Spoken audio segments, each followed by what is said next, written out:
Good day, folks. Welcome back to Stuff and Such. Today we're going to be reading Trail South. Just a quick note about the ads on the videos. I do realize they're annoying. There is two options if you would like to get rid of them. There's the YouTube Premium option.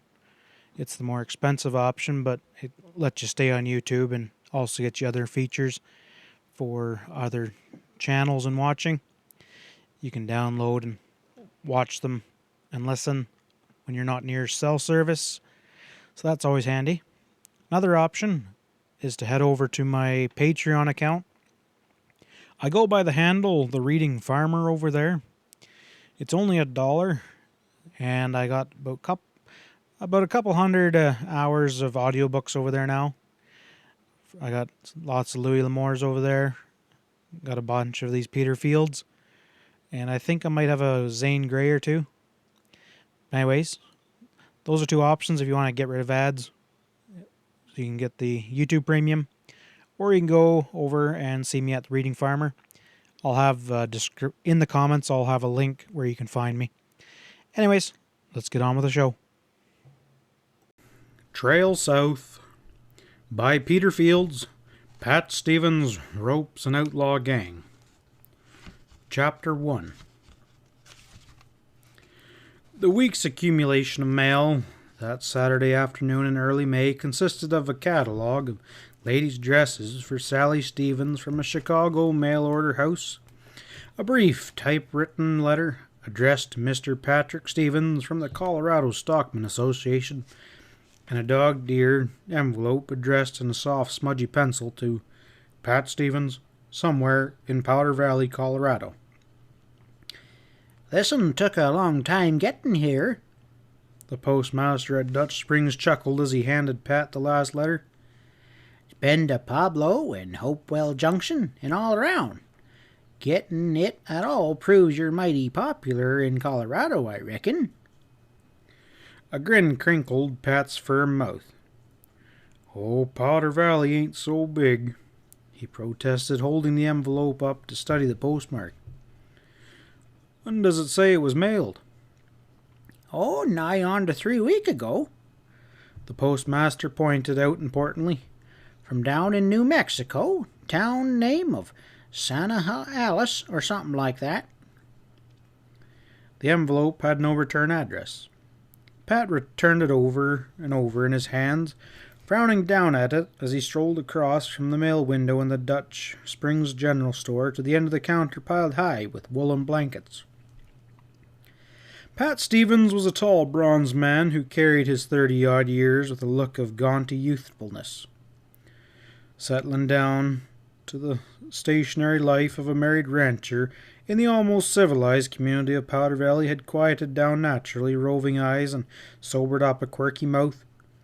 But nothing could take away from him a certain air of recklessness, a blithe audacity that had been so much a part of his younger years before he met Sally and fathered their young son. His lips were pursed in a tuneless whistle as he carefully tore the envelope open and shook out a folded sheet of cheap, rulered paper. He didn't know who in New Mexico would be writing him. Seemed to him he remembered a town named Santa Alicia, or somewhere about the middle part of the state. A frown puckered the outer corner of his eyes as he read the penciled salutation. "Dear Pat Stevens, you old horse thief." He glanced down at the bottom of the sheet to read the signature, and his frown deepened. The letter was signed Mose Higgins. His long, lithe body stiffened. Though he continued to stare down at the penciled sheet of paper, it became blurred before his eyes as he thoughts raced back. Oh, how long? 12? No, 15 years, by goodness. At least 15 years. A grim scene took vivid shape in his mind. There was a stretch of sand dunes with two men riding in blazed sun. One rider was young, reeling in the saddle from thirst and exhaustion. The other was older, with a thin leathery face and the kindest blue eyes a man ever did see. Beyond the two riders, dimly seen like a mirage, were other riders, hordes of them, whipping their mounts in a desperate effort to overtake the pair. Pat Stevens closed his eyes, and a wave of physical nausea swept over him. What a young fool he had been. Moses Higgins hadn't asked any questions that day. He knew only that the young puncher was in desperate need, hounded across the New Mexico desert by a grim-faced posse with orders to shoot on sight. No, Moses hadn't asked him whether he was innocent or guilty, had refused to let him waste his breath telling the story of mistaken identity that sent the posse on his trail. To Moses, he had only been a fellow human being in need of succor, and Moses had defied the law and saved his life that day, had sent him onward that night astride a stolen horse. Pat Stevens shook his head slowly and then opened his eyes. Rudely penciled words leapt up at him from the page in his hands. "I been hearin' 'bout you off and on, 'bout you turnin' honest after that scare that you got from the posse. Hell, boy, one look at you that time, and I knowed that you never had been nothin' but honest. Been hearin' about you tying up with 2 tough gun partners and cleanin' up Powder Valley and such like, so I'm wonderin' if you might be lookin' for another clean-up job. I don't mean to be askin' no favors from you, Pat. It'll be plenty worth your time if you mosey down this way right quick while I'm still alive to put you into a plumb raw deal. But you've got to have it made quick because I've had my warnin's, and I've got a little gal that's going to be needing a friend if her daddy kicks off. My place is 8 miles north of Santa Alaka, right off the street where you'll be riding. Hope this reaches you in time and that you're still gun handy. Mose Higgins." Pat Stevens carefully folded the penciled note and put it back in its envelope. As he walked out of the store into the southern Colorado sunlight, his face had a bleak look, as though he listened to a voice no one else could hear. He unlooped the reins of the lazy mare gelding from the hitching rail, swung into the saddle, and headed out of town at a slow lope. Sally Stevens was at the door of their comfortable ranch house to greet him when he arrived a couple hours later. 10 years of marriage had ripened Sally. She was a lovelier and more desirable woman than the slim blonde lass that Pat had married. The welcoming smile faded from Sally's face when Pat swung down to the ground and came up the walk. She stepped forward to meet him and asked anxiously, "Is anything wrong in town, Pat?" He circled her shoulders in his right arm and looked down into her face and shook his head gravely, and he confessed, "I'm worried some about having to leave right in the middle of the spring work. But I guess you'll manage all right, you and the boy, huh?" He added as young Doc came trotting up from the corrals where he'd been secretly experimenting with bareback bronc riding on a yearling heifer. Sally leaned back against her husband's arm, her blue eyes rounded with amazement. "Worried about having to leave? Where are you going, Pat? What sort of trouble is it this time?" Her voice was thin with quick fear which she could not conceal, a throwback to those past days when Pat's departure from home meant that he might be taking up a dangerous trail again, when each hour of his absence was an eternal torture for the young wife left behind. Pat smiled reassuringly when he heard that note in her voice. He ruffled her brightly fluffy hair with sinew fingers and protested, "What makes you think there's any kind of trouble? I'm just having to take a ride down into New Mexico on business." That wasn't a lie, he comforted himself. Not really, it was business. Bad business from the tone of Moses Higgins' letter. "Don't you try and fool me, Pat Stevens. I know you too well. You're like an old fire horse snorting at the first smell of smoke. Any time there's a chance to get into a gunfight." He silenced her with a good-natured palm over her mouth. "Oh, just like a woman," he complained. "Always ready to believe the worst. I got a letter from an old friend today," he hurried on, "a feller named of Moses Higgins. Moses writes that he ain't been hoping to live much longer, and he wants me to sort of come down and help him settle up things before he goes. I can't refuse an old friend that favor," he ended gently. "You can't, can I?" "Why do you have to go now?" Sally asked. "Doesn't he have any friends that are closer than Powder Valley?" "Well, I reckon maybe not. They do say New Mexico is a right unfriendly country, and it ain't all just on friendship either. The way he wrote in his letter, I reckon there'll be some profit in it for me to go down there." "But you're needed here at the ranch, Pat," pleaded Sally. "You're not a kid anymore who can just go trampsing off over anywhere. You've got responsibilities." Pat Stevens' face took a wearied, pinched look, and he gestured down towards young Doc, who stood nearby drinking in every word his parent said. He said to Sally, "There's something I haven't told you yet. Moses has got a little girl he wants me to look after if he passes on kind of sudden like. I couldn't refuse a man that, Sally. Think how it'd be if me and Doc were left here alone and me dying without any friends close by. I'd sure look for an old friend to come and take care of things." "Of course, Pat," Sally cried, drawing out of a circle of arms. "That changes everything. Maybe I best go with you. Is it just a little baby, or what?" "I don't rightly know how old the gal is," Pat confessed.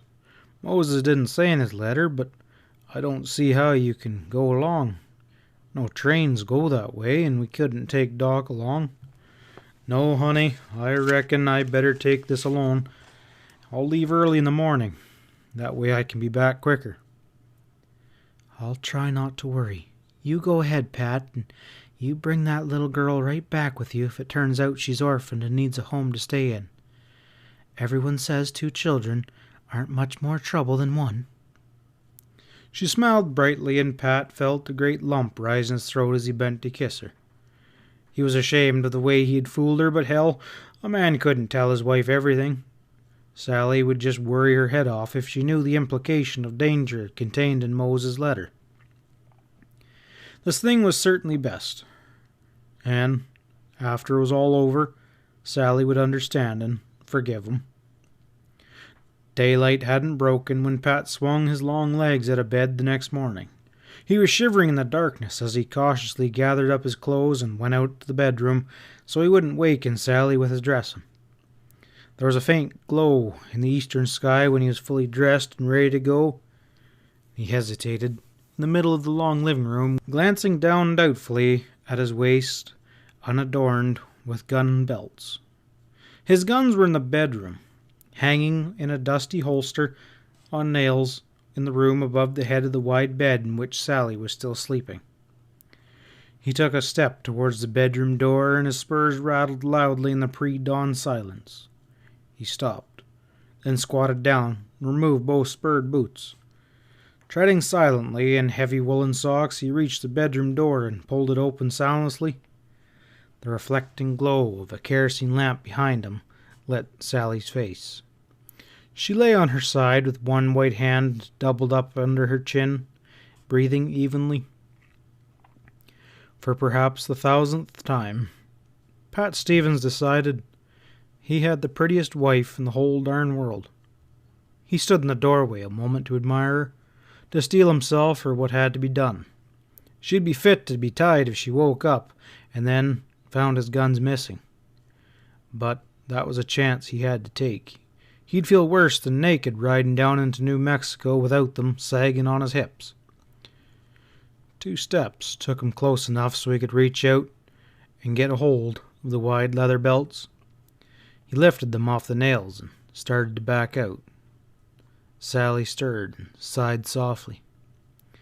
Pat stood stock still, his heart beating like a small boy caught in a jam cupboard. Then Sally started breathing easily again, and Pat's pulse slowed to normal.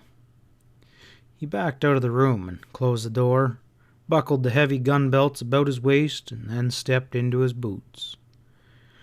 In the chill light of dawn, he hastily threw his saddle onto the back of the trail-wise roan that snorted and humped its back threateningly when Pat stepped aboard. That gave Pat a chance to relieve some of his pent-up feelings. He swore at the animal and drove the rowels into his sides. The roan crow hopped a couple times and lunged away in a wild gallop. Pat swung into the lower valley road without looking back. He knew dang well he'd get choked up if he wasted a look back at the ranch house where Sally and Doc were left behind. Smoke was spiraling out of the kitchen chimney of the Bar ES when Pat Stevens rode into the yard a couple hours later. It was on the road he had taken south into New Mexico, and he promised Sally last night that he'd stop there for breakfast on his way. The only reason she had been willing to let him start that morning without getting up to fix a hot breakfast for him. Huge, one-eyed Ezra came to the door and gaped in astonishment when he saw what the early morning visitor was.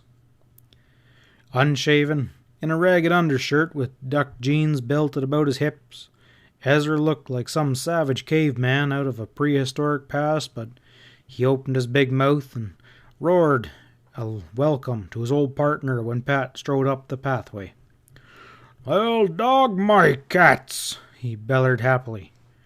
"If and it ain't old Pat Stevens all dressed up like a Boy Scout with a pair of shooting irons strapped about his belly, just like he knows what they might be used for."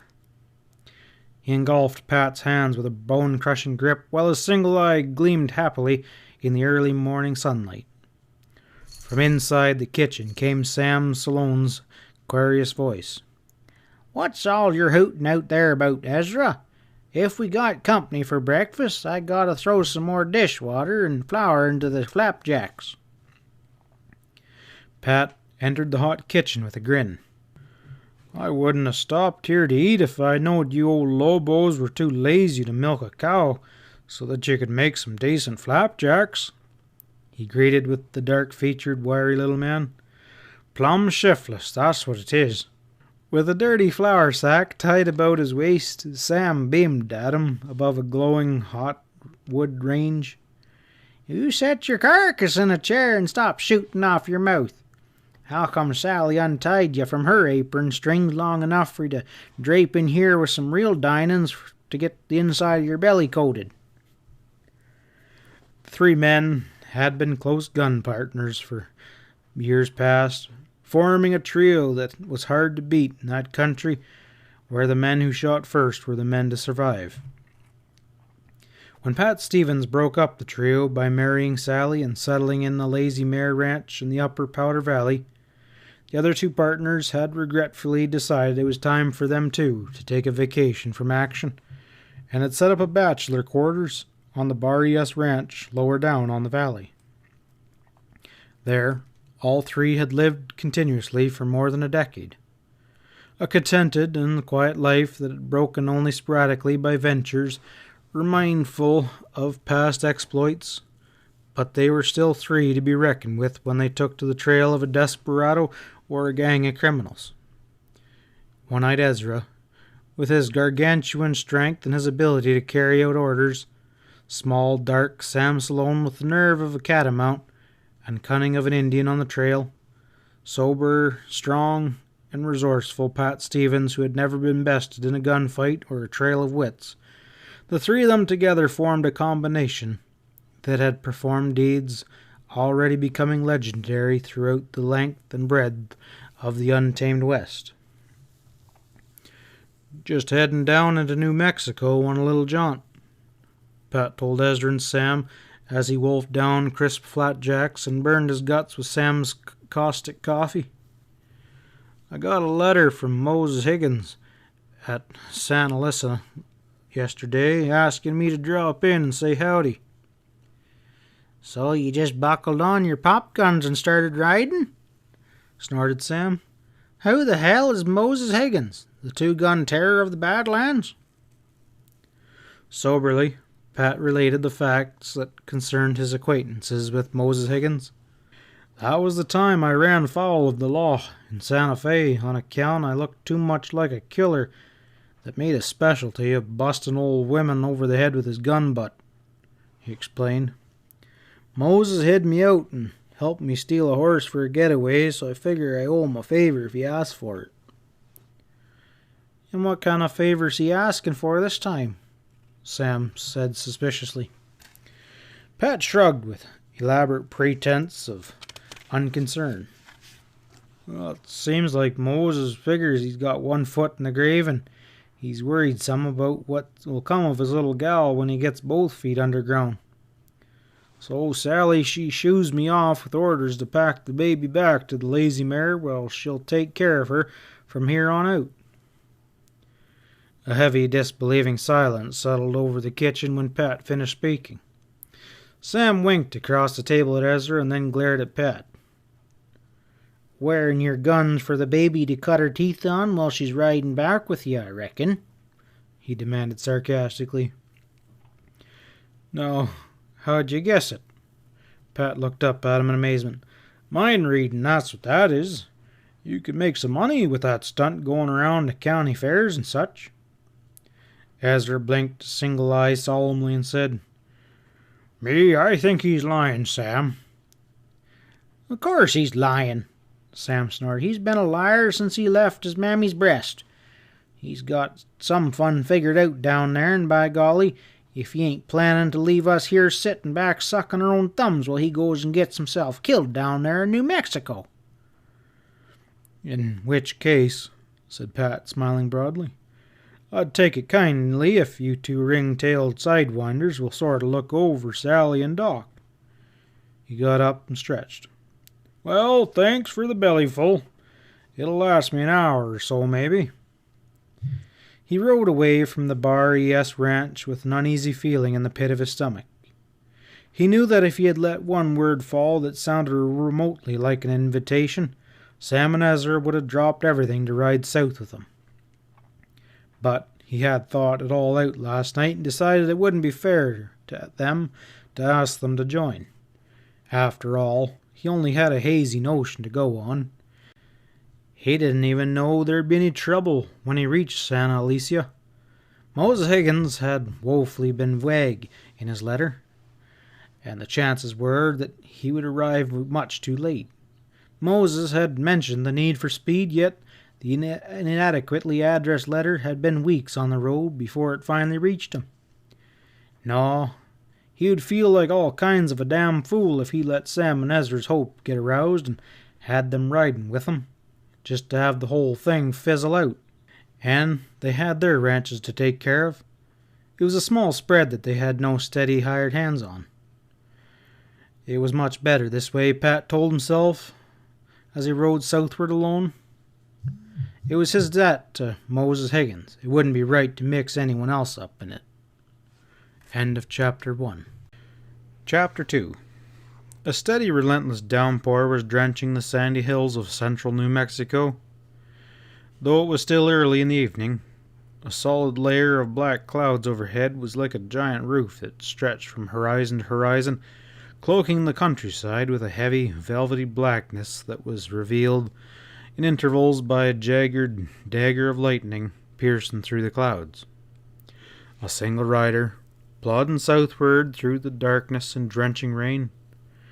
A tall, slicker-clad figure hunched forward in the saddle astride a trail-weary roan. The steady rain had reduced Pat Stevens' jaunty Stetson to a limp and shapeless piece of felt that drooped sadly upon his strong, bronze features, and he was wet and cold and irritated with himself for being in New Mexico at all. He was on a damn fool mission, and he knew it better than anyone else. He was, in fact, the only one person who knew why he had upped and ridden away from Powder Valley in southern Colorado yesterday morning. Pat jerked his thoughts back from Powder Valley and tried to figure distances as the roan slogged on through the wet sand of the winding road. He reckoned he'd traveled maybe 40 miles since early morning, and that would put him some place around where the Higgins spread ought to be, according to Moe's letter. But how could a man tell where in the black night that was as dark as the inside of a muley cow? He hadn't seen a sign of human habitation since mid-afternoon. It was hell of a country, Pat mused doubtfully. What the devil had caused Moses to settle down here when there was places like Powder Valley where the sun always shined and the sky was blue? The roan shied and pranced underneath Pat Stevens as lightning tore a jagged hole through the solid canopy of black clouds overhead. The shearing flash of white light illuminated the countryside for a quarter-mile radius. There was a tin mailbox tilted crazily on a wooden post by the side of the road a couple of 100 feet in front of him. A trail led off the road up into the hills westward from the mailbox. A horse and rider were silhouetted momentarily by the lightning flash a few 100 yards distance on the trail. Then everything was blotched by blackness again, but Pat Stevens was sitting straight in the saddle and he felt like whooping. The mailbox meant that there was a ranch house up at the end of the trail the rider was following. According to Pat's reckoning, it was 10 miles to San Alicia, the next town, and 10 miles on through the rain was more than he wanted to tackle. So he touched spurs lightly to the roan's wet flanks, and the tired animal snorted and lunged forward. Pat reined him to the side of the road and to a stop beside the mailbox. He made 2 attempts to get a match struck so that he could see the name on the box and faint hope that it might say Moses Higgins. But he gave up in disgust after the second match sputtered out and spurred briskly on up the trail. No matter whether this was the road to Higgins' ranch or not, he was taking it. At least there'd be food and warmth at the end of the trail, and directions for going on to Higgins' ranch. The trail led sharply upward, out of the sandy foothills, and before Pat had ridden half a mile, his horse's shod hooves were ringing against rock underfoot instead of thudding softly upon wet sand. The rain appeared to become heavier as he rode higher, and there was rushing sound of water sluicing down the steep gulches on either side of the trail. It kind of gave a man an eerie feeling to ride like that in absolute darkness without the slightest idea of what was ahead. Pat let the roan have his head and select his own speed, for the instinct of a horse is far superior than that of a rider under such circumstances. The lightning began to play tricks with Pat's eyes and ears all at once. Instead of crashing down out of the heavens with jagged streaks of forked white lightning, the lightning became horizontal lances of yellow that spat and crackled distantly. Pat pulled the panting roan up short and rested his hands on the leather-covered horn of his saddle. Maybe he was an ignorant horned toad that didn't know anything about New Mexico lightning, but if he had remembered anything at all from his younger days, that was a gunfight going on there up ahead, not more than a half-mile ahead of him. Instinctually, his hands slid back to rest upon the butts of twin guns and dry holsters beneath his slicker. The gunfire was slackened off in the wet darkness ahead. There was intermittent yellow flashes now, widely spaced. A hot flame of recklessness surged through him, and even while he reminded himself that this wasn't his fight, he was 100 miles from home and he had ridden down here to help out an old friend. He couldn't afford to go messing into another man's troubles. In fact, he didn't even know that there was any trouble. Might be some fool puncher trying his guns out and with a little bit of target practice. While he meditated upon this, somehow the blunt rowels of his spurs touched the heaving sides of the roan beneath him. The horse leapt into a gallop, and steel shoes clattering on the rocky trail. Pat settled back in the saddle and pretended it was all the roan's doing. He chuckled, thinking what Sally would say. The roan lurched to a frantic stop, settled back on his haunches, and pawed the air. Pat was thrown forward violently against the horn, and he swore angrily, unable to see anything in the darkness. At the same time, there was a rending crash that seemed to come directly beneath the roan's pawing 4 feet. Pat reined the trembling animal back, and a blaze of lightning behind him showed a narrow wooden bridge over a deep ravine that had just been washed from its supports by raging flood waters that rushed downward. He shuddered, leaned forward to pat the roan's neck, and muttered aloud, "That's dang fast work there, horse. Another jump and we'd be rolling downstream with that there bridge." The roan nickered and twisted his head to nuzzle Pat's hand.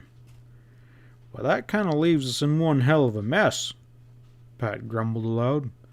"The shooting's stopped ahead. Maybe that's a good sign, and maybe it ain't. Hate to come this far and not find out. Besides which, I'm kind of hankering for a fire and some hot grub. That stream doesn't look very wide in the lightning. Not more than one good jump, I reckon." He cautiously urged the horse forward to the brink of the raging torrent and let the roan lower his head to sniff at the tumbling water. "What do you think of it, horse?" Pat questioned as the horse snorted and sank back. As though he understood the question perfectly, the animal tossed his head and turned away. Pat rode him back 50 feet, then turned him and put him towards the stream at a slow lope. It was a crazy thing to do in utter darkness. He wasn't sure how wide the jump was, whether the roan could see to take off on the edge. He felt the animal's muscles tighten underneath him and heard the surging roar of the swollen ravine beneath him, and then the roan was scrambling for his footing on the other side. Pat Stevens forgot that he was a staid rancher with a wife and boy at home. He let out a gleeful yelp and spurred on up the path. There was no more shooting now, but off to the left he discerned a faint glow of light behind a drawn shade outlined in the window of a house. Beyond the lit window was the blur of low ranch house buildings. He rode forward slowly and shifted his position in the saddle and groped backwards beneath his slicker in order to get a hold of the butt of his right-hand gun. Somehow that single, silent, lit window presented an ominous aspect after all the shooting that had gone up there a short time previous. Pat felt the short hairs on the back of his neck stand straight up as he reined cautiously into the hard-packed dirt of the ranch house. Was everybody dead inside the ranch house, or were unseeing eyes watching him behind that window over the sights of a rifle, waiting for him to ride closer? He shrugged off his unease and grinned at himself. Getting scared as an old maid, by goodness. That's what came to letting dust accumulating on his guns. If somebody said boo, he reckoned he'd hightail her out of there yelling like a skittish yearling. He pulled up 10 feet from the window and helloed. "Hello, inside? Anybody home?" There was no answer from the house, no discernible movement beyond the shaded window. The heavy rain was slackened to a drizzle, and the flashes of lightning showed that the storm was moving on south into the flat desert country. A horse nickered from the corrals at Pat's right. His roan lifted his head and nickered eagerly in reply, and again Pat shouted, "Hello in there! Is everyone dead around here?" His voice was echoing back to him from the silent building. With an impatient exclamation, Pat Stevens swung out of the saddle onto the soggy ground. He dropped the reins from the roan's neck and walked forward, dragging his gun out into the open from under his slicker. He had taken 4 strides towards the house when a door jerked open wide and showed a rectangle of yellow light. The slim figure of a girl was outlined in the doorway with a hand up to shade her eyes, peering out into the night. Pat Stevens stopped in his tracks. He couldn't make out the girl's face, but the outline of her body told him that she was very young. There was a lithe grace in her stance, a suggestion of wildness like that of a young animal brought up to bay, defiant and proud, yet fearful. He made a movement to holster his gun, and lamplight from behind the girl glittered on blued steel. Her left hand swept up from beside her, where she was holding the gun concealed by a fold of her dress. Pat opened his mouth to shout at her, but a blast of flame spoke before he could utter a word. He felt a numbing shock in his right arm, and staggered sideways, going to his knees. Faintly, he heard the girl in the doorway laughing. A shriek of hysterical laughing that rang out loudly into the night's silence. She fired the heavy weapon again, and then again, and Pat Stevens slid slowly forward with his face downward in the mud, while consciousness ebbed out of him. End of Chapter 2. Chapter 3. When consciousness slowly throbbed back into Pat Stevens' lank body, his first hazy thought was that it had stopped raining. He still lay face down just as he had fallen, and his right arm was painfully crumpled beneath him. He lay without moving for a long time, groping back with his thoughts, and gradually picked up a disjointed memory of what had happened. The girl had shot him. He remembered that clearly enough. Her first bullet had smashed into his right arm. He had a vague recollection of one or two more shots following the first. He tried flexing the fingers of his right hand, crushed under the weight of his body. They were numb and felt stuck together, but they responded to his will. That was when he discovered that he was lying on a wooden floor instead of in the mud where he had fallen. His knuckles were bruised by the floor as he had opened and closed his fingers.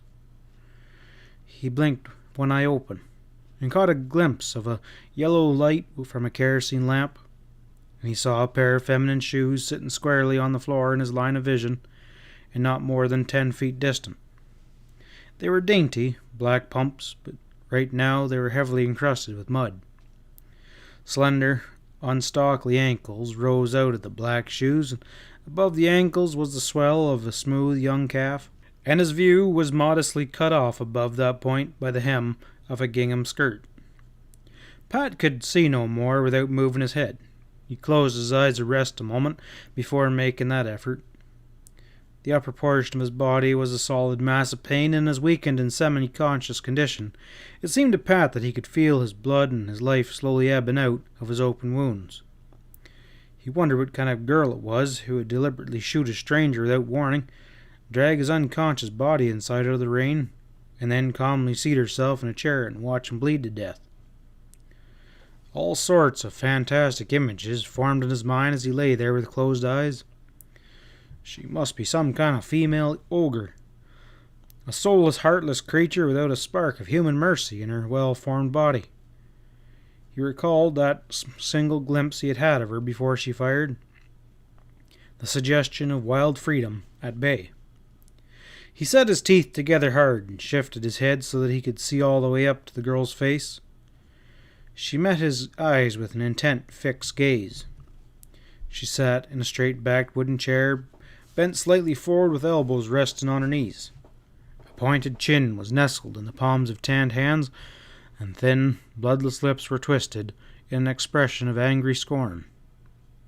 A large-caliber, long-barreled revolver lay carelessly upon her thighs. She made no movement. She did not shift her gaze as Pat Stevens stared up at her from the floor. She was about 18, he guessed, and had a hard look of self-sufficient maturity about her features in sharp contrast to the apparent youthfulness of her figure. Pat closed his eyes wearily after staring at her for a full 30 seconds. It was a hell of a situation. He couldn't think of anything to say to the girl. She was sitting there gloating over him, by God, and that was that. She was sitting there watching him bleed to death and enjoying the spectacle with complete composure. What could a man say to a girl like that? It would be funny if he wasn't dying. A wave of sickness overcame Pat as he closed his eyes to shut out the girl's intent gaze. He felt himself drift downward into a bottomless pit of soft blackness. It was a comforting feeling. He welcomed the return of unconsciousness. It was better than trying to figure out things. The sound of a galloping horse nearing the ranch pulled him back sharply. He easily and carefully eased one eyelid open to watch the girl. She sprang to her feet, her face going white, one thin hand clutching the butt of her big gun while the other went to her breast. Pat watched and moved with his head so that his gaze could follow her to the door. She walked with a free, swinging stride that was oddly graceful. She opened the door a cautious crack as the hoof-beats stopped outside. Her gun clattered to the floor, and Pat heard a glad cry spring from her lips. "Clarence! It's you, Clarence!" Spurs jingled outside. A gruff voice said, Sure, it's me, Helen. Who'd you think it'd be? The girl swayed forward in the doorway. A man's arms enveloped her tightly, and Pat watched the scene without moving. The man patted the girl's shoulder and stepped up onto the threshold. He was a broad-shouldered young man with a black mustache that drooped above a hard mouth. He had broad features that took on an expression of amazement when he saw Pat laying on the floor in a pool of blood. His big-fingered hand tightened on the girl's shoulder, and he demanded, "What's going on here, Helen? Who's this hombre?" "He's one of the gang that's been after Dad, Clarence." Helen leaned against his bulky body, sobbing quietly. I shot him. Something terrible happened to Dad. He's..." "Not dead?" ejected the young man sharply. I don't know. I'm afraid..." Helen checked herself, shaking her head with the smoothly coiled black hair. "He's gone, Clarence. It all started about an hour ago.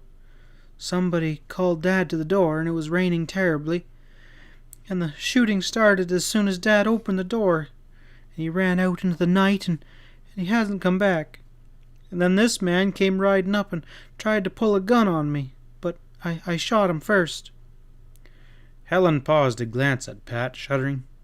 "I dragged him inside, and then I got to thinking about poor Dad and all the troubles he's had, and so I left him laying there on the floor. I think he's dying." She ended in a tragic whisper. "He opened his eyes and looked at me a minute ago, and then passed out before he could say anything." Clarence stepped forward, saying angrily, "Well, good enough for him. You should have left him out there in the mud where he belonged. You can see he's a stranger. An imported gunman, I reckon." Pat cautiously closed his eyes as the young man knelt beside him. He used all of his willpower to keep his face calm and his body lax to stimulate unconsciousness as Clarence rudely rolled him over and inspected the wounds beneath his clothing. He heard the girl move around quickly, and then kneel beside him and felt her quick breath on his cheek as she cried out, Is he dead, Clarence?" "Not yet, I reckon. Too bad you didn't put that bullet an inch closer to his heart. Would have saved the law a lot of trouble if you had." "Thank God," she breathed softly. "Even if he was a killer, I don't want his blood on my hands." The young man squatted on his spurred heels and grunted. "Well, that'd be downright plumb silly. He'll hang anyway. What's it matter who finishes off? Damned if I ain't got half a mind to myself." "No, Clarence, you mustn't. Don't be touching your gun. Not with him laying there helpless like that." "Women," stated Clarence heavily, "are sure funny critters. He did your daddy in, didn't he? Either killed Moses or wounded him, maybe, and dragged him out of there and then turned him over to the rest of the gang to keep out of the way while he came back after you, meaning to do only God knows what with you, thinking that you was alone and defenseless. Still, now you don't want him killed." Still pretending to be unconscious, Pat's pulse throbbed when he heard Clarence name the girl's father. Moses. Mose Higgins, of course. The old friend with whom he had ridden from Powder Valley to help. So this was Mose's ranch, and this straight-shooting young girl was Moses' daughter, the little gal Moses mentioned in his letter. Pat had to repress sternly an impulse to lift up his voice and announce who he really was. They mightn't believe the truth. He was learning things as he lay there, seemingly unconscious. He listened while Helen Higgins spoke again. She spoke softly and slowly, as though arguing the matter out with herself. "It wouldn't have mattered there at first, whether it was him or me, and I tried to kill him. I knew I had to shoot before he did, but it's different now. He isn't dangerous anymore. He's utterly defenseless. You can't kill a man in cold blood." A note of horror crept into her voice, and a silent shudder ran through her. "I could," Clarence told her coldly. "I could do it as easy as finishing off a rattlesnake." "You're a deputy sheriff, Clarence. You're sworn to uphold the law. What you're suggesting would be murder. Sure, I'm a deputy sheriff, so I gotta arrest this killer's carcass and then carry him into town, and then we'll lock him up and nurse him back to good health. Also, we can loop a rope around his neck and hang him later. Does that make sense to you? It sure doesn't to me. Pat Stevens winced inwardly at the young deputy's rough but inescapable logic. He didn't blame Clarence much for feeling as he did. Pat himself had often been guilty of such thoughts in the past, and he had seen plenty of times in the past where it looked foolish as all get out to bother to save a man from death just to let the law take its course in the end. Yet a man simply couldn't allow himself to give way to such thoughts. It wasn't healthy. At least it certainly wasn't going to be healthy for Pat Stevens if Helen Higgins allowed herself to be persuaded by Clarence. Relief flooded through him when he heard the girl get to her feet and say coldly, I don't like to hear you talking that way. No matter what's happened to Dad, we haven't any right to let this man die on our hands. You open up his clothes while I get some hot salt water. She moved away rapidly. Going to the kitchen, Pat presumed, and he lay rigid, waiting to see what Clarence would do. The young man did nothing for several minutes, and then he cursed angrily deep in his throat and rocked forward on his knees and began roughly tearing Pat's blood-soaked jacket and shirt away from his torso. Pat groaned feebly and then louder, as though the pain was bringing him back to consciousness. He made his eyelids flutter, then jerked them wide open and stared up into the grim face of this young man. He discovered that he had conceived a violent dislike for Clarence in the interim. He had thought him a rather personable young fellow while he first covertly watched him enter and embrace Helen. Now, however, he discerned a ruthlessness about the features that escaped him at first. Clarence scowled blackly down at him and snorted. Now decided to come back to life, huh? What happened to Mr. Higgins? Pat feigned complete ignorance of what happened. He muttered, Where am I? What happened? You got what you got coming to you. Only not quite. Clarence told him viciously. Where's the rest of your gang? I don't know what you're talking about. Me, I was just wandering waddily looking for a dry place to lay down my body. And I ride up here, and then bingo, a girl starts throwing lead at me. That's all I know. Is he awake, Clarence? Helen called eagerly, hurrying in from the kitchen with a steaming pan of water. What'd he say about Dad? Nothing but a pack of lies. Clarence grunted in a sour tone. He fixed himself up a story about not knowing nothing. Claims he was just riding by some innocent like and stopped to find a place to get out of the wet. Well, that's what comes for petting a killer. He went on angrily. He'll try to wiggle out of the law's noose sure as shooting. Country would be better off if you'd just let him lay there and finish off dying. Helen set the pan of water on the floor and knelt beside it. Her great black eyes were fixed upon Pat's face in consternation, and she cried. Maybe he's telling the truth, Clarence. When I saw him, I just naturally supposed. And you supposed right, the deputy sheriff growled. He pulled a gun on you, didn't he? He's packing 2 guns, ain't he? Ever hear of a plain cowpuncher wanting with 2 guns? And you heard him shooting it out with your dad, didn't you? Somebody shot it out with Dad, she corrected him softly. She dipped a cloth into the hot salt solution and began bathing Pat's wounds. Her first bullet had been drilled cleanly through the muscles of his right arm, but a second had smashed through his ribs 3 inches below the shoulder, making a nasty mess of that side of his chest. Well, who could have it been but him? Clarence got to his feet, walked angrily up and down the room, fuming.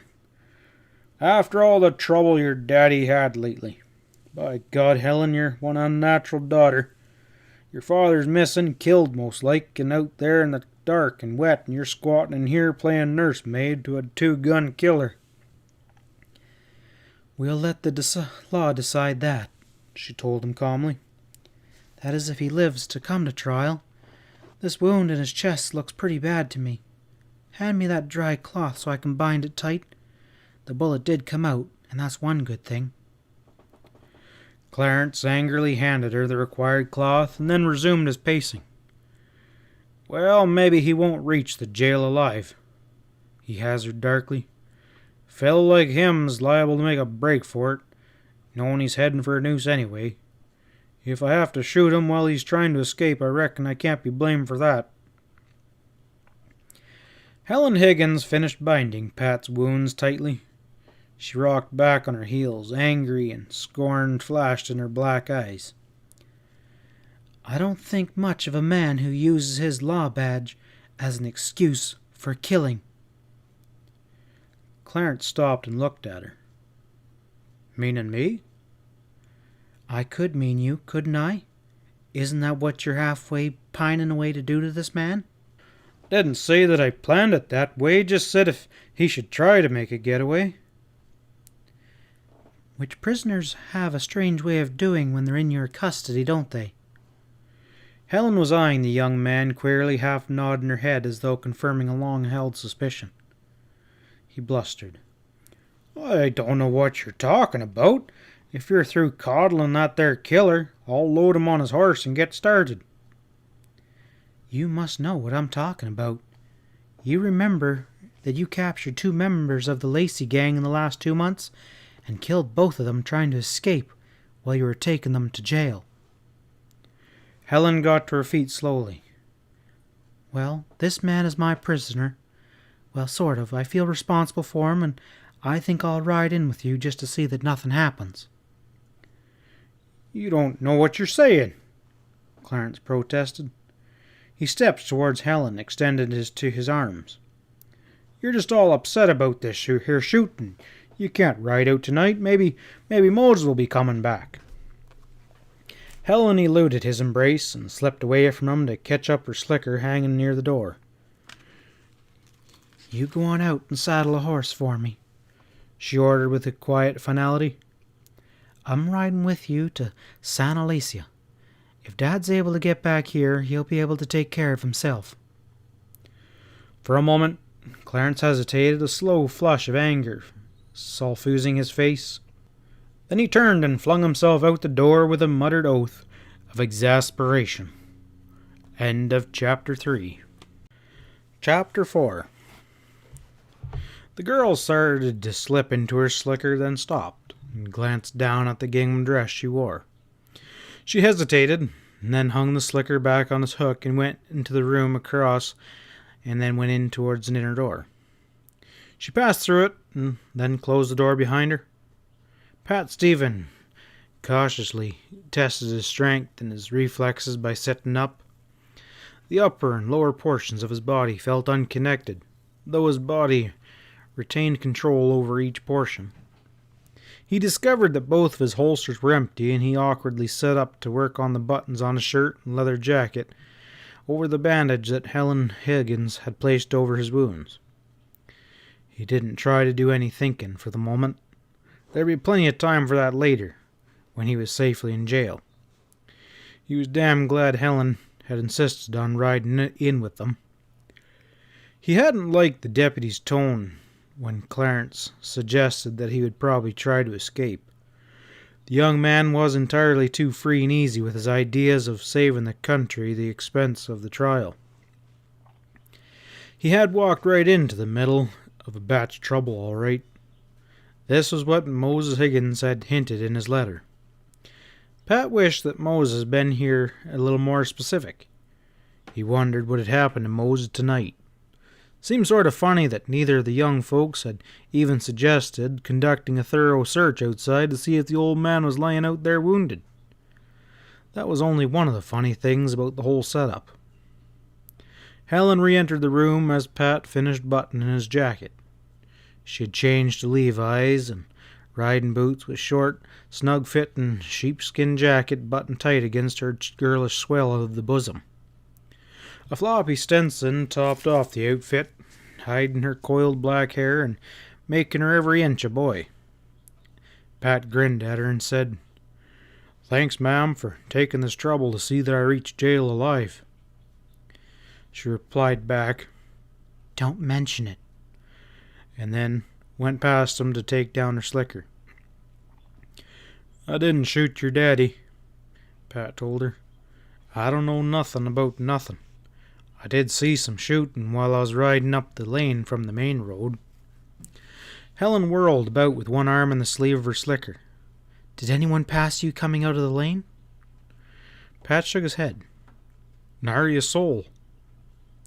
The look of bright expectancy faded from her young face, and she said tonely, "Well, now I know you're lying. That lane's the only way up here on the ranch, and you're the only one who could have done the shooting." "Holler, other feller might have hung back till I got here and then took out." "And why should I listen to you?" Helen cried back angrily. "Clarence is right. You're just another one of the Lacy gang, a two-gun killer." Pat Stevens slit his eyes and he drawled, "For a girl that thinks so much of her daddy, looks to me like you wouldn't be riding off without looking for him good outside. Suppose he'd be laying out there dying." "Is he?" she flashed at him.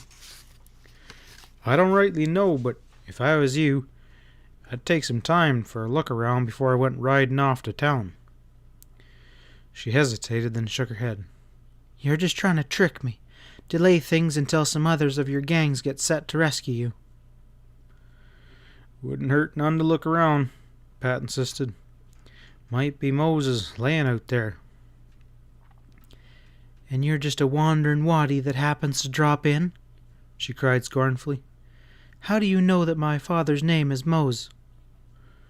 "Well, I heard you and that deputy calling him that." "That's a likely story. Anyway, I know he ain't out there around here close, unless he's hurt so bad he can't answer me. I went out and called after the shooting ended. That's where I was, as I guessed you know when you started hollering. I was around back looking." Pat shrugged his shoulders. "All right, ma'am. I was just trying to help." "You've helped enough, you and all your gang. You've got Dad in such a state that I never know what he's gonna do." The girl's fine black eyes filled with tears, and she turned her face away and sobbed quietly. Clarence pushed the door open and then stuck his head inside. "Ready?" Helen nodded and wiped the back of her hand over her eyes. She turned to look at Pat, asking Clarence doubtfully, "Do you think he can walk out to his horse?" "Well, I surely ain't going to be carrying him," Clarence responded sourly. He entered and stood over Pat. "Stand on your own hind legs and get out to your horse." A wave of anger swept over Pat. Under the impetus of it, he rocked forward to rest his fingertips against the floor and then lifted himself painfully. He staggered and would have fallen had not Helen stepped forward and caught his left arm. Clarence stood aside, glowering at them as Pat hobbled forward. The deputy followed into the yard and roughly assisted Pat into the roan's saddle. He took a coiled rope from behind the saddle horn and looped it around the horse's belly, securely binding Pat's feet down so he couldn't either fall or jump from the saddle.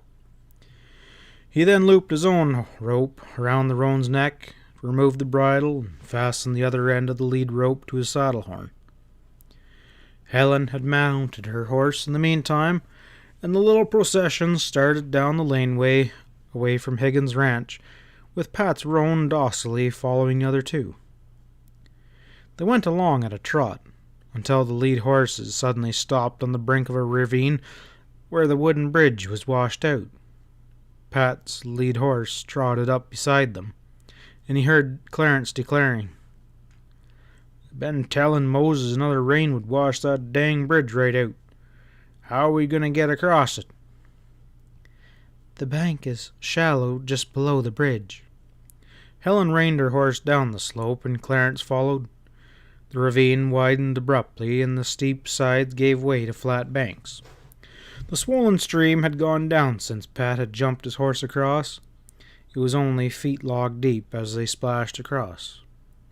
His roan had an easy trail trot that didn't shake his rider unduly, but every step the horse took was sheer agony for Pat. It felt as though a couple of his ribs were broken, with the jagged ends grinding against each other, and he could feel Helen's bandage slipping underneath his shirt, and could feel a fresh outflow of hot blood seeping down his thighs. He set his teeth tightly and endured the agony. Moses had written that his ranch was only 8 miles from Santa Alicia, so Pat figured a man could stand about anything for 8 mile. He wasn't worried about what would happen when he reached town and jail. He could prove to the sheriff who he was quite easily enough. The name of Pat Stevens was not unknown even down here in New Mexico. The reckless exploits of himself and his 2 gun partners from Powder Valley had almost become legend in the West, and he had papers in his pocket that would identify him pretty quick. For the life of him, Pat couldn't have said why he hadn't told Helen or Clarence's real name and his mission in New Mexico. Some instinct had warned him to keep his mouth shut and see what he could find out first. There was something damn funny going on around the Higgins ranch. From the first moment after opening his eyes on the floor of the ranch, Pat had a hunch that everything wasn't quite as it seemed. He couldn't quite figure Helen out, for one thing. That lone mounted figure he had seen riding up the lane in front of him, the shooting at the ranch. Maybe it was all he had heard Helen explain to Clarence, and maybe it wasn't. Long ago, Pat Stevens had learned to obey his hunches, no matter how fantastic and unrealistic they seemed. That was one of the reasons he stayed alive so long, while leading a hazardous existence. Time and again in the past, his hunches had saved him from stepping into a trap, and he had had that feeling right now that he was on the edge of some unseen trap that could catch him tightly if he didn't watch his step. There were rifts in the clouds overhead, and stars were beginning to shine through. The rain had stopped completely, but the drenched terrain still gave off a warm, humid smell that was like the finest perfume in the nostrils of a cattleman. You could almost smell the green grass beginning to sprout on the desert floor, and you knew there was going to be a prime fat steer in the fall roundup as the result of that soaking rain. Pat Stevens got to thinking regretfully that Powder Valley could sure use a rain like that one. The grassy slopes had been pretty dry when he rode away. Nothing like the parched lifelessness of this desert sand country, of course, but mighty dry for southeastern Colorado. He wondered what Sally and Doc were doing tonight, and whether Sally had noted the absence of his gun. Sally was a mighty fine woman, but she never would get it through her pretty head that there were certain things a man couldn't turn his back upon. Old friendships, for instance. An appeal for help from an old comrade who had ridden through danger with a man in his past. Oh, Sally knew how he felt about things like that, of course, but she just refused to admit that they were important.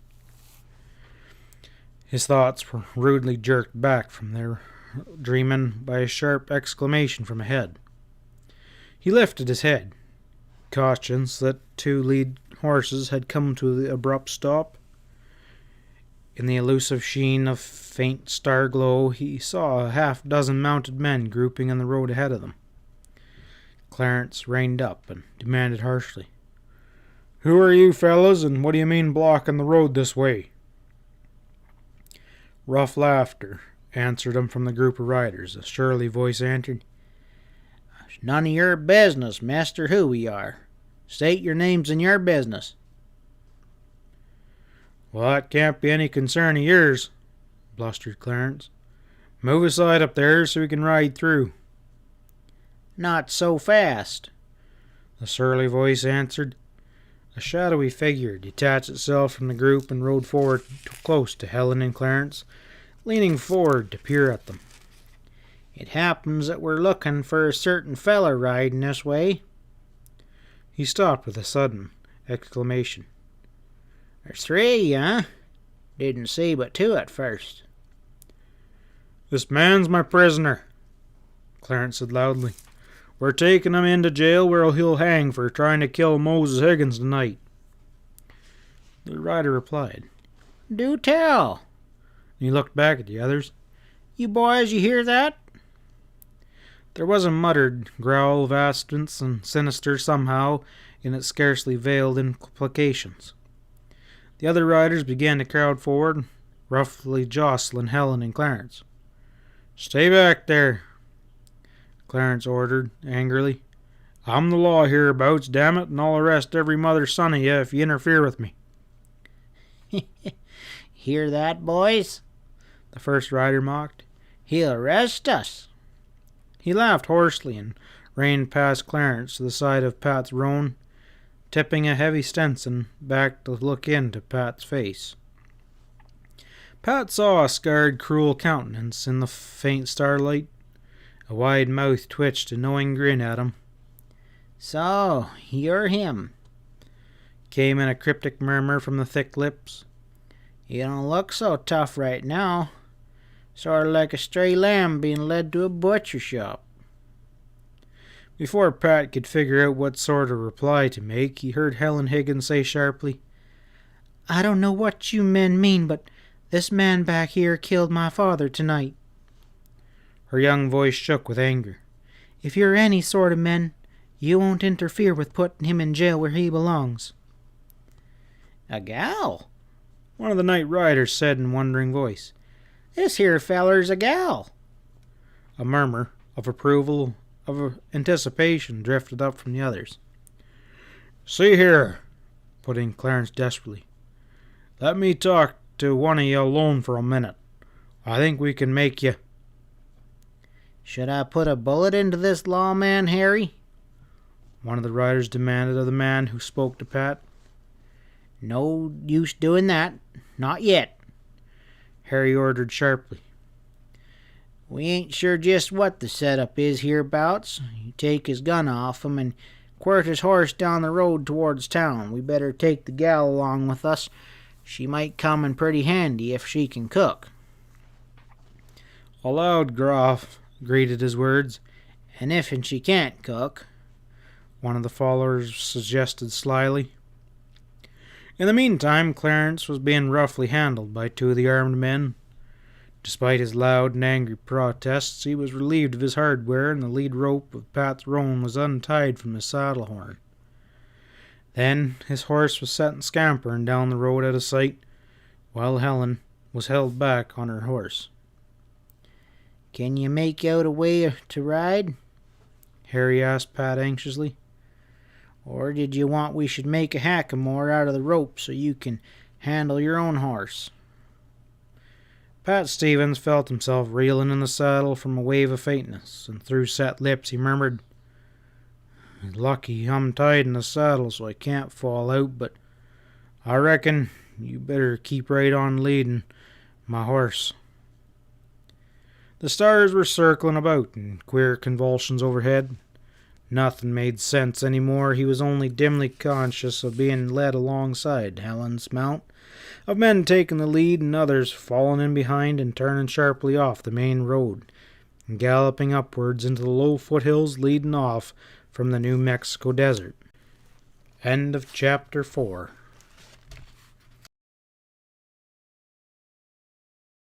Chapter 5. Pat Stevens had no idea how far they rode upward into the foothills. Only half conscious. He was too busy trying to figure out what had happened to spend any mental effort on the physical realities of the moment. It was clear that this band of night riders had expected to meet him out on the road, had, at least, expected to meet someone from whom they had mistaken as him. The only way they could have mistaken him for someone else, he reasoned, was the fact that they accepted Clarence's statement that Pat was guilty of doing away with Moses Higgins. In other words, they had been waiting there, evidently by prearrangement, expecting to contact Higgins' killer. That much of it made sense, but that was only part of the whole nightmarish situation that did make sense. Harry had intimated that they didn't know too much about the setup hereabouts, and this seemed to indicate they were likely lately arriving members of the gang who mistook him for their local representative. Some goddamn thing like that, Pat thought to himself wearily. He wouldn't be able to fool them very long unless he got hold of some inside information to be able to pretend that he knew what was going on. The cryptic information contained in Higgins' letter wasn't worth a damn.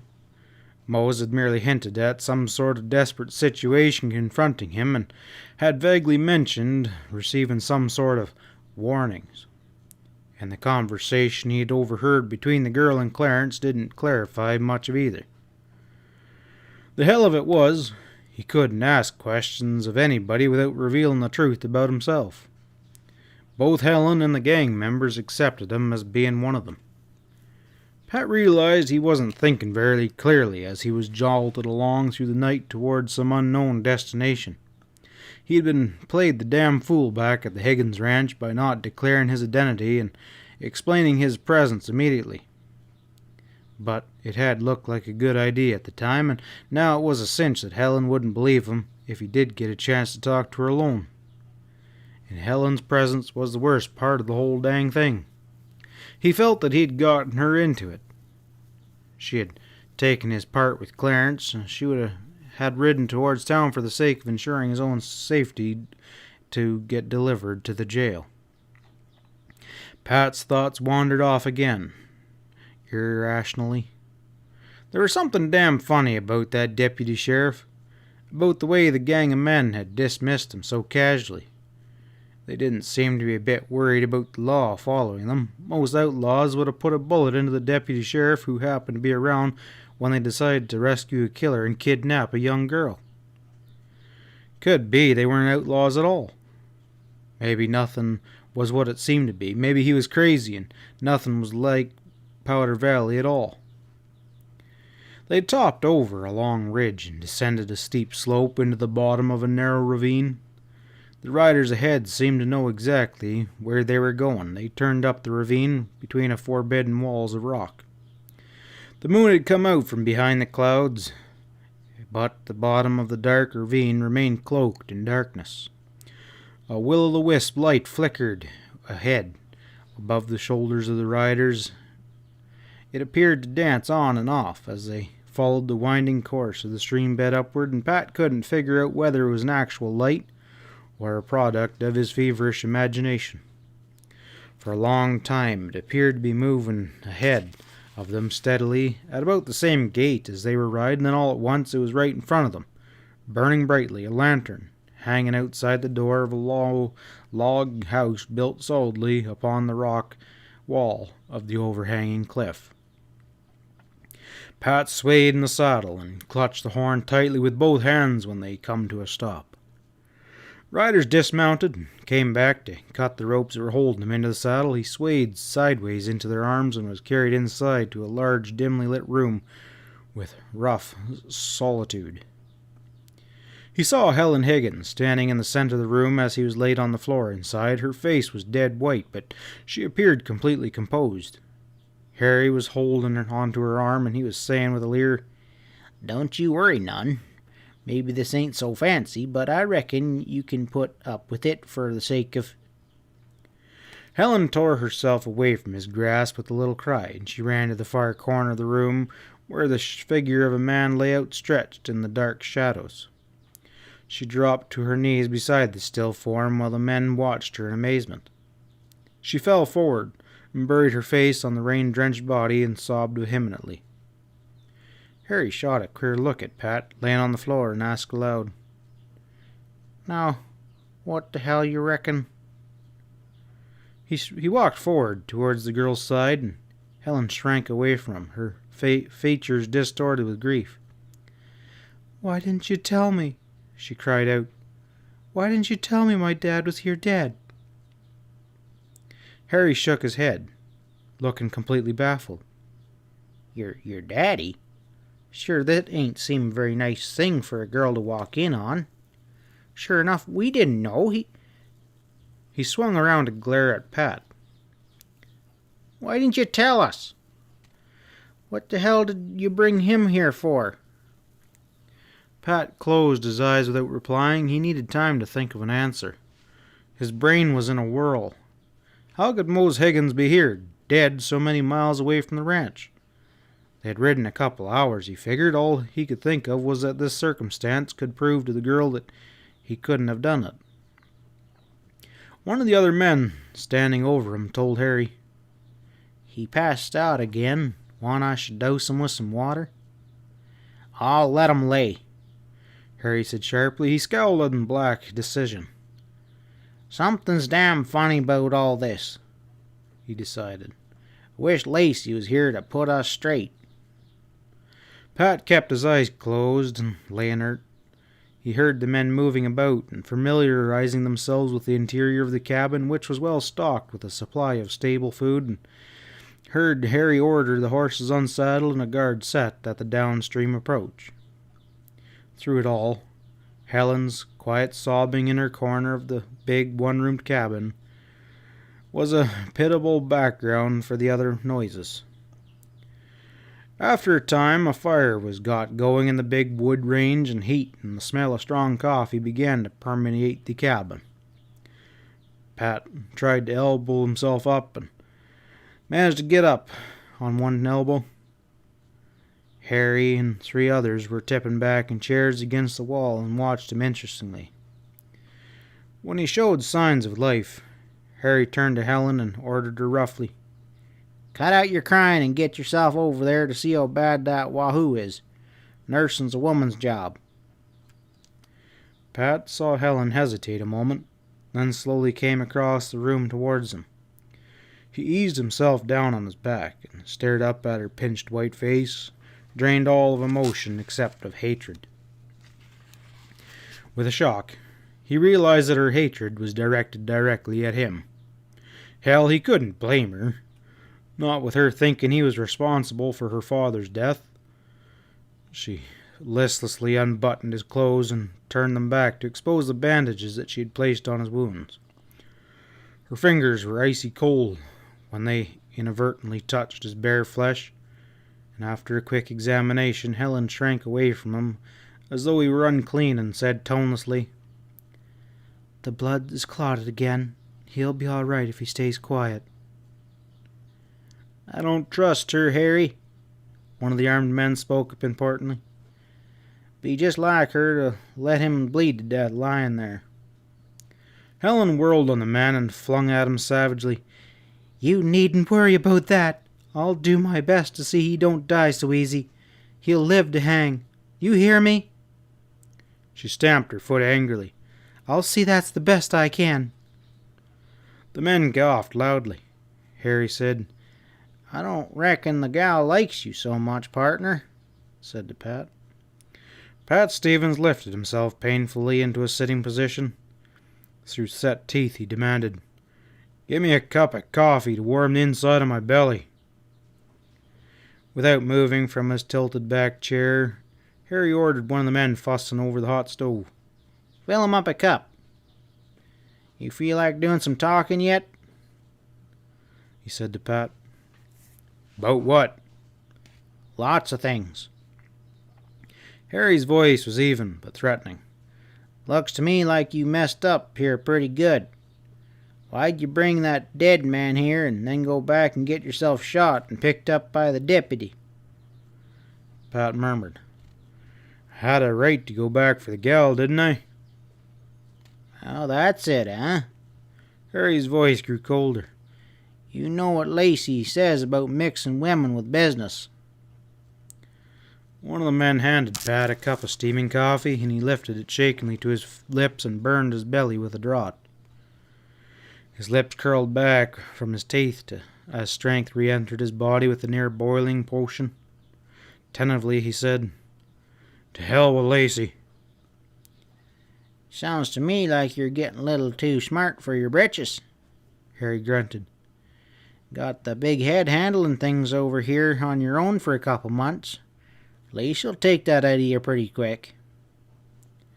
Pat sat cross-legged, nursing the cup of hot coffee between his calloused palms. He was treading on thin ice, and he knew it. Every time he opened his mouth, he was in danger of saying the wrong thing and arousing the gang's suspicion. But he was in danger of discovery every moment he sat there anyway. Mose Hagen's real killer might ride up at any moment, and his masquerade as a member of the gang would be pierced. It must have been he who'd left the lantern outside after placing Moses' body in the cabin. That meant he expected to return at once. Something must have delayed him, but Pat had no way of knowing how long he'd be delayed. He growled, "I'll take my chances with Lacy." He emptied the cup of strong coffee and felt well again. Now if he just had a gun in one of his holsters. Harry tipped his chair forward and got up. He strode forward towards Helen. She backed away from him until the wall was cut off in her retreat. Harry's cruel mouth twisted into a grin when he slid one arm around her slim waist and he sneered at Pat. "Kinda went to a lot of trouble for nothing, looks like. I ain't gonna be sore at you none for bringing this gal around tonight. It won't be so cold sleeping with her for company." "Take your hands off her," Pat said angrily. "She's my—" Harry coughed loudly, and he pinched Helen's chin. "In the shape you're in," he told Pat pointedly, "I reckon you couldn't do a gal like this much good." Pat Stevens lifted himself to his feet with great effort. He swayed forward drunkenly, and then straightened. He took a quick, faltering steps, giving the impression that his knees were ready to buckle under him at any moment. The movement brought him close to the man tending the stove. Pat's right hand snaked out and jerked the man's gun from its holster, and he whirled in a half-crouch, covering Harry with the weapon. With grim deliberation, he warned, "I'll spill your guts here and now if you don't turn her loose." Harry hesitated and then stepped back. The yawning muzzle of the gun followed him unwaveringly, and through set teeth, Pat warned the others. "First man to make a move towards his gun gets Harry drilled plumb center." And then to the girl he said softly, "You come on over here to me." Helen lifted her head proudly and stared at him. She was about to refuse, then she blinked 2 tears from her eyes and obeyed him, crying out, "I can't stand any more shooting and killing. Don't let me be the cause of—" "Shut up!" Pat was backing slowly towards the door. He caught her hand and drew her along with him. "First one comes out this door gets a belly full of lead," he promised the room full of men. He groped behind him for the knob, turned it, and backed out into the darkness of night. Helen cried out and tried to wrench herself away from him as the door swung shut. He jerked her back and held her tightly while warning in a hoarse voice, "You'll be a whole lot better out here with me than inside with them. If we work it right, maybe we can make it out of here." Helen's strength went away from her suddenly. Her body went limp, and she would have crumpled to the ground if Pat hadn't slipped his arm about her waist. Supporting her, he backed his way carefully towards the corrals where the unsaddled horses had been put. End of Chapter 5. Chapter 6. When Pat Stevens rode away from the Bar ES Ranch in Powder Valley that Sunday morning, Sam Stallone and One-Eyed Ezra stood disconcertingly in the doorway and watched him disappear from view. "Maybe he fooled you with that talk of his about going to fetch back a baby gal to raise up with Doc," Ezra said to his short, stocky partner. "But he didn't take me in none, not by a damn sight. Riding off slick as you please wearing them old dusty hog legs of his." Ezra snorted his disgust loudly, and his single eye gleamed redly in the morning sunlight. "Finally come to you, did it?" Sam Sloane grinned sourly. "Like a bolt of lightning through that thick skull of yours. Sure, Pat ain't riding to New Mexico figuring on nursemaid and no baby back. Something's in the wind, that's what. He had that look on his face I seen plenty of time before. More'n likely he's got a line on a rustling gang or something like that, and he's so damn selfish he plans on hogging all the shooting for his own self." "I don't know what's getting into Pat." Ezra shook his head sorrowfully. "Was a time not so long back when he wouldn't have thought of riding off without us. Seems like the old partnerin' days are plumb gone." Sam Stallone spat disgustingly into the dark, hard-packed dirt outside the door and turned to stalk back into the kitchen. He drained the half cup of black coffee from the dregs in the graniteware pot and squatted down on his heels with his back against the wall to drink it. "Figures to reason," Ezra muttered, following him in and dropping his hulk into a creaky straight chair, "that Pat oughtn't to go off alone like that without saying what for to no one. He's a family man, Sam." "I'm kind of surprised Sally let him wear them guns. She's been setting down on him right hard these last few years. Remember how we had to sneak out his guns for him when we went back into the mountains after them near Black Hoods?" "Yeah, but she didn't kick up no rooster when you rode back for help on that horse trading mix-up last time. Maybe Sally's got over being scared of him packing hardware." "Whether she has or not, ain't a damn thing to do with him riding off like he did this morning. For a plugged nickel, Ezra, I'd mount up an engine after him." Ezra's broad face brightened for a moment. Then he plugged a ham-like hand into his pocket and jingled some coins. Heavy gloom settled over his broad features once more. He mourned, "I ain't got a nary a plugged nickel, or I'd sure as hell take you up on that, Sam." Sam sipped his hot coffee and squinted out of the cobwebby kitchen window. "Oh, of course," he argued half to himself, "we ain't rightly got no business to take us riding down New Mexico way." "Maybe we could think up something if we try real hard." Ezra blinked his single eye shut and screwed up his face in an effort to concentrate on the problem. "Ain't we got no friends living down there near Santa Alicia?" "Nary one. Trouble is, we ain't got no friends nowhere." Sam Sloane emptied his coffee cup and arose to pace up and down in front of the stove. "We're over here hibernating at the Bar ES.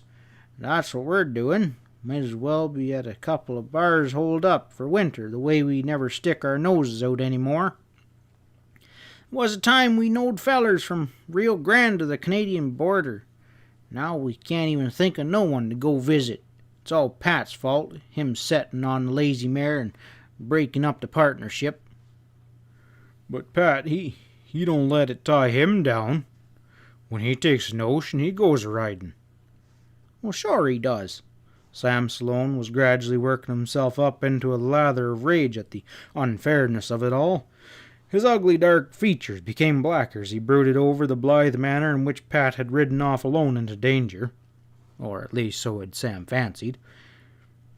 "That time up there in Dusty Canyon," Ezra reminded his smaller partner, "Pat was mighty damn glad to see us when we popped up unbeknownst to him." "I'll say he was. Where'd he'd been if we hadn't tagged along? First thing he does was get himself tied up in a cabin by the gang he was after." "He really ain't fitting to be let out on the trail alone," Ezra asserted solemnly. "Always getting into some gosh darn kind of trouble. 'Pears to me he's kind of getting soft and gun-shy in his old age." Sam nodded sage assent, both men neglecting the fact that Pat was the youngest of the trio.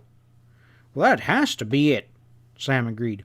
"Old age is getting into his bones. Too much soft living. All he does on the lazy mare is set on his fat rump and watch the hands do the work. When he wants to go riding off, it doesn't concern him that there's spring work to be done." "It'd sure be nice if we had us a couple of hands," said Ezra wistfully. "Then we wouldn't need to worry none either. Might even ride south on our own selves, huh?" "Might at that, but we didn't marry no rich waddy, dang it. We got to work like a couple hired hands to keep the Bar ES going." Sam slammed one hard fist into a calloused palm and stalked back and forth with his face black as a thundercloud.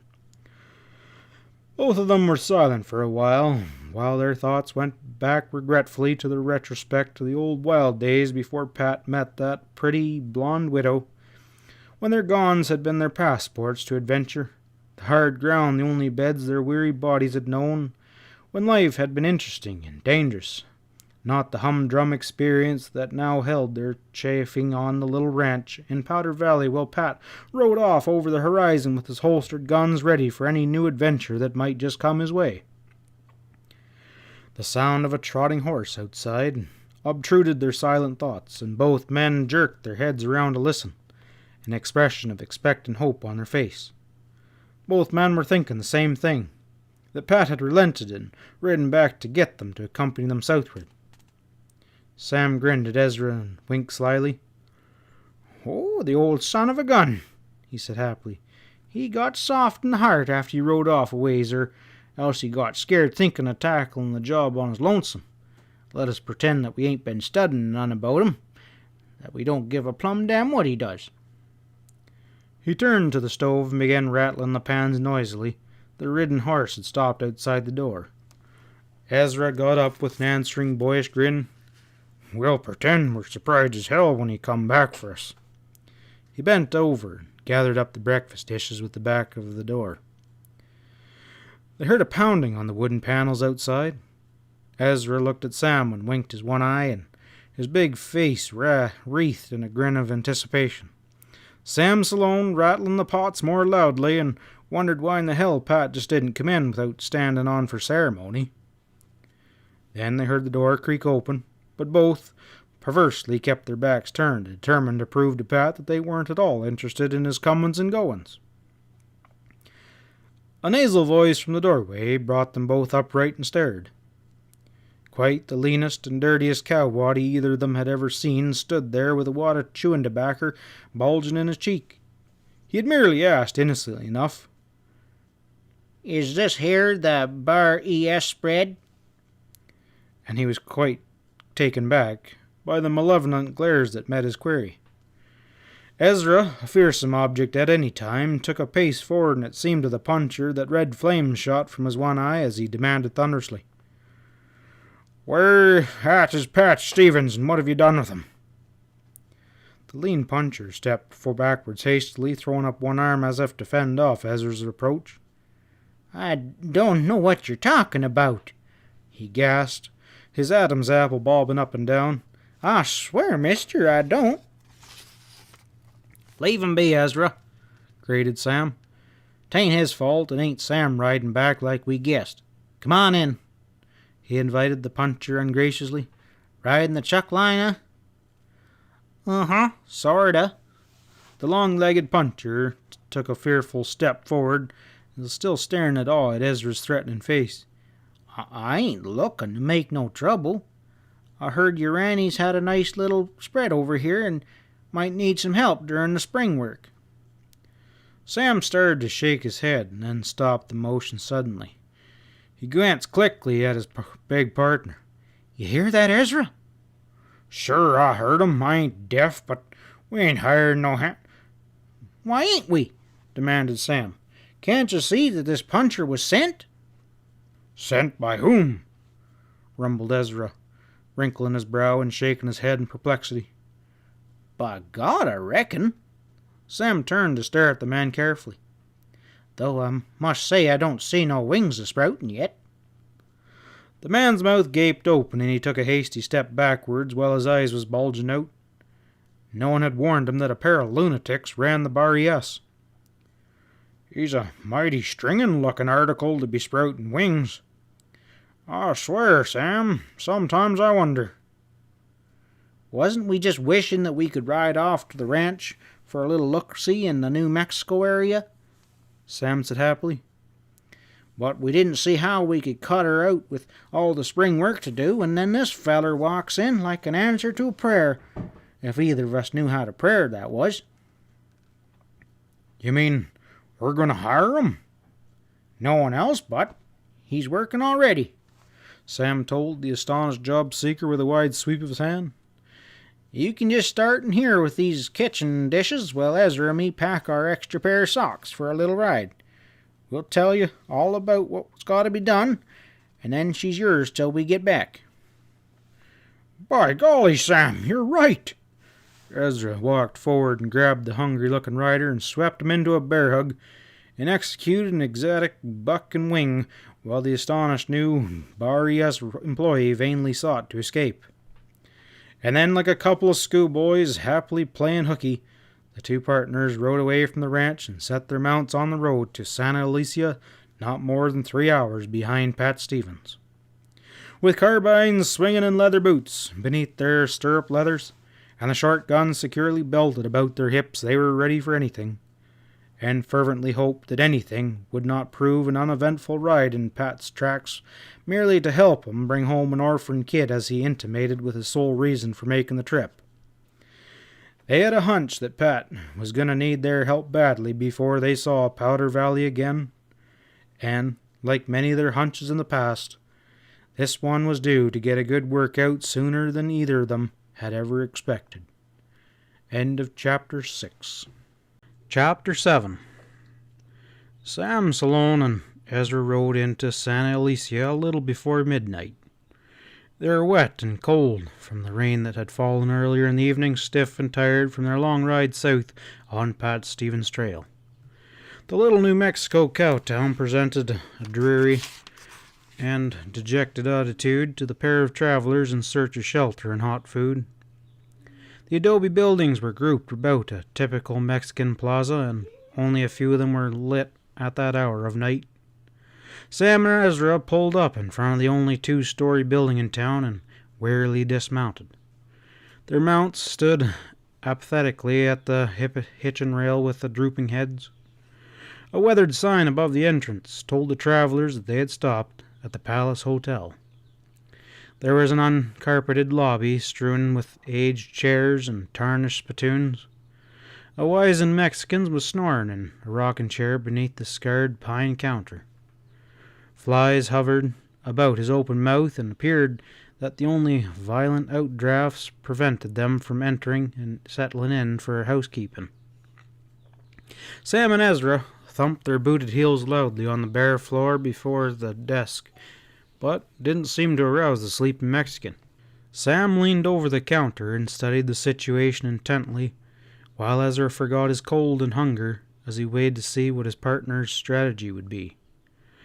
After comprehensive study, Sam cupped one hand and made a swipe at the horde of flies buzzing in the air above the sleeper's face, and he caught 3 of them and then crushed them lightly so they wouldn't fly away, and then delicately dropped them one by one into the yawning, toothless cavity. The Mexican snapped his gums together after the 3rd fly landed on his palate, and he swallowed hard and sucked in withered cheeks with a look of supreme gratification. "By gum, he ate 'em," Ezra whispered loudly and excitingly. "Did you see that, Sam? Swallowed 'em whole like a doggone fly-eating lizard." Sam pushed his Stetson back and scratched his head dubiously. "Well, maybe they're a special breed he raises here for eating purposes." At that precise instant, the weathered old Mexican erupted from his rocking chair. One brown hand went clawing into his throat, while strange gurgling noises spewed from his mouth. His eyes bulged as he spit out the first one bed-wriggled fly and then another. "Well, there they come," Sam Sloane told him severely. "That's what happens for not wearing a veil when you go to stealing yourself a few winks. Them doggone flies, they smelt your breath and thought they was diving head first into a garbage pail." Only 2 flies came out after repeated clearings of his throat and spitting. The Mexican stared at them in complete fascination and muttered, "Madre a Dios, she's not good for taste, senors." "Them others what you were swallowing must have went down without tasting," Sam suggested. "And now that you had your midnight stack, what's the chances for a dry bed and a stable room for a couple horses?" "Si, senor. This hotel, she's the best in New Mexico." The Mexican swept a pair of crippled flies from the pine counter with a magnificent gesture of unconcern, and swiveled a leisure round in front of his guests and raised his voice in a shrill shout. "Miguel, 2 rooms pronto." While Sam signed the register with flourish, U.S. Grant and Teddy Roosevelt, Washington, D.C., a sleepy-eyed, brown-skinned youth emerged from the yawning from an opening door. "Take these men and show them to their room," the old Mexican ordered. "Room 23. She's empty tonight, I think. The youth nodded sleepily and then turned in a long corridor leading off from the lobby. Ezra followed him, but Sam lingered at the desk. What about our horses? They'll have the best, senor. Yes, yes. The Mexican lifted both hands and waved them in an effort to indicate the manner in which their mounts would be cared for. Miguel will see your horses are made well with food and water. Sam nodded and trailed Ezra and the boy up the corridor. Miguel had opened the door of a cold, draughty bedroom and was lighting a kerosene lamp on a rickety table beside the double bed. He had a difficult time making connections with his match and the wick because he was staring at Ezra's one eye with morbid interest. The senor is sick with the eye badness? He asked politely, as the wick finally caught up and flared. Ezra got his eye hurt when he was squashing a boy like you once betwixt his two hands, 'cause he was asking too many questions, Sam growled. Piece of a bone flew out of his head and jabbed him square in the eye. You best get out and tend to our horses before we take another notion. Might finish off blinding himself if he squashes you as well. The youth backed away apprehensively and stared at Ezra's huge hands, which looked fully capable of mashing a bone out of an inadequate boy's head. He breathed. Si, senor, si. Then whirled and escaped into the corridor before Ezra could possibly get a hold of him. You sure tell the dangdest lies, Ezra said placidly. How come you hate the truth, like you do, Sam? Well, it could be I'm just out of practice, Sam sighed. Ain't had no call to think up lies back there in Powder Valley for quite a spell. He flipped the covers back from the lumpy corn-husk mattress and scratched a match on the seat of his pants, bent over to pass the flame close to the seams in the worn ticking. Looking for night crawlers? Ezra asked interestedly. I don't see none. Sam sounded faintly disappointed. We'll know by morning, though. Come on, Ezra said impatiently. Let's go chase out and hunt up some grub. My belly's so hungry, I'll have to be hunting some props to keep her from caving in if I don't stuff her out pronto. And a drink or two first would warm our guts up so they wouldn't freeze the food's going down, Sam decreed as they stepped out into the lobby into the still moonlight night. And then we'll see where we can find out about this Mose Higgins feller, and whether Pat's hit town ahead of us or not. They strolled along the hard-packed dirt sidewalk towards a low corner building where light and music were streaming under a pair of swinging doors. Half a dozen saddle horses waited patiently at the hitching rail outside. They pushed into the low bar room lit by lanterns swinging overhead on the bare rafters. A couple of men were slouched at the bar, behind which was a bald-headed bartender languishingly picking at his teeth with a gold spike suspended about his neck with a thin chain. The music came from inside, curtained off from the front. Sam said, Whiskey for me and panther sweat for my friend. He planted his stocky body at the end of the bar. The two men turned their heads and gave Ezra and him a long, steady stare of appraisal.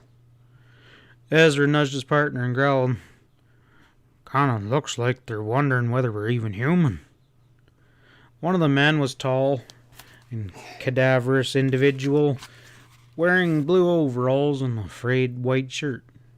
Beady black eyes were sunk back into the great hollows, and a droopy black mustache curled down past the ends of his wide, unsmiling mouth. His companion was a sprucey young cowboy wearing a black satin shirt with red polka-dot bow tie. He had blue eyes and chubby cheeks and a round, smiling mouth, and he was far from sober. He snickered as he overheard Ezra's remark. The bartender slopped liquor on the bar in front of the Powder Valley pair. They tipped their glasses and held them out for a refill. The tall man was whispering in the ear of his young companion, and the puncher kept glancing down the bar and nodding, his eyes round and owlish. Sam Sloane set his glass down hard after emptying it the second time, and he asked the bartender loudly, Are we the only white men that ever come to this place? The bartender cleared his throat and glanced dubiously down at the other two customers. The tall man tugging at his companion's sleeve and led him away towards the back room. The bartender turned back with a scowl. "What do you mean by that crack, feller? Can't you see them two was white as well?" Sam shook his head placidly. "Well, the way they was looking at us and whispering, I thought we was plumb curiosities. Who was they?" "Well, the tall feller's Nate Ledbetter. He gambles some. Other kid is Ned Leroy. His daddy is sort of a high-powered political about. He's a good meanin' boy, but he's as crazy as a loon. Old Tom Leroy kicked him out of home a couple months ago and told him to make it out to shift for himself for a spell." Sam nodded and said, "Well, I reckon you're the feller I know would be looking for," he said to the bartender.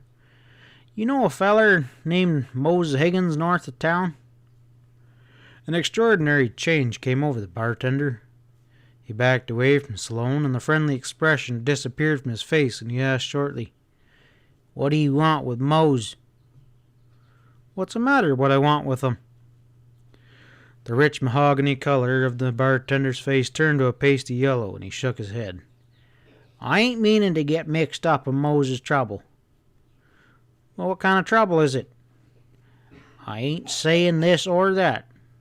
Look, mister, suppose we say them drinks was on the house and you fellers just mosey along." Sam scowled at him, and Ezra laughed happily. "Seeing that the drinks are on the house, what say we have another, Sam?" Sam nodded, and they shoved out their glasses. The bartender's hand shook as he spilled liquor all over the counter, and he tried to refill the glasses. He quavered, "Are you fellers the one Moses has been expecting to hit town?" "Well, go ahead and reckon," said Sam angrily. He tossed off his drink and walked towards the curtained doorway at the back of the saloon. Ezra followed him, after a wistful look at the whiskey bottle, which was still containing some liquor. 3 cowpunchers were awkwardly dancing with a trio of female entertainers at the rear of the room. The music was furnished by a tinny piano and guitar. Only 2 of the tables around the small dance floor were occupied. Ned Leroy and Nate Ledbetter was whispering over cups of coffee at one table. A broad-faced young man sat alone at another table and watched the dancers with sullen eyes. "Well, looks like this is what we were looking for," Sam said to Ezra when he saw a white-jacketed Mexican waiter going into the kitchen with a tray of dirty dishes. "There's food and music, both at once and all at the same time." The waiter took their orders, a steak and fried potatoes. Ezra leaned forward and mumbled, "What do you reckon made 'em act so funny when you started there asking about Mose Higgins?" Sam lifted his voice to be heard above the loud music from close behind them. "How do I know? It just proves that we're suspected all the time. This Mose Higgins is some kind of bad medicine. That's why Pat hightailed down here like a horse with a turpentine under his tail." The music ended, and 6 dancers scattered off the floor to tables where they ordered drinks. The white-jacketed waiter was very busy for a short time. The sullen-eyed young man got up and came to their table as they started to wolf into the tough steaks and soggy potatoes. He pulled up a chair, dropped into it without invitation, and asked, "Strangers in Santa Alicia?" "What if we are?" snapped Sam, while Ezra carefully laid down his knife and fork and rubbed his big palms together. Young feller replied, "Well, nothing much. My name's Adams." "Well, ain't that nice?" beamed Ezra. "Don't believe I ever hit a man named Adams before, have I, Sam?" "Deputy Sheriff," the young man put in hastily. "Oh, drats." Ezra's grin faded from his disfigured face. "Well, that sort of ruins things, don't it?" he queried anxiously of Sam. I smacked a lot of deputy sheriffs. But none named Saddam, Sam pointed out. That makes it all right. What's all this crazy stuff about? Demanded the young deputy, drawn back a bit, nervously dropping a hand to his gun butt. Sam replied gently. We're used to picking the company that sits at our table where we're eating. Oh, I see. Adams got up. He hesitated as though about to say something further, then turned and walked out into the barroom. Well, things are looking up, Sam observed happily. If we could just find the mayor now and spit in his left eye, we might get some real action. I should have smacked him, Sam.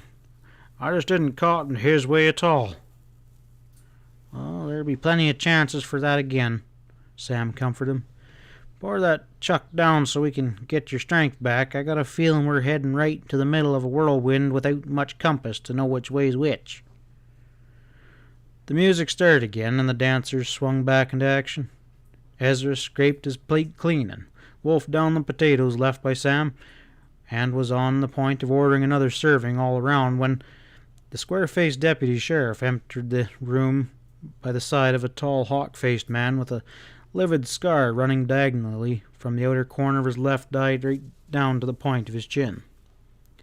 He wore 2 black-butted 6 guns tied low for a fast draw in open holsters, and there was a bleak, hungry look on his face as he walked directly towards the table occupied by Ezra and Sam.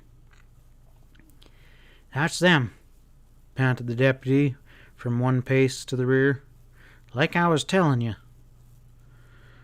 Sam's chair lurched backward and he went for his gun. He wasn't fast enough to beat chain lightning. The scarred-faced man had time only to fire only one shot before the table, propelled by Ezra's foot, upended and dumped the crockery out of him. And then someone whooped and began shooting out the lanterns. End of Chapter 7. Chapter 8. The deputy and his 2-gun companion went to the floor, under the weight of the heavy wooden table, as a bullet splintered the first lantern. Ezra scrambled over the floor after them like a bull-like roar. The stranger's bullet had smashed Sam Sloane's gun out of his hand as he drew, leaving him unwounded but with his fingers numb. The interior of the dance hall was a crazy tumult of shrill screams from the girls and whoops of glee from the cowboys.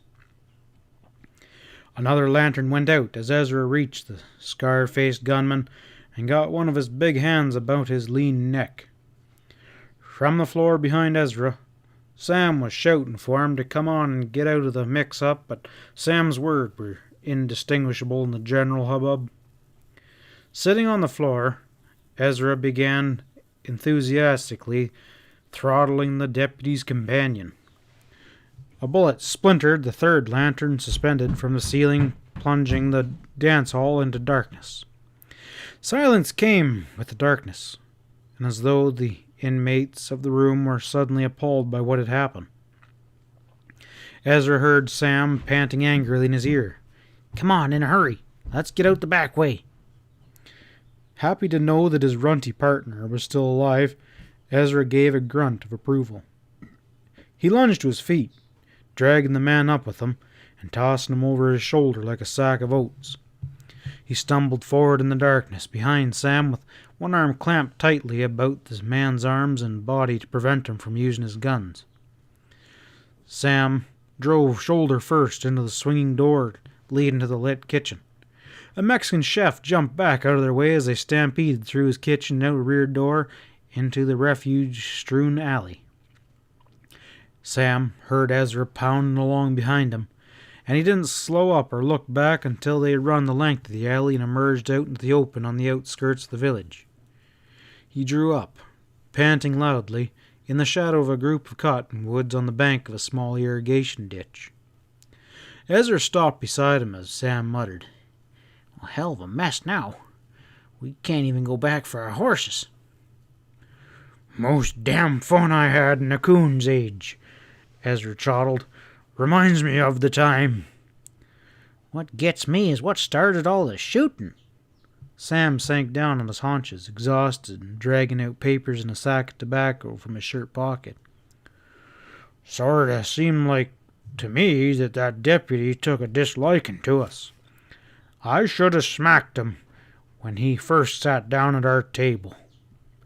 Ezra gently lowered his captive from his shoulder, catching the man's two wrists tightly in a vice that was like the pressure of a giant iron vice.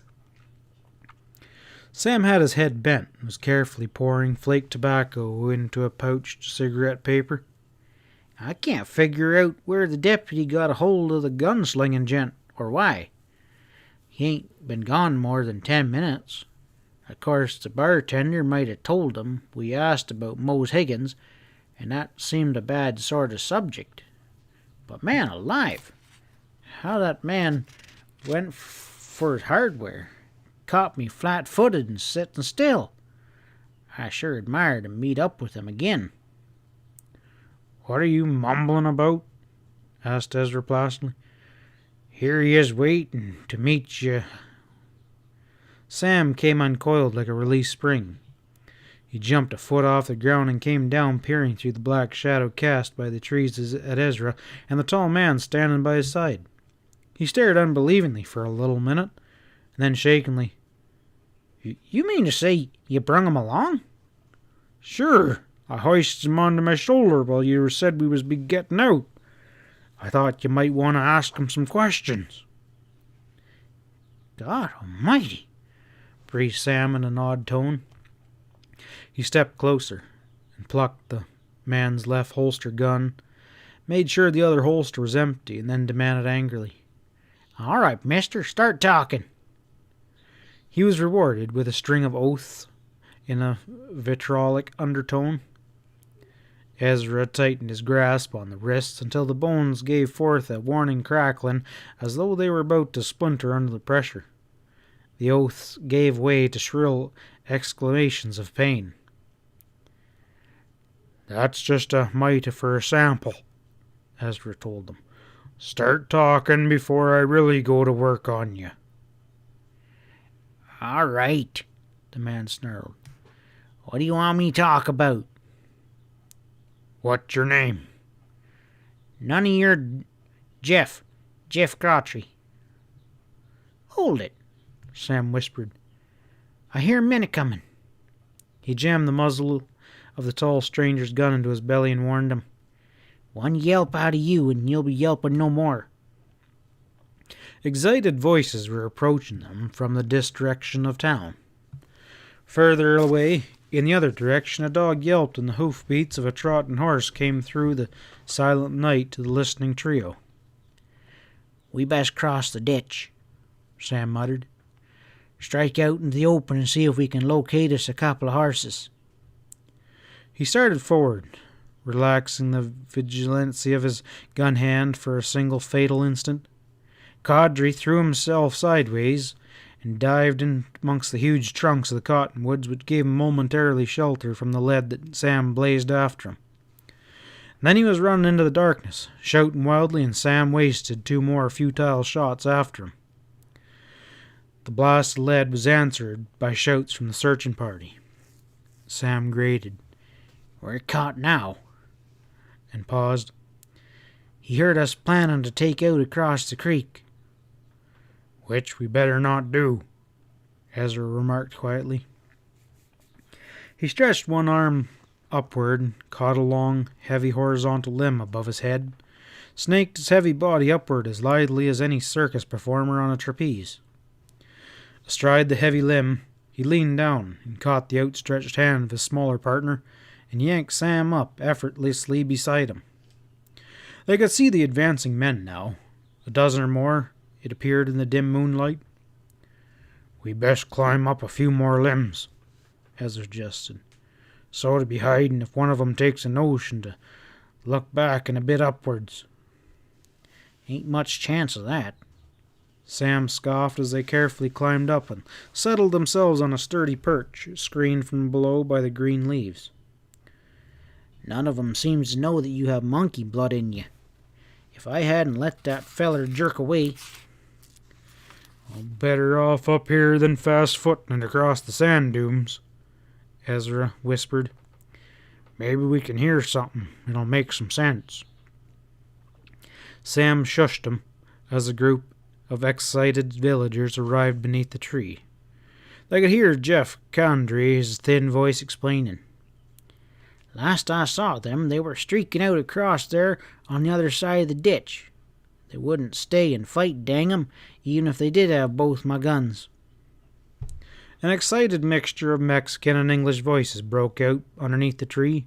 Men on horseback began to converge on the group from various directions and were hastily dispatched across the ditch in the direction Ezra and Sam were presumed to have fled. That big feller's as strong as a 6-mule team, Jeff Condry assured each one as they came up to shoot excited questions at him. Dang near choked me to death betwixt his thumb and one finger, and then drags me off here like I was a bantam rooster and he aimed to wring my neck. And to those who wanted to know about the dance hall fracas was all about, they're outlaws all right. They're part of the Lacy gang. One of them Lacy himself, I bet. Clarence, he put me onto 'em. He had a run-in with 'em first and got suspicious, and then Baldy told him that they'd gotten tough with Ned Leroy and Nate at the bar, and then asked about Mose Higgins. Well, Clarence caught on right now that they must be part of Lacy's gang drifting in to size things up, and not wanting to tangle 'em single-handed, Clarence just nonchalantly stepped out and deputized me. It's lucky he did, too. Condry ended, not too modestly. The way that short feller went for his gun was a caution. All I could do was throw my lead first, and you boys know that he means he's fast. And then there's that one-eyed buzzard. He's stronger than any 10 men, I tell you the straight of it. A rider came galloping up to interrupt Jeff Condry's monologue, and from their insecure perch high up in the tree, Sam and Ezra heard him calling, Sheriff Petro. And from his soft, accented voice they gathered that the sheriff of Santa Alicia was of Mexican descent, no uncommon occurrence in a state where the large majority of the qualified voters were Mexican. The sheriff assumed charge immediately and with quiet competence, dispatching all the remaining mounted men to take up the search for the fugitives, and then dispersed the unmounted villagers back to town. 2 men lingered around the edge of the shadows after the others were gone. From their voices, Sam and Ezra recognized them as the stocky, sullen-faced deputy who had introduced himself as Adams, and his fast-shooting friend with the scar face. They were rolling cigarettes and exchanging commonplaces about the affair until they felt sure all the others were beyond hearing distance, and then Adam began to swear at his companion angrily. Gosh darn it, Cadre. That was the dangdest bugling I ever been in. Why in the dickens did you shoot that black-faced feller's gun out of his hand instead of drilling him? I told you. Listen, babyface. Cadre's voice twanged like a tight wire. When you're shooting as fast as I was shooting tonight, you don't have much time for aiming, and I don't see you throwing any lead. Well, that's 'cause I was standing behind you and couldn't get my gun out, the deputy muttered defensively. And I wanted to know what the matter with Ned Leroy was there, too.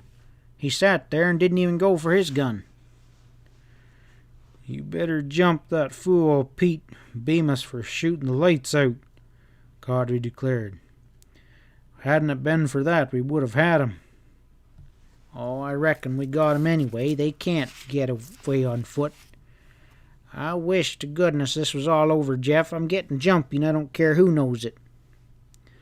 Worried about the gal, huh? Well, why shouldn't I be? Listen, what about the other man tonight? The Rainey who dropped by Higgins' ranch. You reckon he's in on this too? Or was he telling the truth about accidentally stopping in to get out of the rain? Well, I thought first off, like you, that he must have been the feller Mose was expecting, but now I don't know. Those 2 yahoos tonight, they fit the bill too good. I'd say one of us ought to ride up Lonesome Creek and put a bug in Harry's ear. The dang fool should have recognized you tonight, If you'd just told him. Hell, I couldn't. I couldn't tell him anything. Not with Helen right there listening. Clarence Adams exploded in harassed tone. I was damn glad he made the mistake he did and carried the feller off, but I'll see Lacy gives him hell for grabbing the girl, too. You better stay clear of Lacy till this is over, the way you bugled things up here tonight. You wouldn't know him anyhow, Caudry boasted. No one does but me. Lots of times when he's working up a wingo like he's got figured for Santa Lucia, he drifts into town weeks ahead and figures around unbeknownst to any of the gang. But he's watching. Don't you ever be forgetting that. There was an implied threat in Jeff Caudry's voice that did not escape the young deputy. He replied nervously. Well, sure, I know how Lacy works. We better start drifting back to town. Do you want to ride up to Lonesome Creek, or should I wait for time to do it? They were strolling away from the cottonwoods by that time, and Caudry's reply was lost in the distance. High up in the leafy perch, Sam Salone moved his legs cautiously, and then let out a soft groan. Damned if I ain't growing here. Hold my hand, Ezra, while I see can I tear myself loose and drop down to the next limb. Well, maybe we ought to build us a nest and settle here. I got so that I kinda enjoy being in this tree. We're riding up Lonesome Creek, and we ain't losing no time about it neither. He slid off the limb cautiously and then swayed downward like a pendulum while his feet groped for the lower limb. His strained muscles gave way suddenly, and he went crashing downward, bouncing from one limb to another, and then finally ended in a disgruntled heap at the foot of the tree. Ezra leaned down and asked anxiously, "Any bones broke?" and was answered by a volley of abuse. Why didn't you catch me, you thick-headed ape? Heck no, I ain't hurt. Just figured that was the quickest way down. Why don't you try it your own self? "I reckon I will," Ezra called from above. There was a great crash of limbs, and Ezra jumped back out of the way just in time to escape the catapulting form of his partner. But Ezra hit solidly on both feet with a loud thud and announced cheerfully, "Yeah, you're right. That is the easiest way out of a tree. What do we do now?" he asked forthright. "Every mother's son hereabouts looking for us with cocked guns." 9/10 of the mother's sons out yonder are scouting the prairie for us, drawled Sam. Seems to me like it'd be smart for us just to mosey right back to the hotel stable and saddle our horses. No one will be looking for us to do it, and then we'll find out where this Lonesome Creek place is and take a look-see out there. "Sounds plumb crazy to me," said Ezra in a pleased tone. "So come on." As they left the concealing shadow of the cottonwoods and began cautiously circling the darkened adobe homes in the direction of the rear of the Palace Hotel, he asked Sam, "What do you make of that talk we heard back yonder? Don't seem to make much sense to me. First off, they think we're outlaws and start gunning for us as soon as we ask about Mose Higgins. And then the deputy and Scarface, they want to get us because they're tied up with some gang and they think we're bad business because we're ended up asking for Higgins. Oh, hell, I'm all mixed up now," he ended hopelessly. "It don't make sense nohow." "Course it don't. Not the way you tell it. Now, the way 'tis, well, is like this. The sheriff and everyone else thinks, oh, hell, I don't know what everyone thinks, but they're all gunning for us. We gotta keep out of sight till we find out what's what. Now, this alleyway ought to lead us back to the hotel, and I reckon the stable ought to be back of the hotel, and I'm hoping that Miguel's only the stable boy. Let's take off down this alley." They moved along cautiously, keeping close to the shadows cast by the low walls of the buildings until, at last, they came to a lantern hanging at the end of the rafter, faintly illuminating a sign that read, Palace Livery Stable. "There she is," Sam muttered with satisfaction. There were sliding wooden doors closed tightly on the alley entrance. Ezra exerted his strength, and one of them slid back on rusty iron runners with a protesting squeak. They hesitated, waiting to be challenged from inside, but no voice was lifted inside the stable. They slid into the dark interior and found a couple rows of wooden stalls occupied by a half-dozen horses. It was the work of only a few minutes in the darkness to pick out their own mounts and their familiar rigging, and only a few more before they had them saddled and were led outside. As they swung into the saddle, Ezra looked regretfully at the two-story hotel and muttered, "Oh, that lumpy bed wouldn't feel half bad to my bones right now." "My goodness, you're getting soft and lazy-like, just like Pat," Sam sneered. He was in the saddle, leading the way slowly to the mouth of the alley.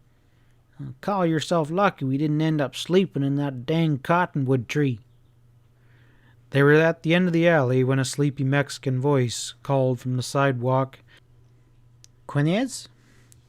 Pablo Gonzalez y Pedro Martínez," Sam murmured. "Bueno, compadres."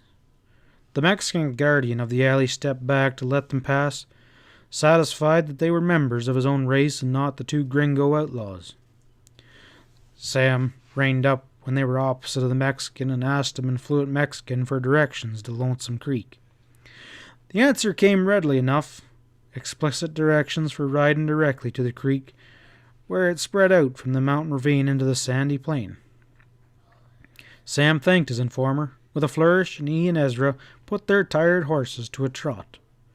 In a few minutes, the little town of Santa Alicia was swallowed up in the darkness behind them. End of Chapter 8. Chapter 9. The clip-clop from the hooves of the trotting horses was the only sound in the soft desert night. The air was clean and fresh and pleasantly cool, washed by the recent rain. The sky was overcast with only a few fleecy clouds now, though which the moonlight was filtered downward into a soft glow that touched the barren desert with enchantment. The harsh outlines of gaunt sand dunes were obliterated in the faint light, giving them a mysterious allure that beckoned the riders on.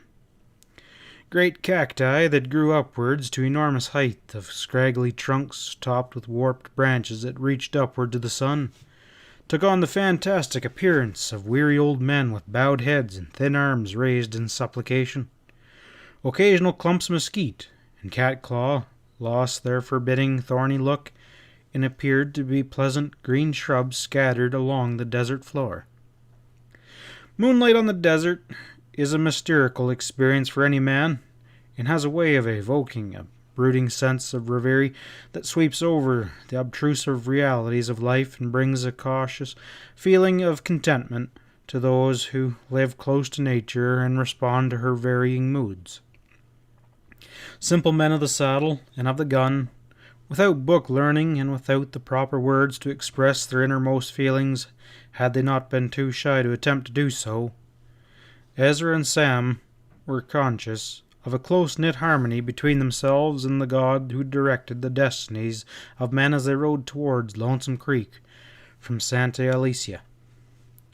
Either man would have been ashamed to utter such words had he thought them out consciously, but the quality of kinship was there, expressing itself in a sublime faith in itself, and all in their abilities to override all obstacles that might confront them on the trail ahead.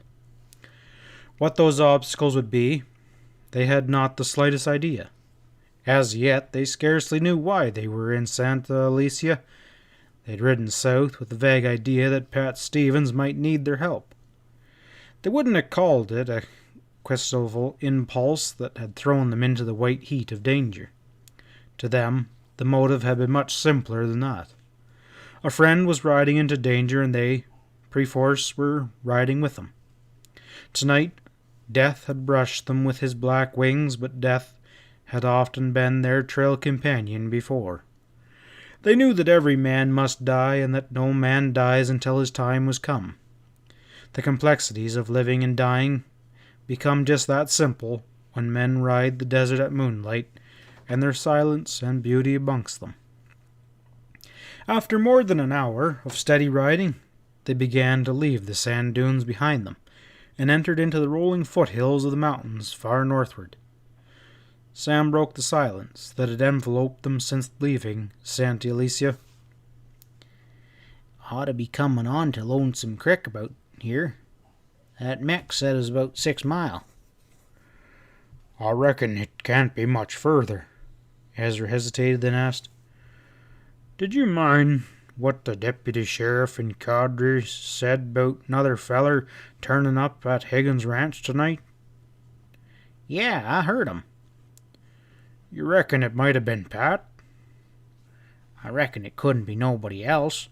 Pat was ahead of us all the way, but we didn't see nothing of him at Santa Alicia.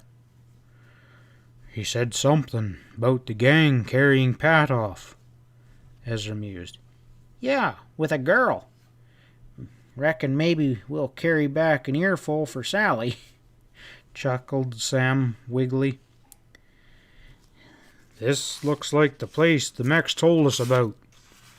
Ezra reined about on the edge of a tiny stream trickling out from the mouth of a wide, shallow canyon. It does look like Lonesome Creek, all right. Of course, we don't exactly know where on Lonesome Creek that Henry feller ought to be hiding out.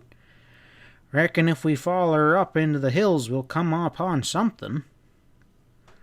Let's follow her, Ezra said, and then headed his horse into the wide canyon.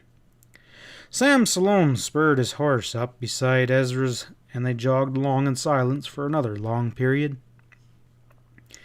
They didn't exactly know what they were looking for up the creek. They had heard Jeff Cadre and Clarence Adams agree that one of them should ride out later and contact a man named Harry with some sort of a warning. And there had been a vague hint that Pat Stevens and some girl might have been taken up the creek by Harry. Both men had a crazy hunch that they might be riding towards the headquarters of the gang, and it was this hunch that kept them riding confidently forward. They wanted desperately to come to grips with a substantial enemy, one that would stand up and fight instead of dissolving into nothingness. You ever hear of the feller Lacy they were talking about tonight? Ezra said after a long time. It seems to me that I have. Sam's tone indicated that he'd been giving that particular subject a great deal of thought. But I can't just remember what I heard about him, he ended lamely. I can't remember whether 'twas good or bad. I'm betting it was bad. Way they talked, he's got some kind of clean-up figured here. And Moses must be in the way. Yep, sounded like it, but I don't see how Mose Higgins is mixed up with a thing like that. From what Pat told us, Higgins sounded like a right decent hombre. You know, I've been thinking about that. Sam's voice was worried. Pat didn't really know nothing about him except meeting him that one time when Pat was hightailing it from a posse. Of course, you and me know that Pat ain't done nothing wrong. Knowing Pat like we do, we wouldn't have been asking any questions neither. We would have done just what Higgins did, but dang it, Ezra, Higgins didn't know Pat. All he knowed was that Pat was a stranger on the run from the law. So he takes Pat in and hides him and helps him make a getaway? Which was a damn fine thing for him to do, Ezra put in. I hope you ain't blaming him for doing that. Damn it, Ezra, that's just what I'm talking about.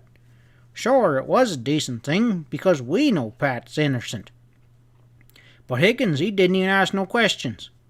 What I mean is, he would have done just the same if Pat had been a woman killer the posse thought he was that they was after.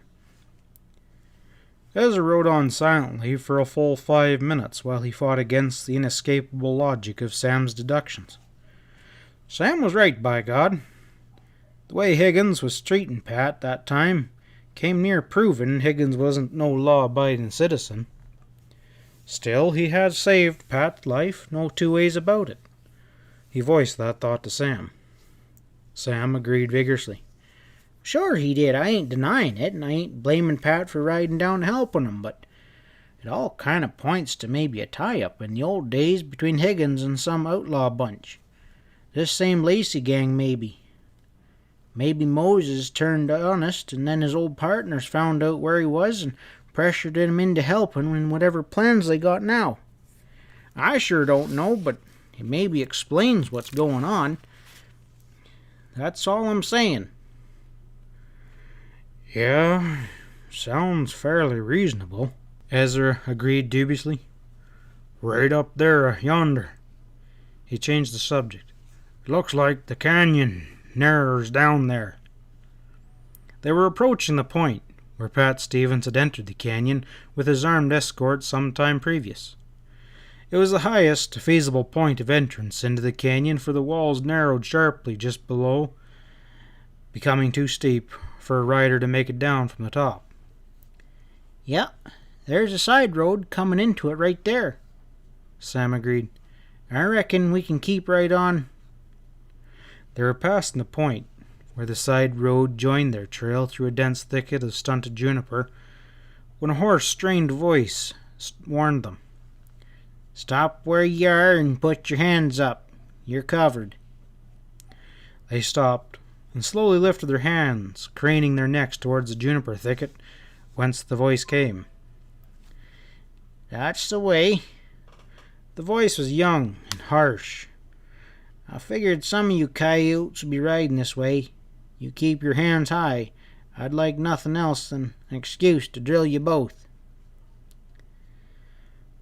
He means it, Sam muttered out the side of his mouth. Kinda sounds like he's got an itchy trigger finger. Don't be starting nothing yet. I ain't starting nothing. If my arm starts sagging, it's only because of weakness of the flesh. What do you want with us? Sam demanded of the unseen dry gulcher. We can't sit here all night, reaching for the moon with nothing to catch hold of. You better keep reaching. The speaker sounded worried, uncertain. I'm gonna ride out and get your guns. Don't be starting any funny stuff. We ain't exactly in no mood for fun in this, Sam muttered as a slim figure of a rider emerged from the dark shadow of the juniper. Their captor was bareheaded, and the moonlight was reflecting from a heavy growth of tawny hair. He carried a rifle stiffly across his chest with his finger on the trigger and his muzzle trained on the two men. As he rode closer, Sam saw that he was quite young, certainly not more than 20, with thin, intent features. He also saw that the youthful rifleman did not wear a gun belt, and there was no evidence that he was armed with a handgun. That made everything just about perfect. A rifle is plenty dangerous at 10 feet, but it's hardly maneuverable in the close quarters that would be necessary before the youth could disarm them. Sam relaxed in the saddle, waited patiently with his hands still high in the air. The rider was approaching from his side, and he swung around behind Sam and warned in a voice that shook with nervousness. Don't be making a move now. I've got you covered every minute, and your partner too, he added as an afterthought. Sam growled. All right, kid, I ain't studying about eating lead from that rifle. The lad was close now. Sam turned his head slightly and caught a glimpse of the muzzle just below his right arm, and he flailed downward with his arm, knocking the muzzle away and catching it in his hand near the front sight.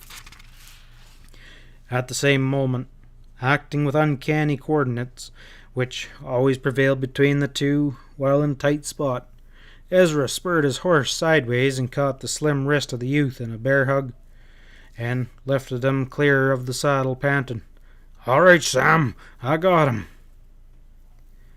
Sam gave the rifle a jerk that broke it from the youth's grasp. Helpless in Ezra's arms, the youth was sobbing with rage and frustration. Sam dismounted and said grimly, "Drop him down here to me, Ezra. We can have us a little chat." He caught the lad by the shoulder as Ezra dropped him and demanded sternly, "What's the idea of throwing down on us like that?" "Damn you to hell and damnation. I've been laying for you for more than an hour. I knew you'd be heading up for Lonesome Creek. Is that where you got Helen? You tell me the truth. Is that where she is?" Whoa now," Sam admonished. "'Pears to me you got us tangled up with a couple other fellers. Who's this Helen you're talking about, and what's she got to do with us?" "Helen Higgins. As if you don't know. You hear that, Ezra? I reckon this young feller can tell us some things we need to know. What makes you think Helen Higgins is up there on Lonesome Creek?" he asked the boy sharply. "Because I think that's where the hideout is, and I've been watching it the last couple weeks." "Whose hideout?" "The Lacy gang, of course." "Well, that's what we thought too." Sam shook the lad. "And that's why we're heading up there. If you want to help us, Helen Higgins, you better do some fast talking. What's your name?" "Ben Andrews. But what—" "I'm telling you, you made a mistake. We're friends with Mose Higgins from up in Colorado. We don't know nothing about no Lacy gang except what we heard in Santa Alicia tonight." "Friends of Moses?" Ben Andrews drew back from Sam. "What kind of friends?" "The sort that don't want to see Moses in no trouble," Sam growled. "Where's he at?" "Mose? He's dead." Young Andrews quivered. "A 2-gun saddle poke rode in from the north tonight and killed him. His gang rescued him and carried off Helen while he was on his way to jail, and I've been waiting here." He was interrupted by a volley of gunshots far up Lonesome Creek. The racketing echoes thundered down to the trio between the steep walls of the gulch. Sam's hard hand tightened mercilessly on the boy's shoulder. "If you're telling the truth, maybe that's Pat Stevens up there now." "I am telling the truth, but—" "In which case, we got some riding to do." Sam sprang away from young Andrews towards his horse. He picked up the rifle and thrust it into the youngster's hands.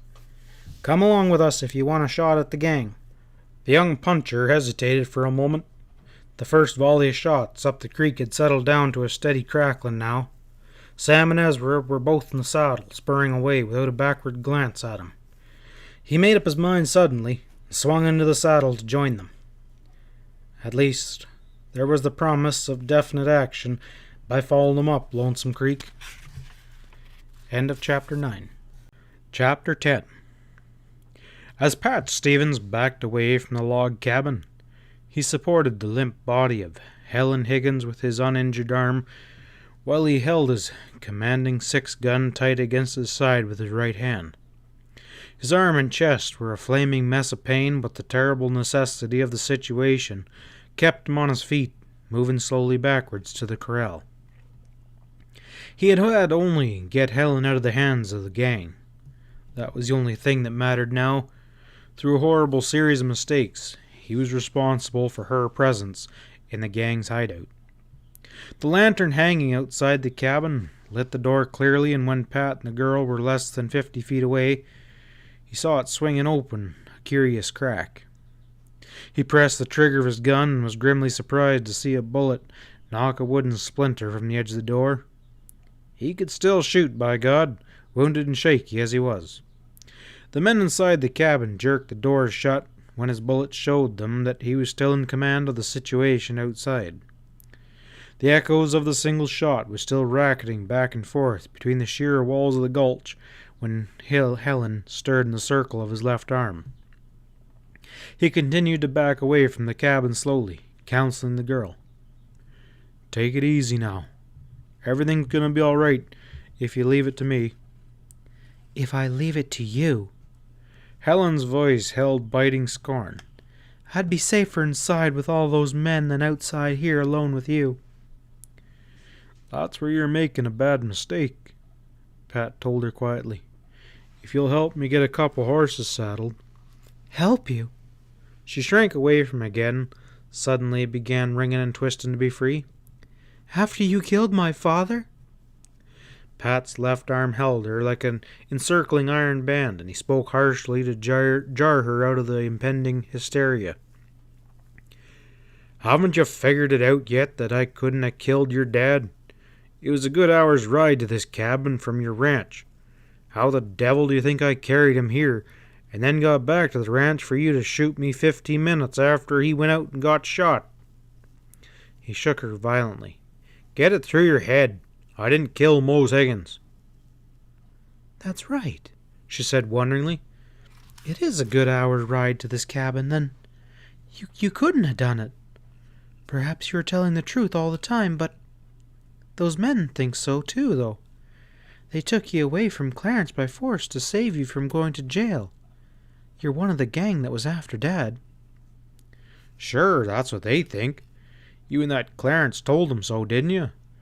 Remember back what had happened. They knew someone was going after Mose tonight. They didn't know who. But when we came riding along and you and Clarence spilled your story, well, they figured I was the guy that they were expecting." They were at the bars of the corral now. A wave of weakness assailed Pat.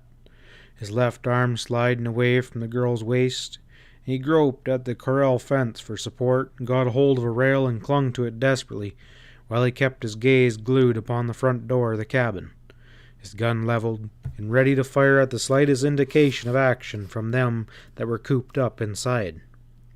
Helen stepped away from him. She hesitated, poised on the verge of flight, looking him up and down queerly. There was something splendid and pathetic and something tragically glorious in the sight of his tall body sagging with pain and the loss of blood. Yet, standing alone there against those inside the cabin to cover the escape. Helen hesitated only an instant before something happened to her in the vicinity of her heart. She felt a great flooding sensation of relief, of newborn hope. For the first time, she had been queerly drawn to this tall, quiet stranger and had forced herself to fight against the feeling. She was ceasing fighting now. Perhaps he was telling the truth. She desperately needed to believe in something, in someone. She moved close to Pat, and there was a strange radiance on her face which could not even shadow cast by the canyon wall could hide.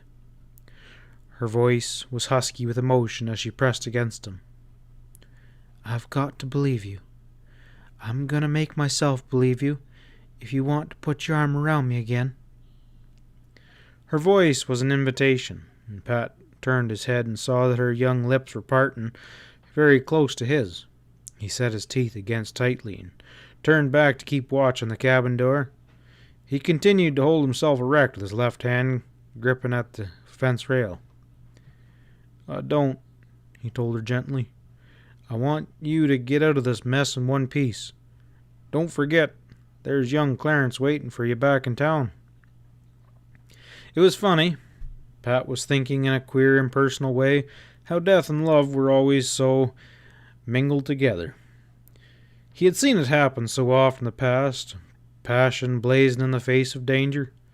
He didn't realize it. It was a demand of nature upon the human race to seize the last moment of living for love before it was too late. All he knew was that, if he wasn't a merry man, if Sally and Doc weren't waiting for him back in Powder Valley, he'd have forgotten everything else and put his arms around that there girl. It didn't matter that he was older than she. Nothing mattered except... But there was Sally back there in Powder Valley. Helen waited, pressed close to him, her quivering young bosom warm against his body.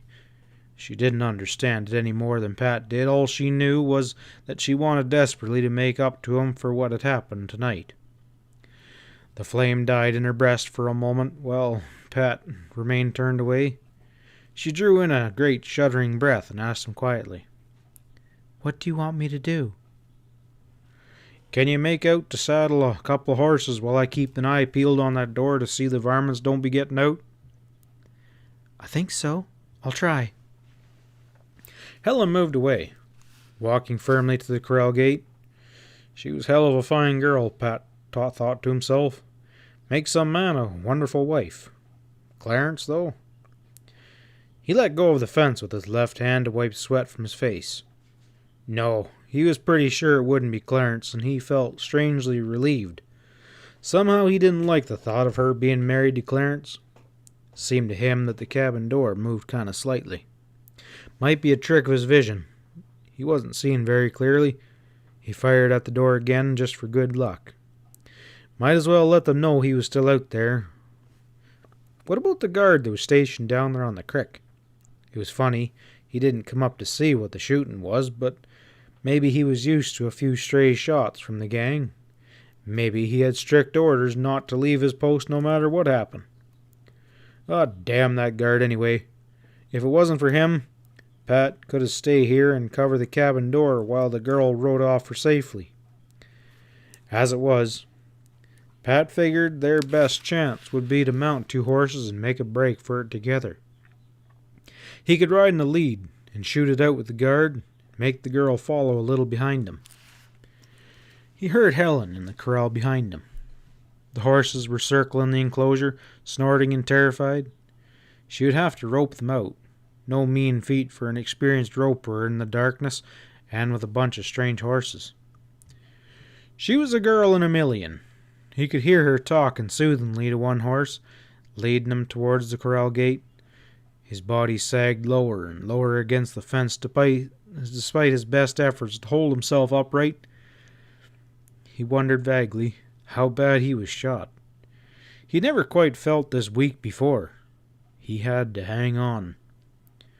For a little time anyway, if he could just get enough strength to sit in the saddle.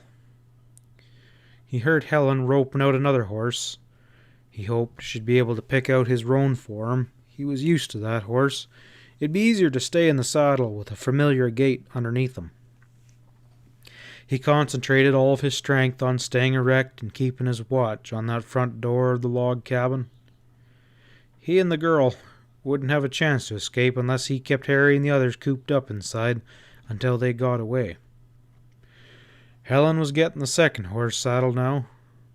Pat hoped to God that he'd have enough strength to get in the saddle and stay there until the guard was disposed of. He heard Helen opening the corral gate and leading the horses out. The men in the cabin were showing no further desire to open the door in the face of his bullets. He turned to see the faint outline of Helen's smiling face beside him. I managed to get your horse and I think your own saddle. How are you feeling? Pretty good for the shape I'm in. Pat let go of the corral fence and felt himself getting ready to crumble. He took hold of the shoulders of the girl and leaned against her. She competently maneuvered his roan around so the left stirrup was right in front of him. Pat Stevens put everything he had into the job of getting into the saddle. The roan was patient and let him flounder upwards with Helen helping with all of her strength. When Pat got both feet into the stirrups and his hand on the saddle horn, he felt able to accomplish anything. Then Helen mounted swiftly beside him. We'll take it slow and easy as we can, Pat whispered hoarsely. If they don't hear us riding away, they may think I'm still here watching and won't try to open the door. Helen nodded without speaking. They rode past the cabin at a slow walk, and it seemed to Pat that he could hear the loud pounding of Helen's heart, but it might have been his own. He kept his gaze fixed upon the cabin, his gun ready to throw lead, but nothing happened. The cabin became smaller in the distance behind them. The lantern was only a faint yellow glow in the night, and when they were too far away for accurate shooting, Pat spurred his roan into a trot and seeking to draw a little ahead of the girl. He didn't know how far down the creek the guard had been stationed, and he planned to be enough in the lead to take the first bullets if there was going to be shooting. But Helen immediately spurred up alongside him. If there was only some way of getting over to the side of the canyon, we'd be all right. Our ranch isn't more than a quarter mile from that cabin as the crow flies. Well, it's too bad that we ain't crows, Pat grunted. He shook his head at the forbidden walls on either side of them. The only way out is down as far as I can figure. How far away do you think the guard is? We don't have no way of knowing, Pat told her grimly. All we can do is keep riding until we get stopped. He had a death grip on the saddle horn to hold himself in the saddle. He had wrenched his wounds, and mounting he could feel them bleeding profusely again. At least, he muttered, they haven't found out that we're gone and started after us, but they're sure to do it as soon as the shooting starts down this way. Again he tried to put distance between his horse and Helen's, but the fool girl stayed beside him like a leech. Before it's too late, she told him swiftly, I want you to know that... Pat heard a horse nicker on up ahead of them in the canyon. It was cut off suddenly, as though an alert watcher had suddenly grabbed the animal's nostrils. He drove his spurs into the roan's flanks, sending him lunging away from Helen. A voice shouted, and flames stabbed at him from the darkness ahead, and he replied with his own 6-gun. The guard was firing with both hands. Pat's gun was suddenly empty. He hadn't the time nor the strength to reload. He drove the roan savagely at the splitting lances of flame in front, and he felt the horse stagger beneath them. But the roan recovered and didn't slacken in speed. He heard the man scream in terror and try to leap backwards, but it was too late to escape the roan's flailing forefeet. Pat's body went hurtling through space as the roan stumbled and went down. He lit on his left side with an impact that drove the breath from his body, and dazedly he realized that Helen was galloping up and threw herself from the saddle. She was leaning over him, sobbing. Her tears were like splatters of molten metal upon his cheek, and he tried to push her away. Go on, get out of here fast, he muttered. You'll be all right if you hurry, but the others, they'll be coming up behind. I can't leave you here. I can't. It's the only thing you can do, Pat argued. I'm done for now. I won't make her. That guard, he won't bother you. Just get on your horse and get going. No. She jumped up, looked about her wildly. Pat watched her run to the side of his roan, who was laying with his neck crumpled underneath him, and she was tugging on the saddle. Then she stepped back, and he saw that she was pulling his carbine from the saddle boot. She ran to her horse and leapt into the saddle. A wave of gladness swept over Pat. Everything was all right. She was going to be sensible. She still had plenty of time to escape. But his eyes were playing tricks on him again. She wasn't escaping. It looked like she was riding back towards the cabin. That's what she was doing. She was riding back with his bolt-action saddle gun balanced across the pommel of her saddle. He tried to lift his voice to yell at her, but he was all choked up. He couldn't utter a word. Faintly, from back in the direction in which Helen was riding, he heard the rattling of sporadic firing, and then he didn't hear nothing else. End of Chapter 10. Chapter 11. Sam, Salone, and Ezra drove their weary horses up Lonesome Creek Canyon at a killing pace as the intermittent crackling of pistol and rifle fire continued to echo down between the canyon walls. Young Ben Andrews was right at their heels, though neither of them was giving him a second thought. Sam was a few feet ahead of his heavier companion when his horse gave a snort of terror and leapt aside from the trail. Sam checked him and leaned from the saddle and saw the dim outline of a dead horse laying on its side, and a few feet away was a faint blur of darkness on the trail that looked like a man's body. Sam jumped from the saddle as Ezra and Andrews came thundering up. He wasted one close look at the dead horse and realized it was Pat's favorite roan, the one Pat was riding when he left Powder Valley. He shouted this information to Ezra while he trotted on to a halt beside the limp body of Pat Stevens laying on his back in the trail. Pat's face was turned up to the starlight sky, and his eyes were closed. His features looked like death, with a look of complete peace imprinted upon them. Sam Salone tugged off his hat before he dropped to his knees beside his stricken partner. He heard Ezra dismount, and clumsily coming towards him, was faintly cautious that the shooting was continuing up the canyon, that Andrews was spurring past in that direction, shouting something. Sam didn't know what Andrew shouted. He didn't care what the youngster did, nor what the shooting was all about. It had never before entered into Sam's mind that Pat Stevens was only human, and would some day die like any other man. He had simply never thought about Pat that way. The three of them had often joked about death as though it was something that happened to other people, as though it was never something that actually touched upon them. He touched his fingertips wonderingly to Pat's forehead. Yep. The flesh felt cold as ice. He struck a match as Ezra lumbered up beside him. In the flickering circle of illumination, he saw Pat's disarranged clothing and the bloody bandages that Helen had applied some hours previous. Pat?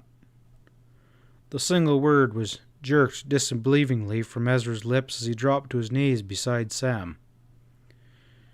Sam nodded, his uncovered head somberly. The yellow light of the match flickered out between his fingertips.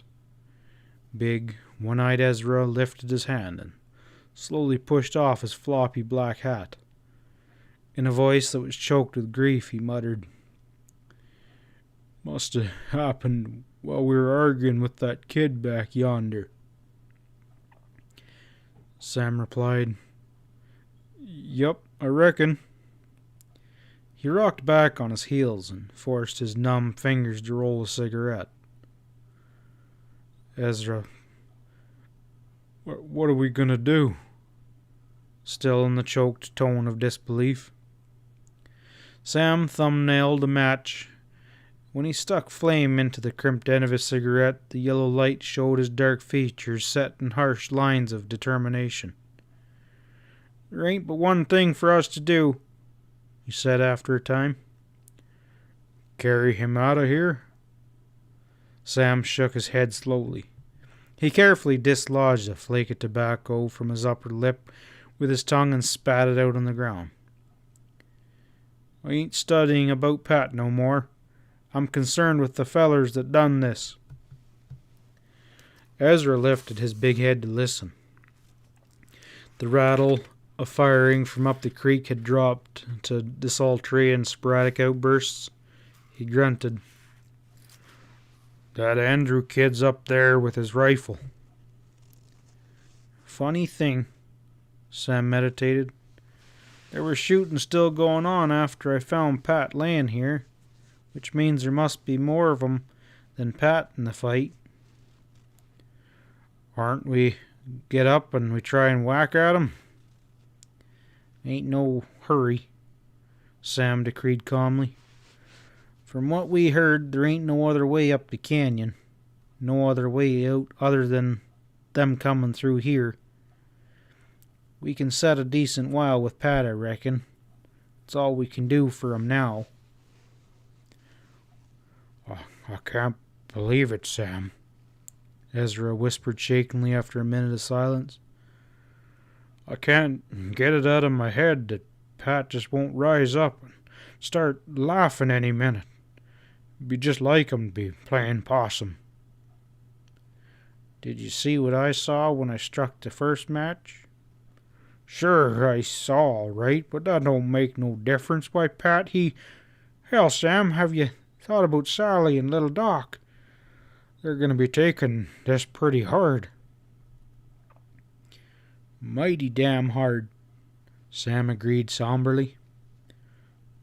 "Sally would want 'em brought back to Powder Valley." "I reckon so. Women are kind of funny that way. As if it makes any difference where a man lays to be slapped in the face with a shovelful of dirt." They were both silent for a longer period. All shooting had stopped up the creek, and the abrupt sound from that direction was a terrifying impact upon the two men. There was a brooding, unnatural quality about the night's silence, and it seemed to close down upon them with a smothering effect, as though all of nature passed momentarily to mourn with them in the passing of their comrade. Ezra stirred uneasily, and he looked at Sam in the faint glow that came and went as he sucked on his cigarette. A pebble was dislodged under his boot and it rattled down against a boulder. Ezra shivered and said forlorn, "There's generally a bottle of whiskey to pass around at wakes. I'd feel more like squatting here if I had me a drink." "Well, it's too bad we didn't come ready to set up with a body," Sam agreed. He took a final suck on his cigarette and spun the butt away in a glowing arc to sizzle out in Lonesome Creek, and he got up muttering, "Well, suppose we ride up there and flush 'em out. You stay here to pick off them that get by me." Ezra said, "I'm riding with you. None of 'em will get past both of us." He started to get up, relaxed, looking down at Pat Stevens' lax body. "I reckon I ought to carry him off the trail a little so he doesn't get trampled on if anyone rides by."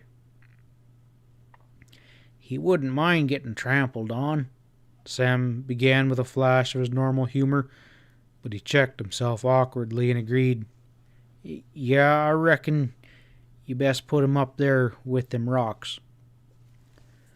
Ezra got his big hands underneath Pat's body and tenderly lifted the supposed corpus into his arms. Pat groaned, and a tremor of returning consciousness coursed down the length of his body. Ezra shuddered and almost dropped him and stared down fearfully at Pat's face, and he stammered, "God damn it, Sam, maybe he don't want to be moved." "What kind of crazy talk is this?" Sam paused on his way to his horse.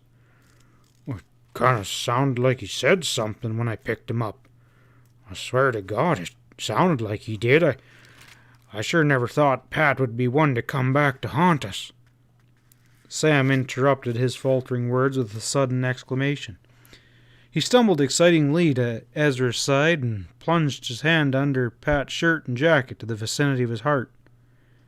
He shook his head, murmured, "I can't feel no heartbeat, but I swear, Ezra, he feels kind of warm. You reckon?" "He just gived another shake," Ezra reported, saying, "like a snake that keeps wriggling after you chop his head off, but I never heard an old man doing that." "Lay him down here," Sam ordered roughly. He struck another match and held the flame close to one of Pat's eyelids, leaned down to observe the result intently.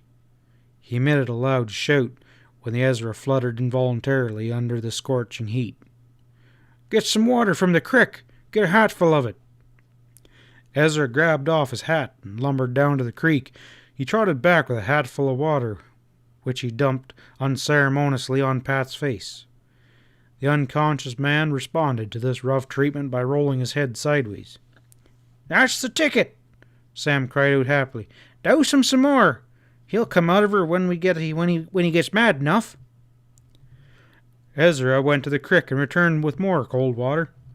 Pat groaned this time and opened his eyes and stared at him wildly, and he said, "Helen," in a weak voice, and then, "Helen, where are you?" "By gosh, are we going to have something to tell Sally?" excluded Sam. "Does he think about his wife when he comes back from the dead?" "Heck no. Not a word about his lone loving wife. It's Helen he's worried about." "Oh, shut up," Ezra ordered. He bent over Pat and said soothingly, "Take it easy, feller. It's Ezra and Sam." Pat murmured, "Ezra? Sam?" in odd undertone. He shuddered and let his eyelids flutter shut again. "Well, then I'm dead. I thought so. But I didn't know a man dreamed when he was dead." "You ain't dead and you ain't dreaming." Ezra caught him by the shoulder with one huge hand and shook him violently. "It's us, your old partners. We're here." "Which proves I'm either dead or dreaming," Pat said wearily. "You can't be here. This ain't Powder Valley.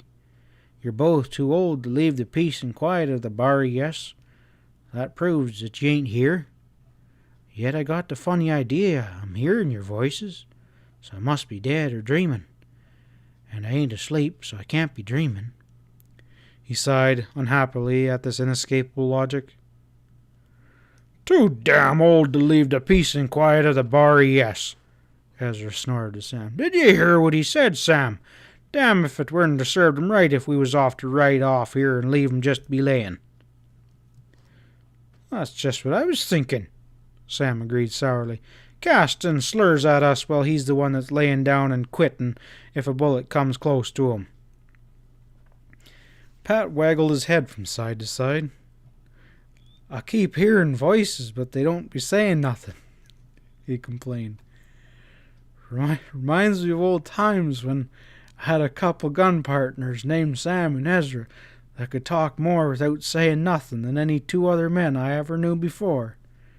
But that was years ago when they hadn't gotten gun shy and weren't afraid to take the trail with them. Them days are gone, he sighed wearily. Well, that ties it, says Sam in a loud, angry voice. Come on, Ezra. Let's leave him here layin' wallerin' in his own blood. We'll ride back and tell Sally how we seen him there go floatin' off on a cloud, murmurin' sweet nothings about a angel named Helen. Helen Higgins! Pat echoed the name sharply. He painfully raised himself up to one elbow to peer upwards through the night gloom at his two disgruntled partners. Where is she? Well, let's see now, Sam temporized. Did you have her in your pocket last, Ezra, or was that me? It seems like... Oh, shut up your brain, you damned fool, raged Pat. I'm asking you straight out, what happened to the girl? We don't go sashaying around after no gals, not Ezra and me. Takes a married man to... I remember now. Pat sank back to the ground exhausted. Why you two damn fools stand around making funny jokes? There's a girl getting herself killed up there at the gang's hideout, trying to save my life. That's why she grabbed my saddle gun and rode back instead of getting away and saving her own skin. Wait a minute. Sam's voice crackled explosively. He dropped to one knee beside Pat. Are you telling us the straight? Straight as a gun'll shoot, Pat murmured. Did you say Helen Higgins? Yeah, Moses' girl. Pat's voice began to fade as his strength ebbed swiftly. She's a girl to tie to, all right. She could have got away safe, but she wouldn't do it. Rode back by herself, and there's 6 of them back there at the cabin. Pat's voice faded away to pathetic silence in the final words. Sam lifted his head and glowered at Ezra. You think he's gone out of his head? I don't know. It sounds like it. Don't stand to reason no baby gal would grab up a rifle like he says and go back there and stand off 6 men. That's right. He did tell us back there in Powder Valley that Mose Higgins had a baby gal he was coming to fetch back home for Sally to raise. Sam shook his head wearily. You reckon he was lying to us about how old she was, slipping away from Sally and us to meet up with her?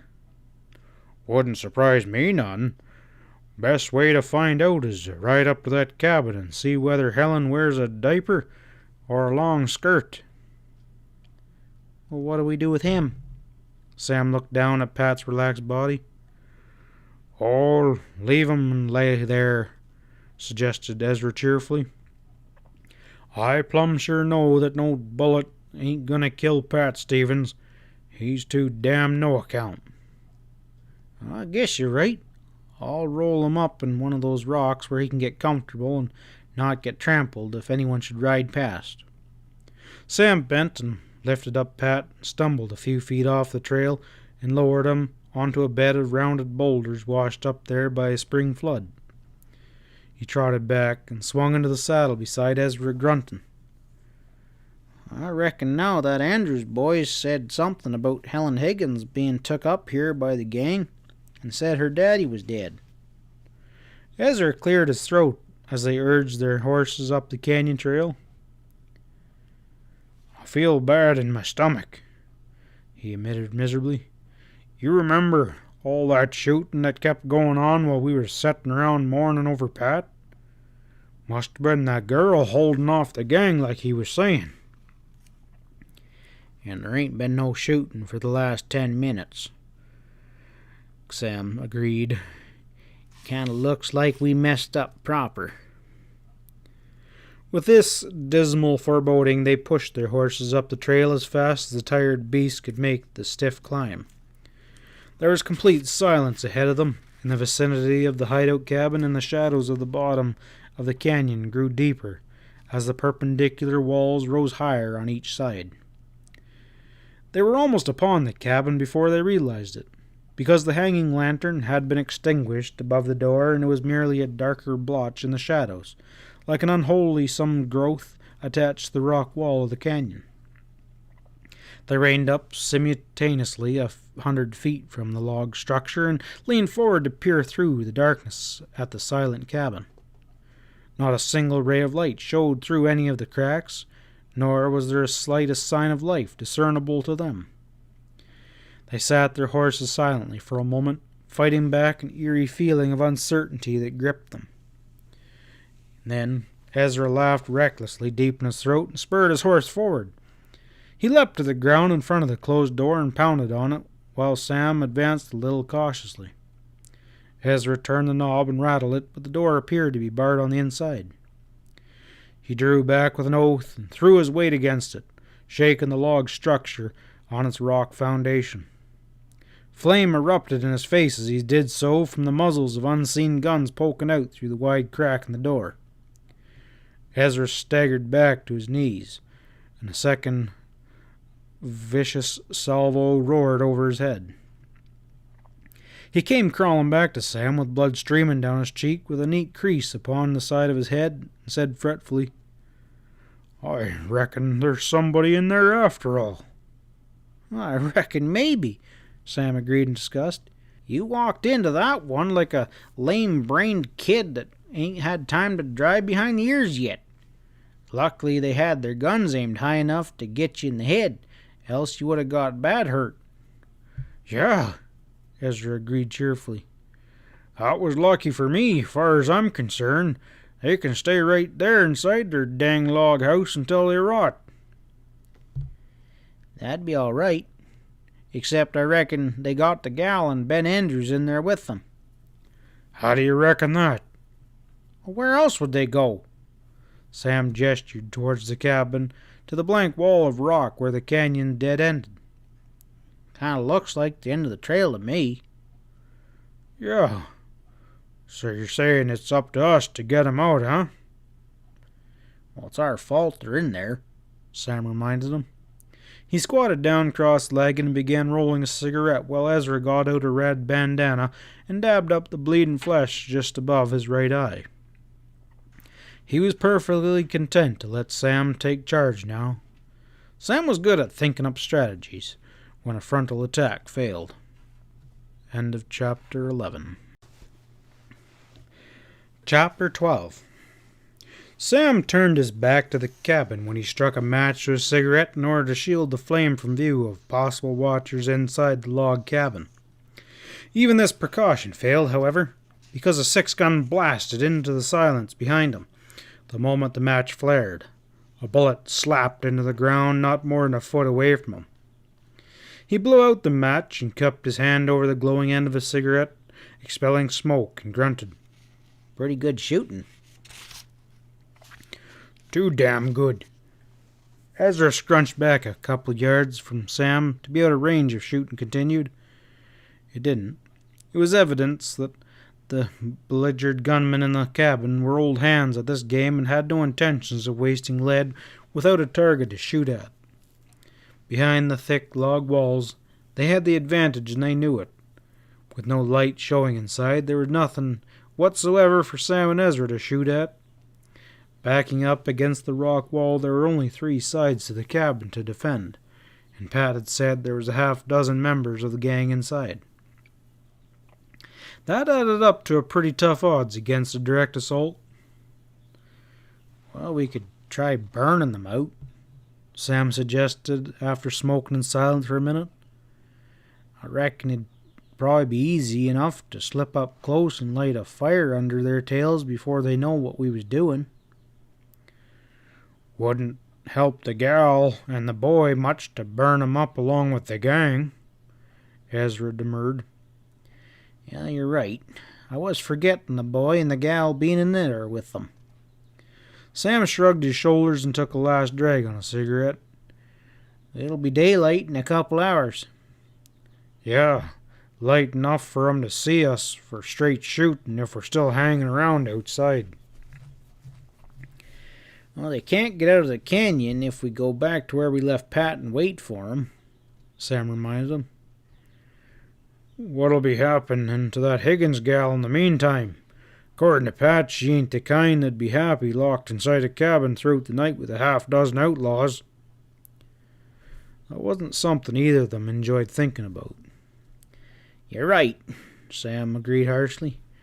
Whilst we're setting here on our butts talking things over, only God knows what them men's were doing up there with Helen Higgins inside the cabin. We gotta blast 'em out of there, Ezra.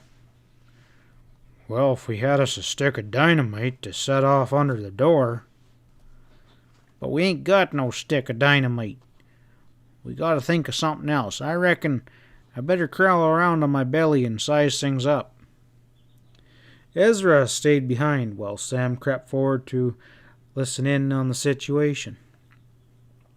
This was the sort of thing Sam excelled at. He could move through the night as noiselessly as a mountain lion stalking its prey, and he had an uncanny ability to see through darkness that was impenetrable to ordinary men. Ezra, on the other hand, was perfectly aware of his own limitations. He was the type who always stumbled at the critical moment, who could be depended upon to step on a dry branch or dislodge a rock when absolute silence was necessary. He was content to let Sam do the examining and the planning. His time would come when there would be a plan ready to put into execution, which would make use of his enormous strength and his complete lack of fear. On his hands and knees, Sam proceeded slowly and cautiously towards the dark cabin. When he reached the front doorstep, he squatted back on his haunches and listened intently.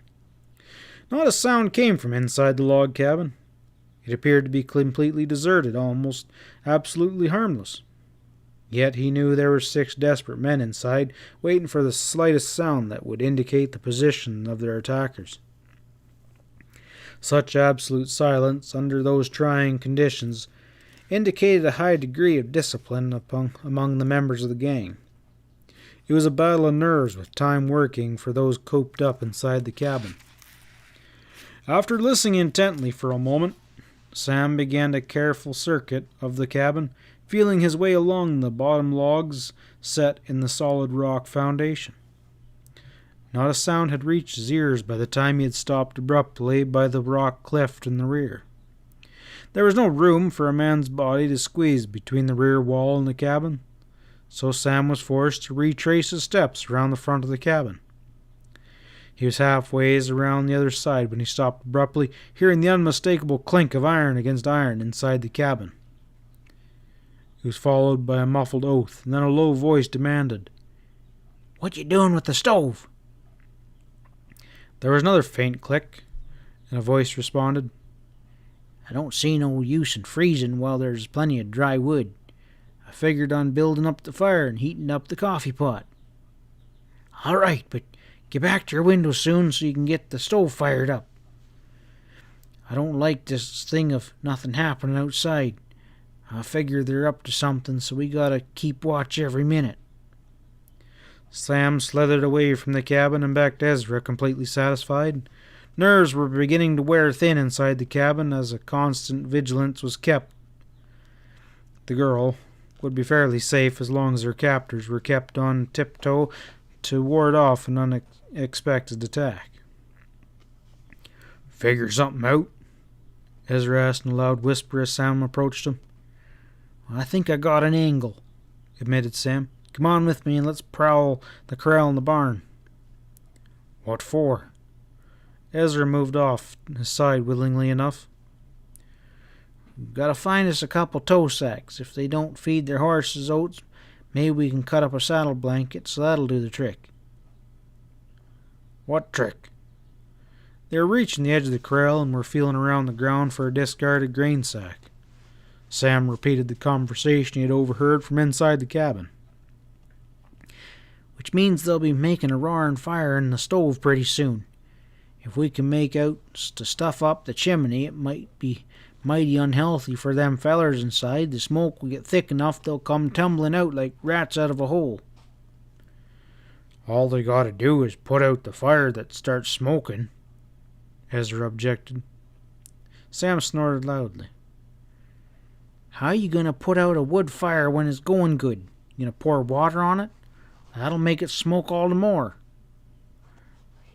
Even if it does work, it'll be just as bad on the gal and Ben Andrews as the gang. Supposing you shut up and let me do the brain work, Sam suggested. I thought of all them things way ahead of you. It won't hurt the boy and the gal to get smoked up some. Won't hurt none of 'em staying inside long enough to get floundered on smoke. Here's an old sack. It'll do the job good. Sam ended with satisfaction. Now all we gotta do is figure out a way to get this stuffed in the chimney and how to handle them 6 men when they come busting out. You crawl up and stuff the chimney, and I'll stand by the door and take 'em one by one as they come out. Only trouble with that is they won't come all out one by one. It ain't likely they'll be so accommodating they'll come out with a bunch of 6-gun spouting lead. And you better get 2 or 3 of them, but even you couldn't do better than that.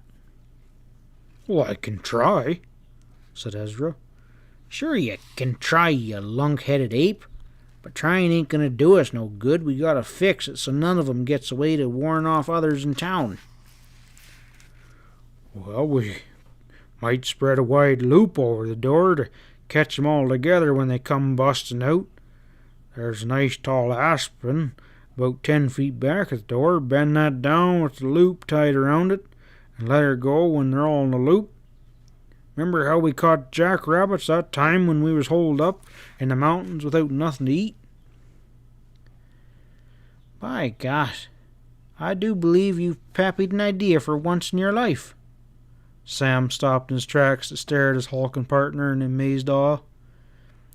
Maybe you better off doing some more brain work for a change. Oh, shucks, it ain't nothing much. I get lots of ideas just as good, but you never ask me what I think. Never know what that you could think before. Come on, let's take a look at that aspen tree. They moved towards the doorway cautiously, stooping down beside a smooth-trunked aspen approximately 10 inches in diameter at the base. Sam nodded approvingly as he caressed the smooth tree, and he whispered, "This'll do a job slick if we can get her bent far enough at the top." Ezra suggested, salto-voiced. "Maybe I could climb up and bend her down. Drop a rope to the ground so you could tie her tight." Ezra shook his head. "I knowed you was shot through your wad when you had that idea. You ain't as heavy as 6 men. Far as your weight would bend wouldn't be enough to jerk all 6 off the ground at once." He stepped back with his hands on his hips to study the situation, and he mused, "If we could get a rope tied up there where the branches start, and then loop it around something solid to the ground like a pulley, then the other end around a saddle horn, we could get pressure on it that way to stretch the top all the way over." Sam's voice trailed off as he moved aside swiftly to inspect an old pine stump 20 feet from the base of the aspen. Ezra waited patiently for Sam to figure it out. He had never known Sam to fail. Sam came back and drew him towards the horses triumphantly. "I believe that stump will do her. You tie a short loop of tie rope around it and run one rope through the loop and up to the lower branches of the aspen. That'll give us some leverage when we put a horse on the other end of the rope." Ezra only stood dimly about leverages and such, but he was perfectly willing to be shown by Sam. They took both their coiled 40-foot larettes from their saddles, and Sam cut off a 5-foot length from his, which he tied securely around the base of the stump, leaving a small loop above the stump through which he threaded the uncut lariat. He then tied the coiled rope over his arm and approached the aspen, started climbing it with the agility of a monkey while Ezra sat on the stump and watched him go up. An occasional spark could be seen drifting upwards in the darkness from the cabin chimney, which indicated that a blazing fire was going in the stove inside, and the time was approaching fast when their plan would have to be put into execution.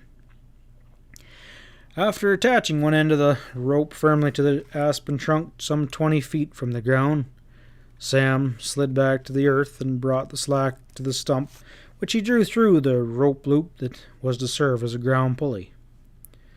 Ezra understood his plan suddenly, and without further explanation, by putting pressure on the free end of the rope, it could be drawn through the loop on the stump, forcing the aspen trunk downwards in the form of a bow. He trotted to his horse and mounted, rode back close enough to the stump to knot the loose end round a saddle horn.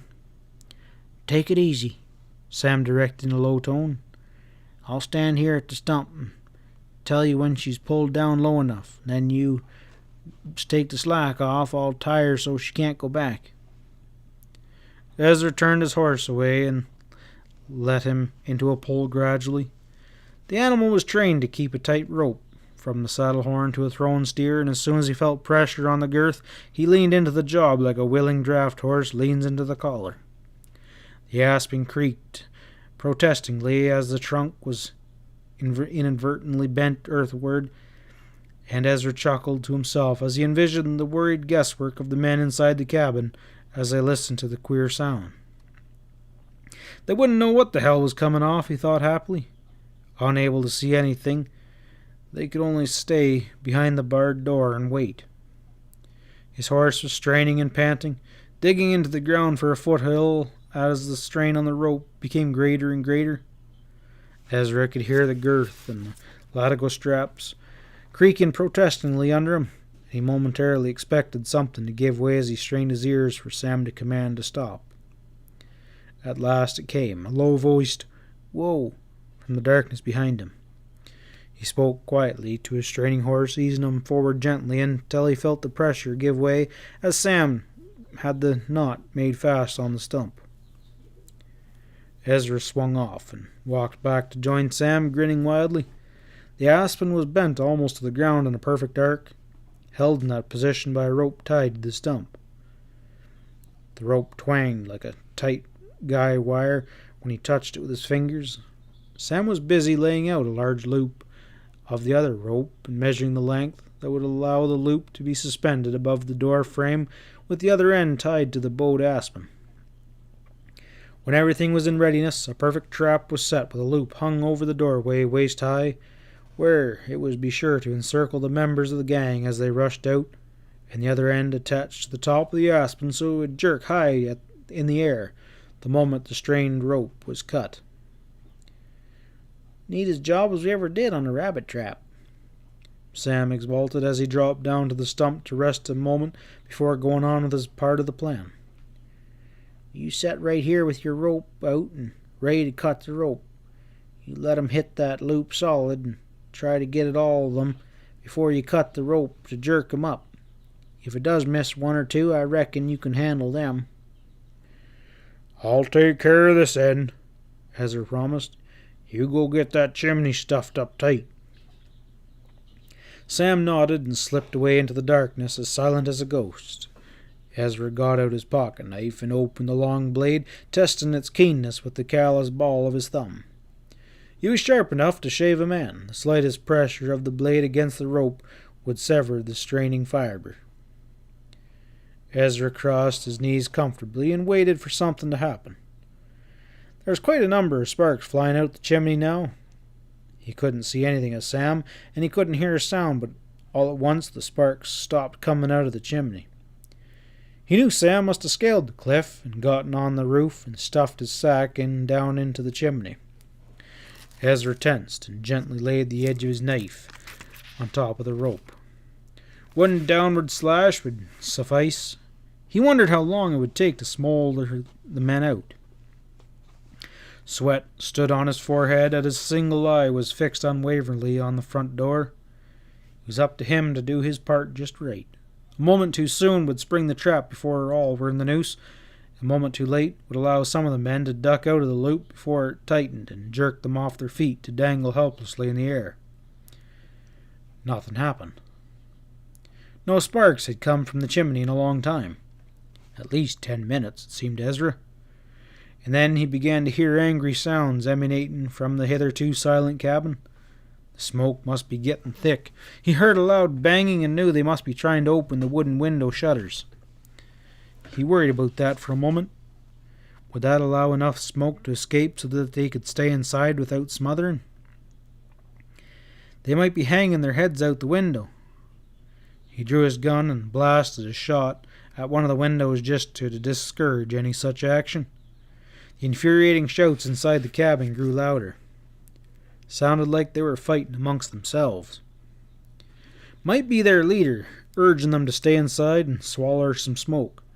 The banging of iron stove lids was added to the general uproar. That would be some fool trying to put out the fire, Ezra judged. If he doused it with water, the smoke would immediately get worse.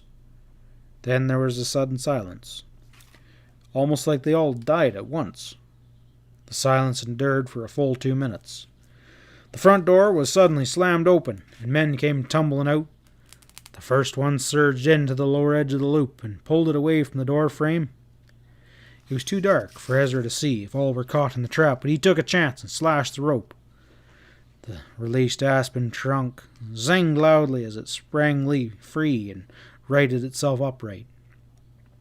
A great frightened shout came up from the 6 men caught in the loop and jerked upward from the ground. Ezra trotted forward with gun drawn, a wolfish grin, drawing his lips away from his teeth. Sam darted around the corner of the house to join Ezra as he stood on his tiptoes and began mercilessly to pistol whip the screaming and helpless men swinging in a great mass 6 feet above the ground. Sam jumped into the unequal fray with his own long-barreled .45, and in a full few minutes it was over.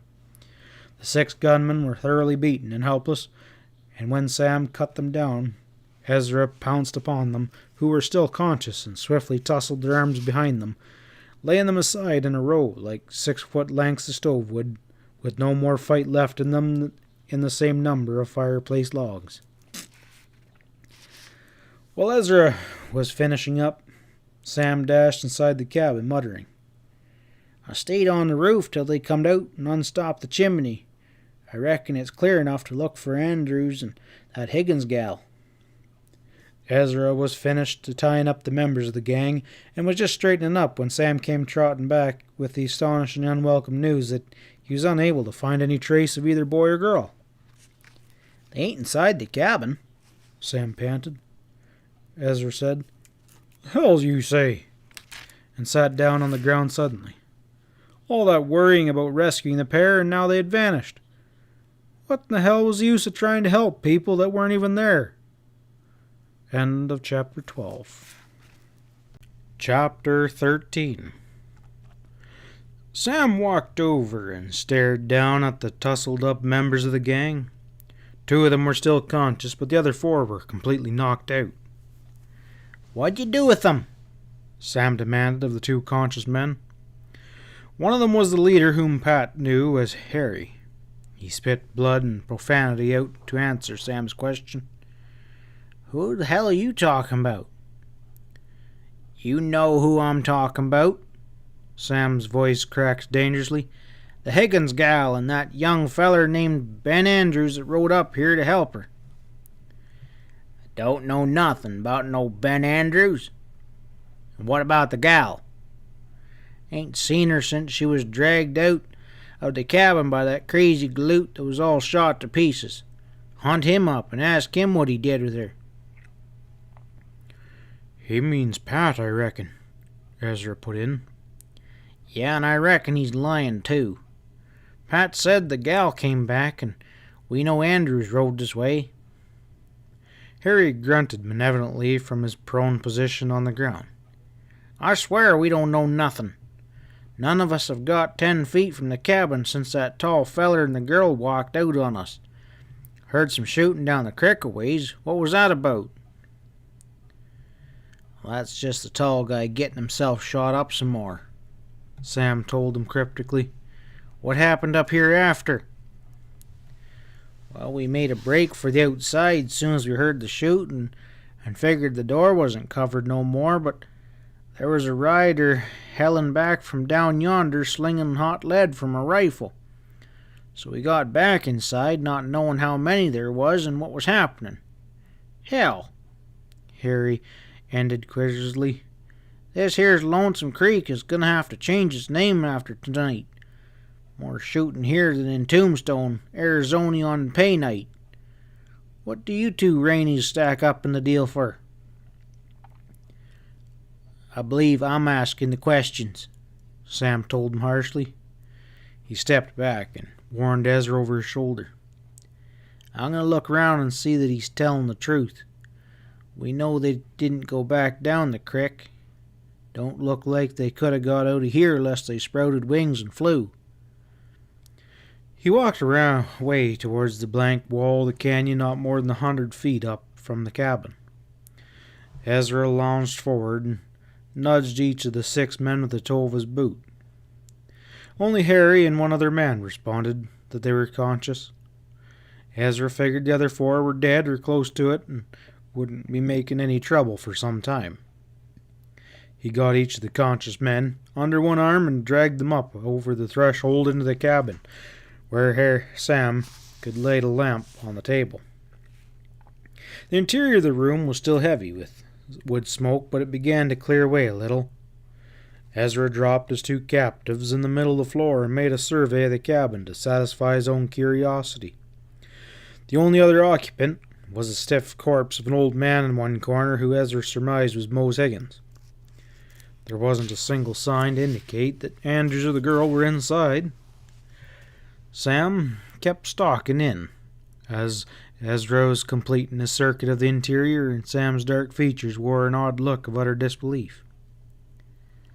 "There's no sign of 'em. No horses, no nothing. But we know they didn't go back down the trail." "Well, to hell with wondering about them right now. Seems to me like the first thing to do is get Pat up here and see how bad he's hurt. Then we can go to working on these 2 fellers and sweat some truth out of 'em." Sam offered, "I'll stay here while you go down for Pat," and Ezra went outside into the night. He mounted his horse and led Sam's along to pack Pat back on and proceeded at a brisk trot down the trail to the point where Pat was encountering the outlaw guard. He found Pat still laying on the rocks where Sam had laid him, but his Powder Valley partner was conscious now. He weakly lifted himself onto one elbow as Ezra approached and then sank back with a low sigh of relief when he recognized the one-eyed man's gigantic figure. "Figured you'd be back," he murmured. "I heard the shooting and all. Is the Higgins gal all right?" "Just you rest back and you take her easy," Ezra soothed the wounded man. "We cleaned up them varmints out of the cabin, and we're setting up housekeeping over there. Thought you'd do the cooking for us." "It's no wonder you'd think of that on the first thought," Pat responded with a flash of his normal humor. "If those flapjacks of Sam's I ate at the ranch Sunday morning is a fair samplings of the vittles you and him have been insulting your stomach with."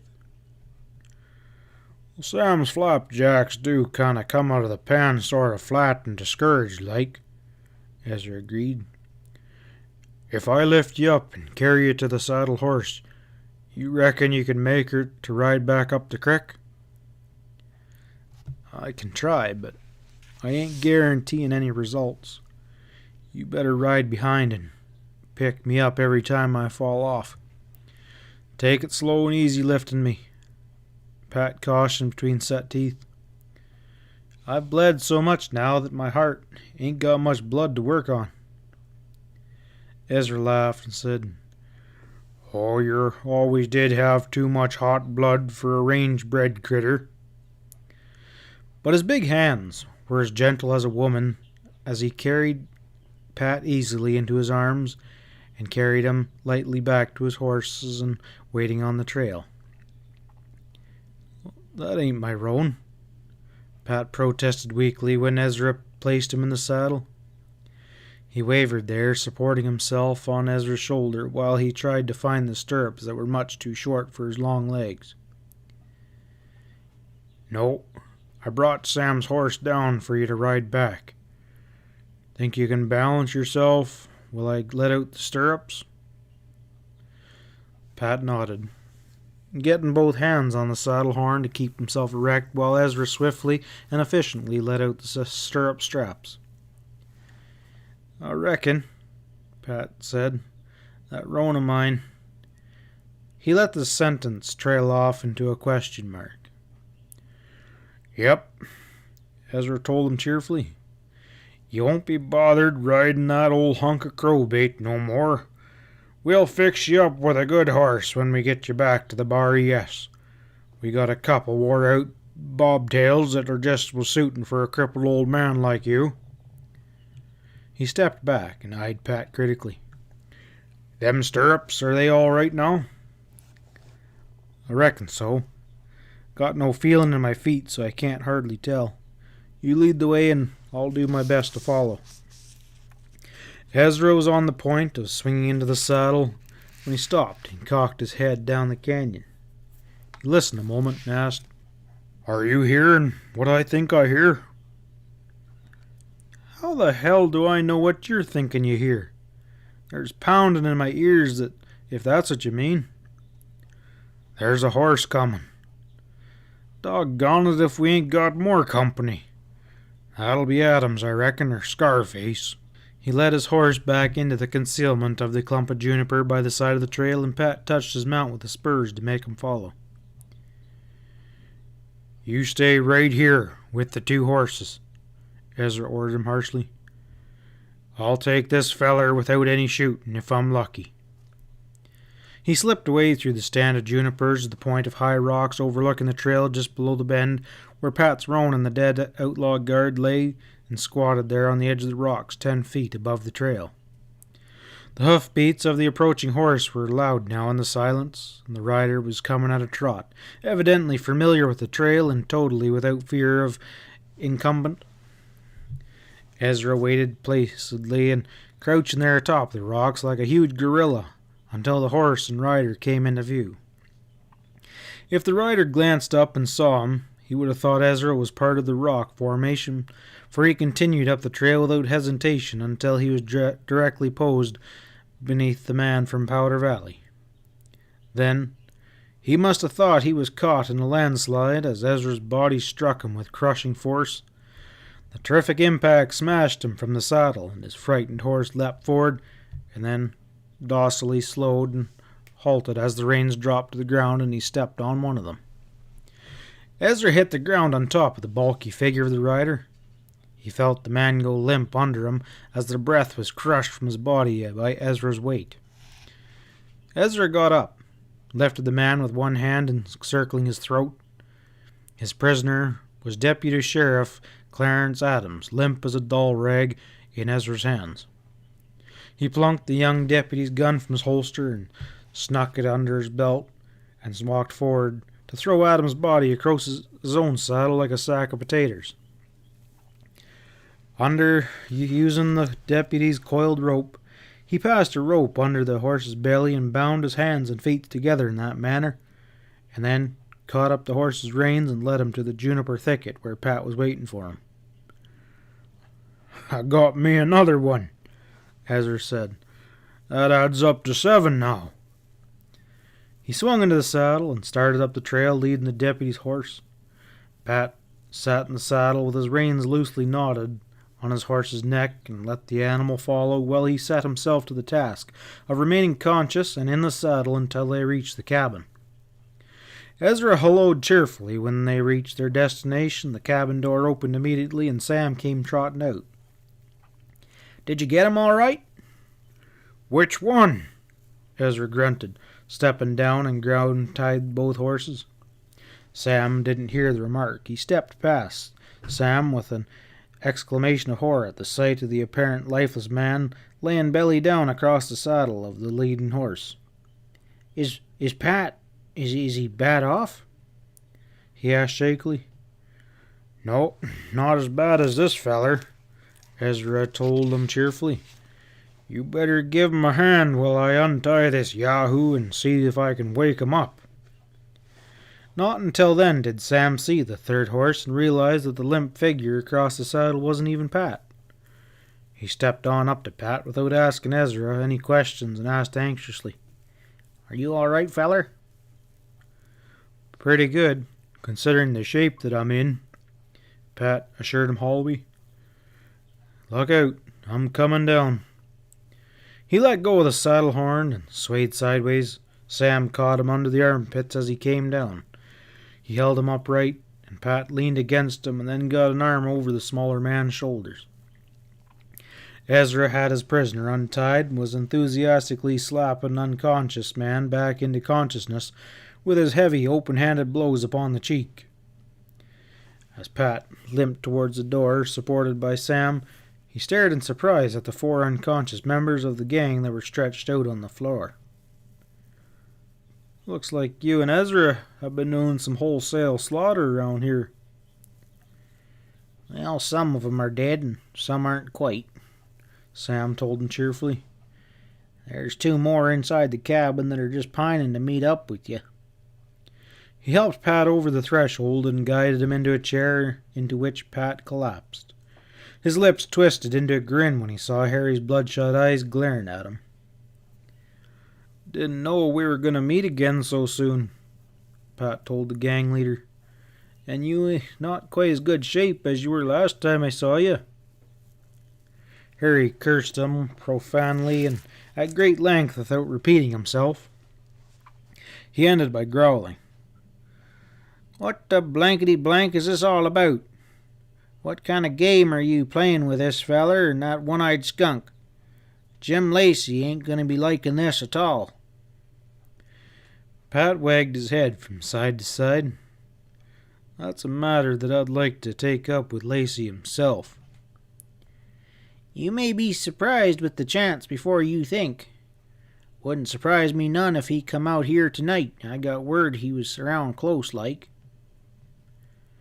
"Well, maybe this is him coming now," Sam hazarded as Ezra's bulky body filled the doorway momentarily. He was dragging Clarence Adams behind him, and his disfigured face was contorted with anger. He dropped Adams on the floor and heeled the door shut, announcing loudly, "He bit me on the hand while I was slapping him. Like a loco coyote, by God." He held one ham-like hand out to show blood dripping from it.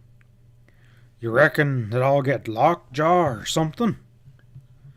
Adams stirred, sat up groggily, looked about of the interior of the cabin with an expression of cowed consternation on his suddenly handsome face. Pat blinked at him, then he looked again. He frowned and said, "Hell, you made a pretty bad mistake, Ezra. This here's the deputy sheriff that was taking me to jail when the gang broke up his party.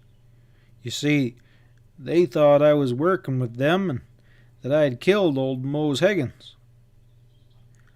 "That's right," Adams broke in angrily. "I'm riding here on official business." He broke off with an exclamation of astonishment and chagrin when he looked up and saw Ezra's face for the first time in the lit cabin, with the big man's red-rimmed single eye glaring down upon him. He paused, gulped hard, and then choked out, "Why, hell, you're one of the men that was in the saloon at Santa Alicia. There couldn't be 2 faces as ugly as yours in the state of New Mexico at one time." Ezra nodded grimly. "Well, thank you for the compliment. You're plumb right. I am one of the innocent strangers you and your gun pal jumped tonight for no reason at all." "And," drawled Sam, lunging forward so that the young deputy could see him clearly, "I'm the other feller that might near swallowed a chunk of lead from old Scarface. What do you got to say about that?" "Why, I don't see how you got here. The posse's been scouring the whole countryside for you. You was afoot and—" "We were afoot until we moseyed back into town and saddled our own horses," Sam amended grimly. "What we want to know is why the law welcomes strangers into Santa Alicia by shooting before I start asking questions." Well, you look like dangerous characters to me, gulped the young deputy. The way you acted there in the dance hall. And the fact that we made the mistake of asking the bartender where we could find Mose Higgins, Sam finished grimly. Well, Clarence seemed to have a difficulty with his vocal cords. He darted a harassed glance at the tousled-up figures of Harry and his companion, and then looked back at Pat Stevens for a long, troubled moment. It was evident that the young man was desperately trying to add things up to correct an answer, that he was trying to figure out just where each man stood and what sort of mess he had gotten into. In the meantime, after Sam had mentioned the fact that he and Ezra had come to Santa Lisa asking for Mose Higgins, Harry began doing some fast thinking. Before Clarence could speak again, Harry growled at Sam. Looking for Higgins, was ye? Maybe there's been a lot of mistakes made up this way tonight. What do you fellers want with Mose? That's what I want to know, too, Clarence put in sullenly. While this colloquy was going on, Pat Stevens' face took on more and more a look of complete bewilderment. He said sharply, All three of us are old friends of Mose. We dropped in to visit him, and we don't know why any of this hullabaloo's all about anyway. And being so friendly with him, the first thing you did was kill him? Asked Clarence sarcastically, gesturing towards the corpse of Higgins huddled in the corner. That's all wrong, Pat declared. It was like I told you and the girl at the ranch. There was some shooting before I got there, and then she plugged me, thinking that I'd killed her daddy, and that brings something else to mind. He went on, turning his attention to Sam.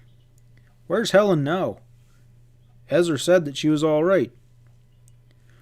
Well, I didn't say nothing quite like that, Ezra disclaimed quietly. I said we'd cleaned up the gang here at the cabin. Where the hell is she then? Pat demanded. Why are you making such a mystery about her? That's what I want to know as well.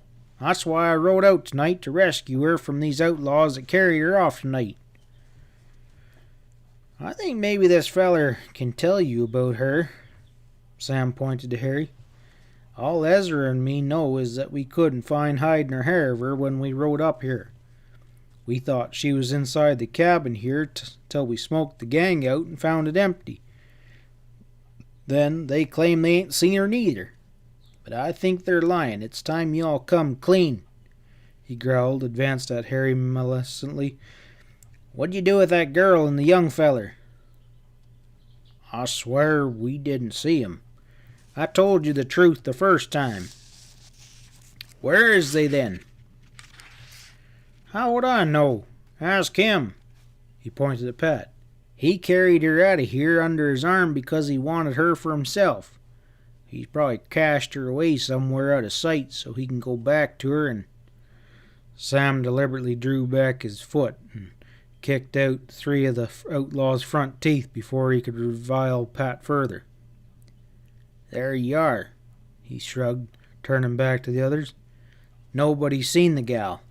Not since she left Pat and came riding back with his rifle. Well, then the trail must lead on up the canyon, Pat offered. Nope. Sam was positive. I looked.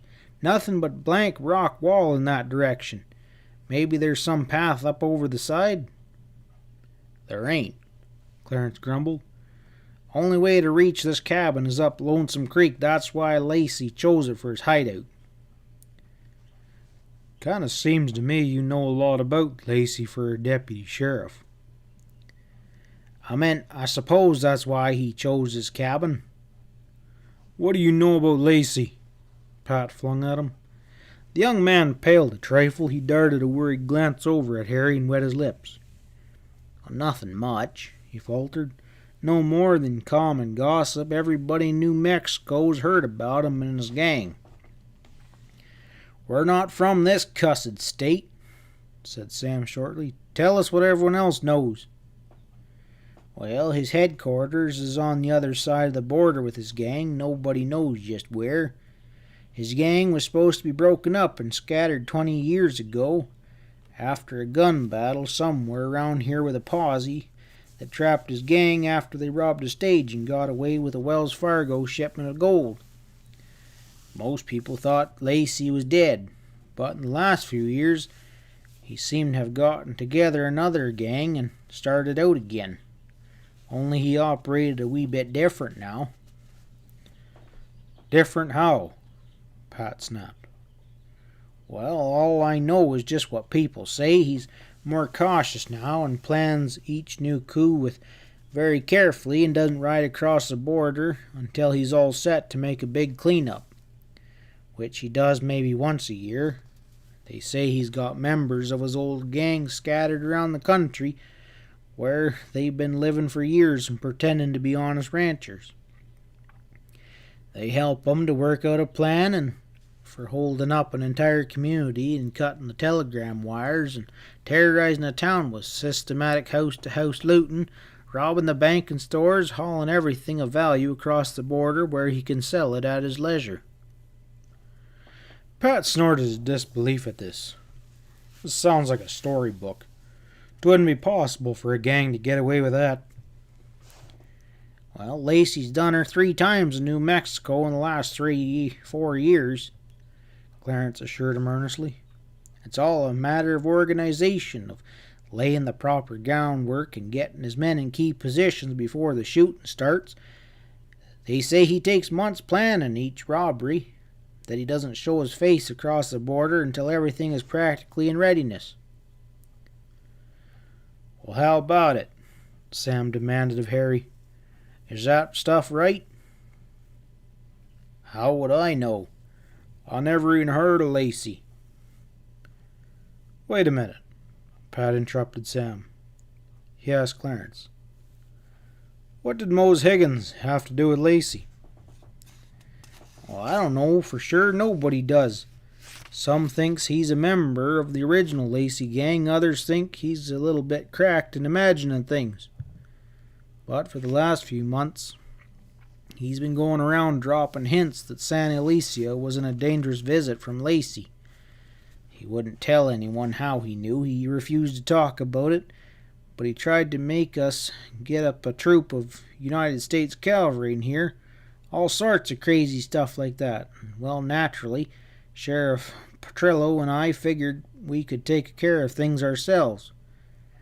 But he kind of kept hinting about getting help in, about some old friends of his if we wouldn't call in troops. Well, that's all there is to it. The young deputy spread out his hands helplessly. Naturally, when some hard-looking strangers ride into towns with their guns slung low asking for Mose Higgins, it's up to the law to be suspicious of them. He glanced round at Sam and Ezra to make his meaning clear. He's right, Pat agreed, speaking to Sam and Ezra. Maybe we better give back his gun and apologize for jumping him tonight. Ezra started to protest, but Sam silenced his one-eyed partner with an eloquent look. Sure, he drawled. Pat's right, Ezra. Give the deputy back his gun and we'll figure out a right nice apology after we have time to think it over. Clarence thanked them gruffly and got to his feet with a look of determination on his heavy features. Well, I gotta be looking for Helen Higgins, he announced. We're practically engaged to be married and I'm mighty worried about her. Well, you go on and do it, Sam urged. We'll stay here and get Pat patched up. But as soon as the door closed behind the young man, he snapped at Ezra.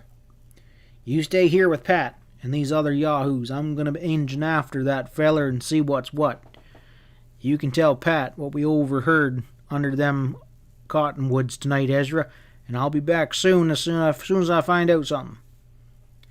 He eased out of the door silently, and his wiry body immediately blended in with the night shadows, so that it was impossible to distinguish his movements. Not more than 50 feet away, Clarence Adam was mounting his horse and preparing to ride away, completely unaware that he was being followed by the shrewdest stalker in the southwest. End of chapter 13. Chapter 14.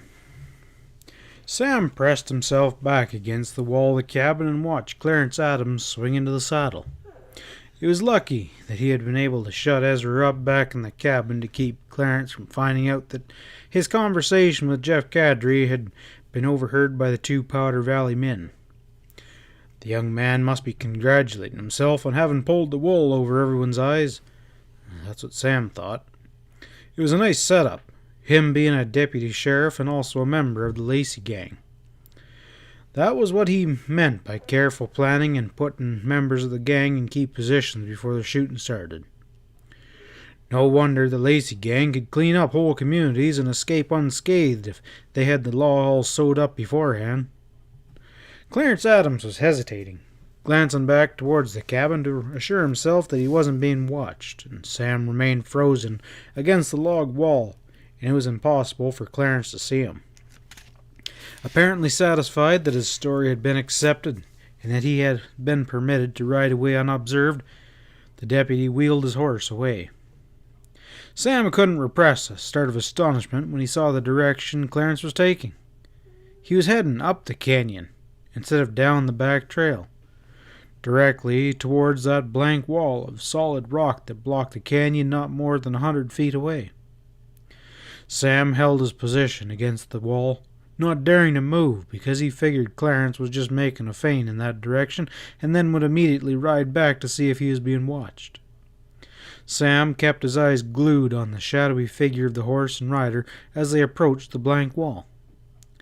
It was that period of intense darkness that was always preceding the first light of dawn, and as Clarence rode further away it became more and more difficult for Sam's night-seeing eyes to distinguish him from the black backdrop of rock towards which he rode. But Sam waited quietly, refusing to be drawn off guard. Clarence would have to ride back, and that would be time enough to start following him then. Sam blinked his eyes and strained to see through the enveloping darkness. He thought he saw Clarence, and then abruptly he didn't. He waited for him to reappear, tensed against the wall. He continued to wait, and could still see nothing. The sound of horses' hooves against rocks had stopped also. It seemed to Sam that the ghostly echo of hoofbeats still lingered in the oppressive silence, but that too was fading away. He continued to wait, growing more nervous as each second slid by. What was the young deputy up to? Had he dismounted up there after fading from sight? Was he planning on slipping back and making a desperate one-man attempt to rescue the members of the gang from their captors? Sam still wasn't quite positive of Clarence's position in the deal. It was evident that Harry and the other outlaws didn't recognize him as one of them. Still, it wasn't likely that Clarence was a regular member. He had probably been roped in by Lacy just for this one job. That would explain why the others didn't recognize him, but why had Clarence let them carry off the girl if he was in love with her? Why hadn't he revealed his identity as one of them on the road that was going to Santa Alicia when they rescued Pat, thinking he was a local Confederate? Sam's racing thoughts found an answer for that question almost as soon as it came to his mind. The deputy had been caught plumb in the middle. He couldn't explain to the men in front of Helen without losing her respect and love. With her father just murdered by the gang, he couldn't let her know that he was one of them. But what was he up to now?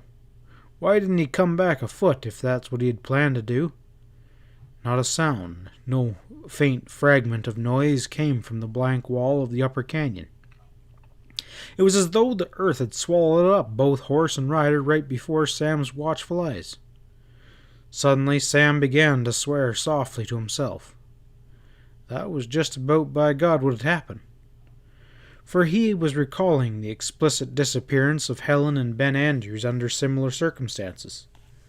There must be some way out of Lonesome Creek by the way of the dead end, and he, like a gosh darn fool, had stood right there and let Clarence ride away without even trying to keep him in sight. Of all the gosh awful fools in the state of New Mexico, Sam Salone, was certainly the gosh darndest awfulest. He moved away from the cabin swiftly, bent almost to double to attract less attention, to pick up the tracks of Clarence's horse leading up the canyon.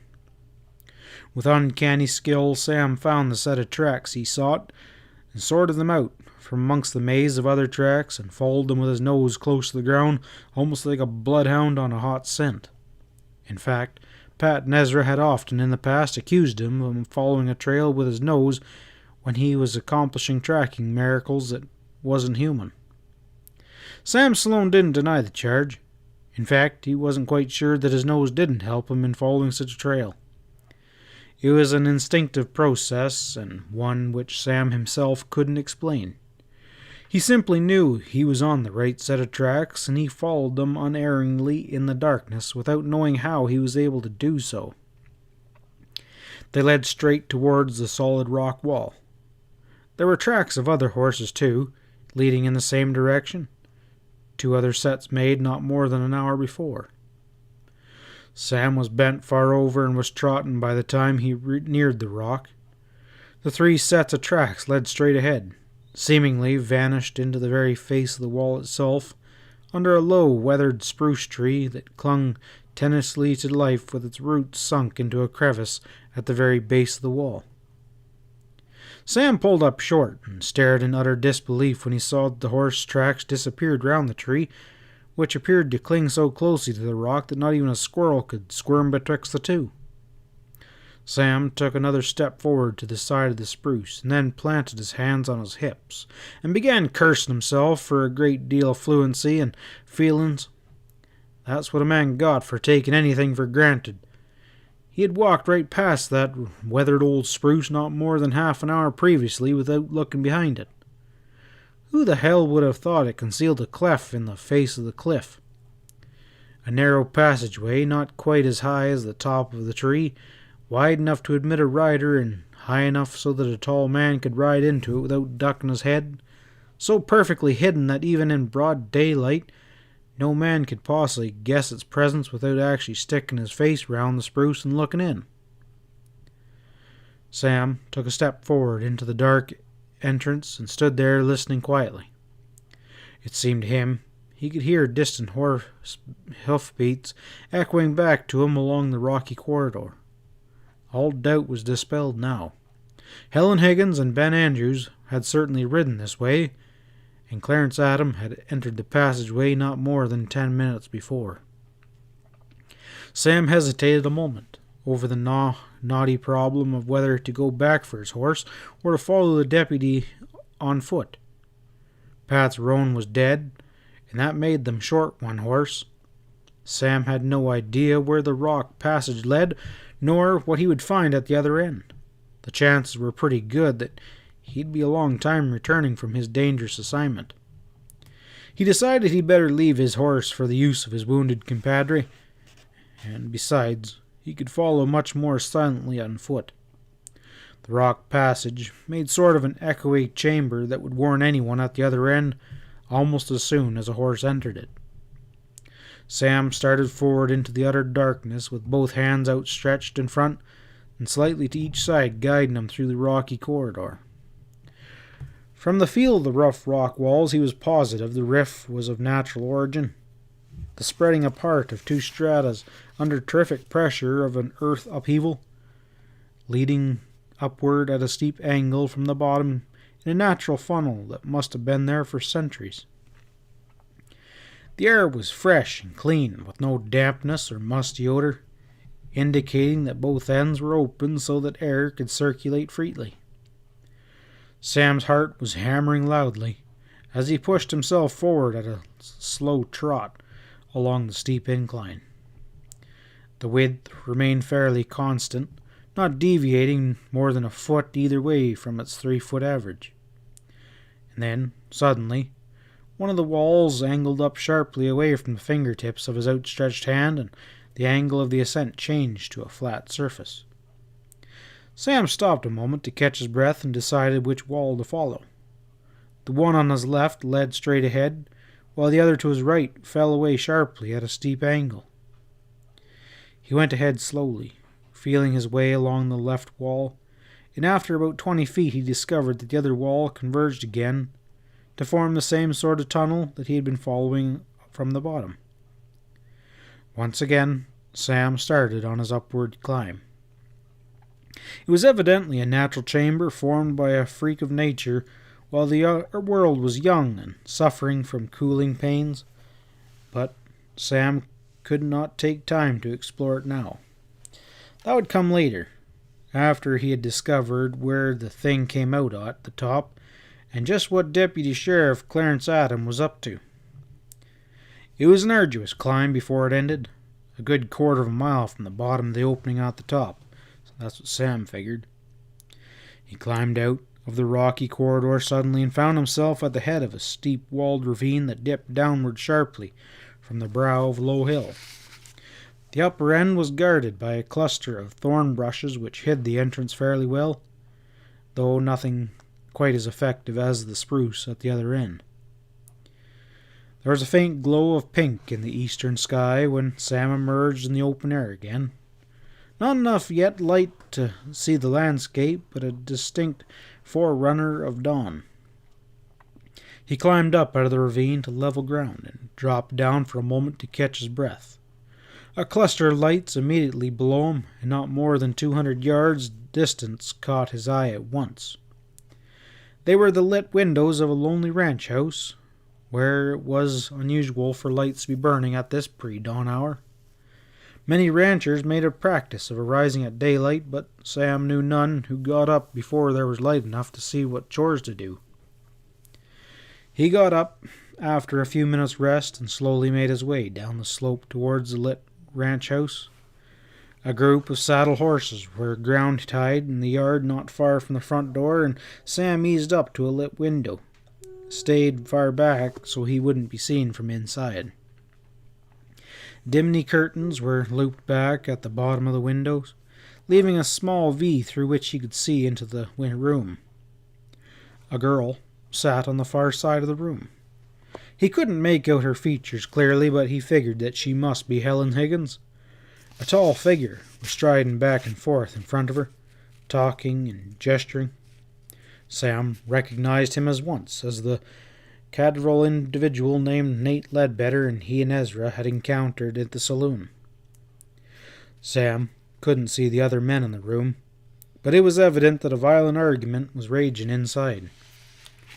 He moved around to another window, which enabled him to see young Ben Andrews sitting close to Helen.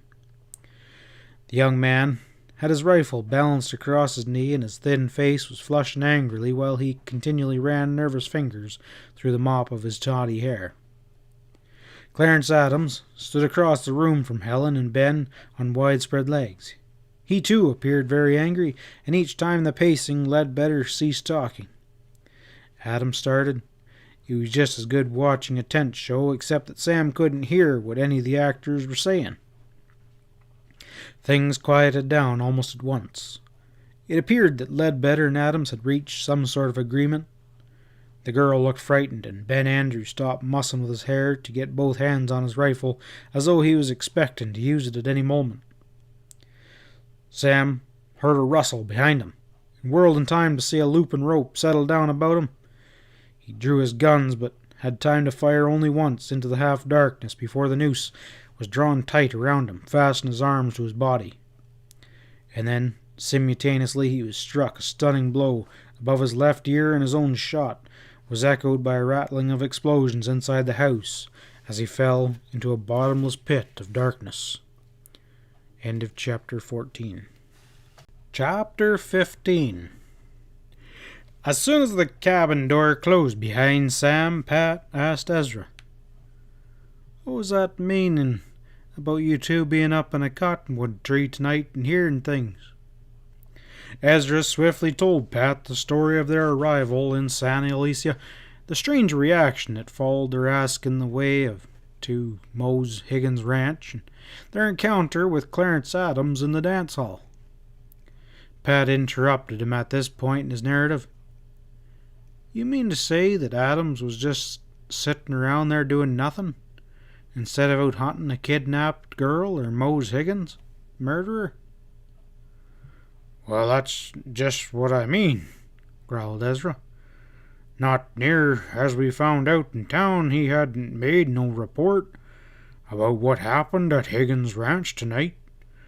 Nobody said nothing about the gal being kidnapped, nor the old man being dead. Pat shook his head disbelievingly. A hell of a way for a deputy to act, particularly when he claims to be in love with a girl. Hell, I thought he'd be breaking his neck getting into town and organizing posses to come after us. Oh, you don't know the half of her yet, Ezra told him. He come on to explain how Adams had gone out and come back with the scarred-faced man who packed 2 guns and threw down on Sam without any explanation, about the ruckus in the dance hall and their escape through the back door, and the perch in the cottonwoods where they overheard this significant conversation between Jeff Cadre and Clarence, repeating it word for word as he recalled it. Pat put in, "Well, I'll be damned plugged," when Ezra finished. "So Clarence is in with the gang, huh? No wonder I didn't trust him when I first saw him. And no wonder he wanted to carry me off to jail by himself so he could finish me off on the road, pretending I tried to escape. He must have knowed Mose was looking for me. Must have guessed that I was the one. And he probably knew all along that who it was that killed Mose and brought him here." "I reckon, and I don't see why Sam let him sneak out of here just now. It seems to me like we ought to be tying him up there with the rest of the outlaws." Ezra turned his one eye disapprovingly at Harry and the other members of the gang inside the cabin. "Oh, I'm certain Sam has his reasons. As long as Clarence doesn't suspect we know the truth about him, he may lead Sam to something important." "What are we going to do while Sam's out there having fun?" Ezra demanded. "Sit on our rumps twiddling our thumbs?" "No," Pat decreed. "I think we best try to get into town and get a hold of Sheriff Petrillo. From what happened tonight, I'm gonna guess he's honest." "Yeah, and Clarence has got him thinking Sam and me are in with Lacy," Ezra reminded him. "We'll get arrested for sure as soon as we show our noses there in San Alicia." "I guess we'll have to risk that. I think we can make an honest sheriff believe me if I can get a chance to talk to him. Besides," Pat went on with a wan smile, "I don't want to be the complaining sort, but I kind of reckon a doctor wouldn't do me no harm. Not that I care whether I bleed to death," he went on hastily, "but you boys might need some help cleaning out the rest of the gang, and I ain't going to be much good to you if I'm dead." Ezra leapt to his feet immediately with an exclamation of rough solitude. "I'd forgotten that you done gone soft, so a few bullet holes might wreck your delicate constitution. Here, let me take a look at them bandages." Pat waved him away and pulled his jacket tight about his torso. "I don't need your kind of doctoring. I'll make out till the sawbones can patch me up correct. How many live ones have we got to take in?" he ended with a glance at Harry and his companion. "I don't rightly know. There's 4 more outside, some dead, and some of 'em are only part dead, but hell, why take any of 'em in?" Ezra exploded. "Let me knock 'em on the head and we'll stack 'em on up outside the door there. We know every one of 'em is ripe for hanging." "No," Pat demurred sharply. "It's up to us to see that those who are alive get a fair trial." He paused and then explained simply. "I wouldn't be here right now if Helen Higgins hadn't insisted I go to jail for her trial. Clarence had the same idea about me that you're having about those fellers. You go outside and see how many of them are fit for jail fodder." Grumbling under his breath at the uselessness of it, Ezra went out and examined the 4 bound men outside. 2 of them were still breathing, though unconscious. The bodies of the other 2 had gone cold. When he came back to report, Pat said, "Saddle up 4 horses from out of the corral, and we'll pack them to the sheriff in San Alicia, and also throw a rig on a horse for me, if Sam rode his away." "Sam must have followed the deputy on foot," Ezra told him. "His horse is standing out here." He went out again and slammed the door shut to indicate his ill humor, walked to the corral and began roping out the first horses that came under his loop. Pat was turning soft, all right. There had been a time not long ago when Pat would have agreed with it that it was silly to go through so much trouble to deliver a batch of live outlaws to the sheriff, but the West was getting civilized, by God, and it grieved Ezra to see Pat getting civilized too. Coddling outlaws and carrying them into town instead of rapping them over the head and leaving them to lay. What a hell of a note. While Ezra was brooding over the unfairness of it, he swiftly roped out 4 horses and girthed some saddles on. He led them to the cabin and roughly tossed the 2 live outlaws across the saddles and tussled them up securely, and then walked inside to get the other 2. Pat grinned at the black look of disgust on Ezra's face. He knew it was just a poise that Ezra was on, and that the big one-eyed man wasn't half as ruthless as he was pretending to be. He looked on in silence, while Ezra dragged Harry and the other outlaw out by their heels, and then got up and dragged his weak body outside. Daylight showed in the sky above the high walls of the canyon, though it was still black night in the bottom. Pat painfully crawled into Sam's saddle, while Ezra profanely finished the job of tying each helpless outlaw across his saddle, and in a short time the procession moved down the canyon with Pat in the front, leading 2 burdened horses, and Ezra bringing up the rear with the other 2. Pat let Sam's weary horse amble along at a slow gait, which gave the minimum of discomfort to his wounded body. He was feeling very little pain now. He felt numb, almost incapable of feeling pain, and curiously lightheaded. There was a lot of things he didn't understand, but he was lethargically disinclined to bother his tired brain with any questions at the moment. He felt sure that everything would be cleared up when they reached San Alicia and turned their prisoners over to the sheriff. The backbone of the outlaw gang would be broken up by the death and capture of these 6 men, and they had the dead wood on Adams and Jeff Cadre too. That would be about all the men Lacy would need for his plan. That's what Pat surmised. He tried to wonder about Mose Higgins, to feel sorry that the old man was dead, but it was difficult for him to work up any great curiosity or pity in that direction. He hadn't actually known Mose. That was only the old obligation, and he had done his best to repay it. Too bad he hadn't arrived sooner, but that was the way things went. Helen Higgins was the one who mattered now. Some of the coldness went out of Pat's body as he thought of the courageous girl who had ridden back to face the outlaw gang alone while he lay helpless in the trail. She was 1 in a million, all right. He was mighty glad Clarence Adams had showed up his true colors. It had worried him all along to think that Helen could be in love with the deputy. He got to chuckling as he rode along and thought what Sally would say if he rode back to the Lazy Mare Ranch with Helen Higgins and told Sally that she was the little girl Moses had wanted him to look after. Still in all, maybe it wasn't so funny. Maybe that's just what he'd have to do.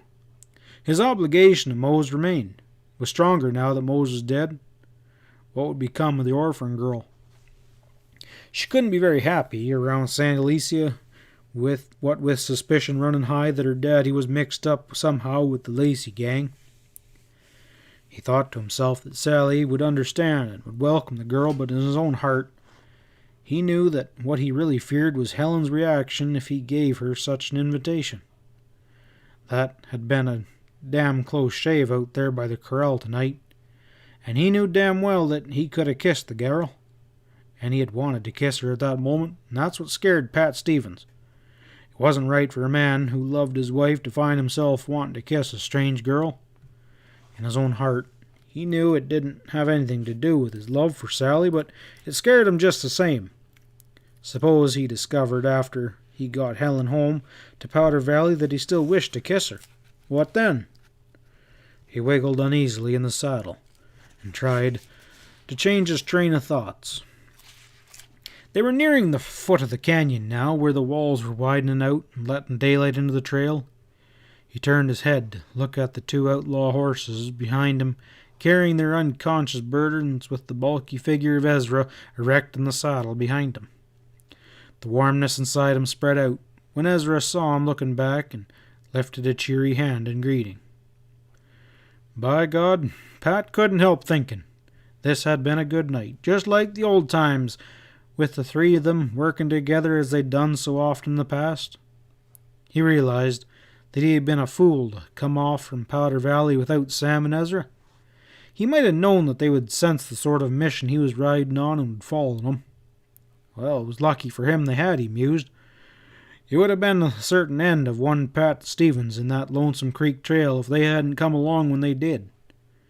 And he knew now that he had actually expected them. Though he had refused to admit it to himself, there hadn't been any doubt in his mind that they'd be there back in his play as long as they needed to be. He checked his horse for Ezra to come up beside him when he reached the point where the mountain canyon widened out into the flat reaches of the New Mexico desert. The sun had not yet crawled above the flat horizon eastward, but the sky was painted with red flame, and the rolling dunes of desert sand took on robes of shifting color in the morning haze. "It ain't far to San Alicia in jail now," Ezra informed him with a wide grin when he reached his side. "It was right here where Sam and me hit the canyon riding from town." Pat nodded and put his horse into a trot. He felt curiously wide awake and light-headed. There was a driving force inside him that bade him hurry and get the job done. One of those old Stephen hunches that had stood with him in good stead before. The tired horses responded to the challenge of the new day also. They pricked their ears and lengthened their stride as they headed towards town, as though remembering the comfortable stalls and feed bins at the hotel livery stable from which they had been jerked away by their owners. The outlines of the little town of San Alicia assumed unsubstantial form in front of them on the flat plain, like an elusive mirage with which the desert often tantalized his men. It was wreath-like, seeming to hover above the surface of the ground, like a tiny doll house without actual shape or form. Then the red rim of the sun was showing up over the horizon like a giant hand, and there was real San Alicia waiting for them. A bleak and treeless collection of adobe houses squatted forlorn in the middle of nothingness, and they were upon it almost before they realized they had covered much distance. A few householders came to their doors and stared out at them with apathetic disinterest as they rode through the outskirts, but when they approached the village square, they discovered many saddled horses and a group of hard-eyed men gathered in front of an old building with a high steeple which marked as the local courthouse. "You reckon we better try to duck around and find out what's what?" Ezra asked Pat nervously. "Don't be forgetting they got me and Sam marked out as a couple outlaws, and we ain't exactly anxious to be treated as such." "We'll just ride right up and put our cards on the table," Pat decreed. "Things have gone too far now for anything to be gained by holding back. It's time for a showdown, and I gotta get myself to a doctor," he ended candidly. Ezra shot a worried glance at him and saw that Pat's face was ashen in the morning light. He offered no more remonstrations, but rode on at Pat's side. Big-hatted and six-gun men turned to observe them curiously as they approached. An excited murmur swept over the armed group when they came close enough for the men to see what the lead pack horses carried roped upon their saddles. Sheriff Petrillo appeared on the threshold of the courthouse as Pat and Ezra pulled up in front. The men parted on either side of the steps to let him come down.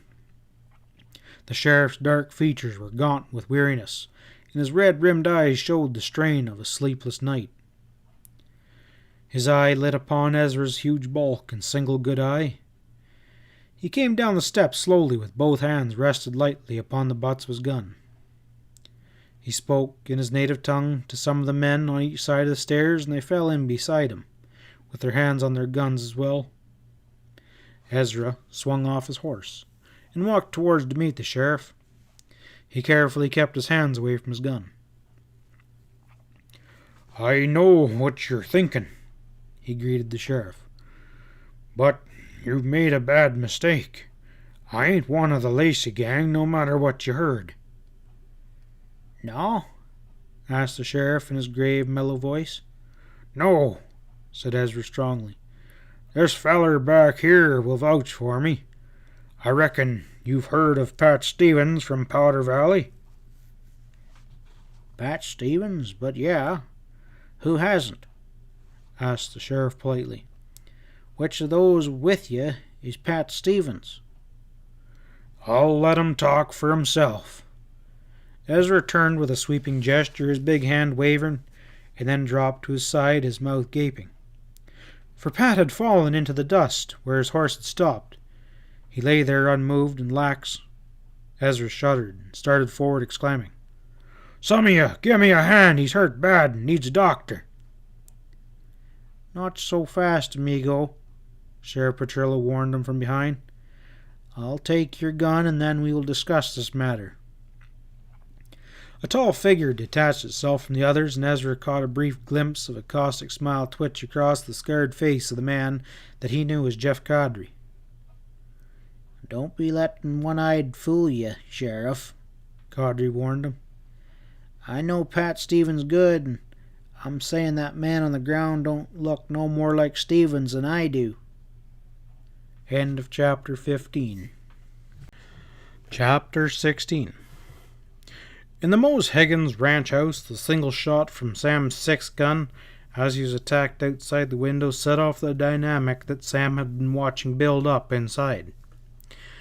Ben Andrews stiffened at the sound as his finger jerked the trigger of his rifle across his knees. A steel-jacketed bullet screamed into the wall between Clarence Adams and Nate Ledbetter, and both men whirled on the young cowpuncher with drawn guns. "That's plenty enough from you," snarled Clarence. "Drop that rifle and put your hands up. You're under arrest." "What was that shot outside the window?" Helen demanded. "Someone has sneaked up while we were quarreling inside." "Get a hold of the Andrews rifle," Adams ordered Nate curtly. "This, I reckon's a showdown." Ben Andrews leapt to his feet angrily. "You can't pin any of this on me. I ain't done anything to be arrested for." "You're throwing lead at a deputy sheriff or something," Clarence retorted. "Well, I didn't mean that. I jumped when the gun went outside the window." "Well, you just was threatening me," Clarence reminded him coldly. "I said there's something mighty funny about the way you was acting tonight," the young puncher insisted. "It looks to me like you didn't care what happened to Helen after the gang carried her off." "I rode out here to rescue her myself," snarled Clarence. "Yeah, after midnight. What are you doing all the time in between?"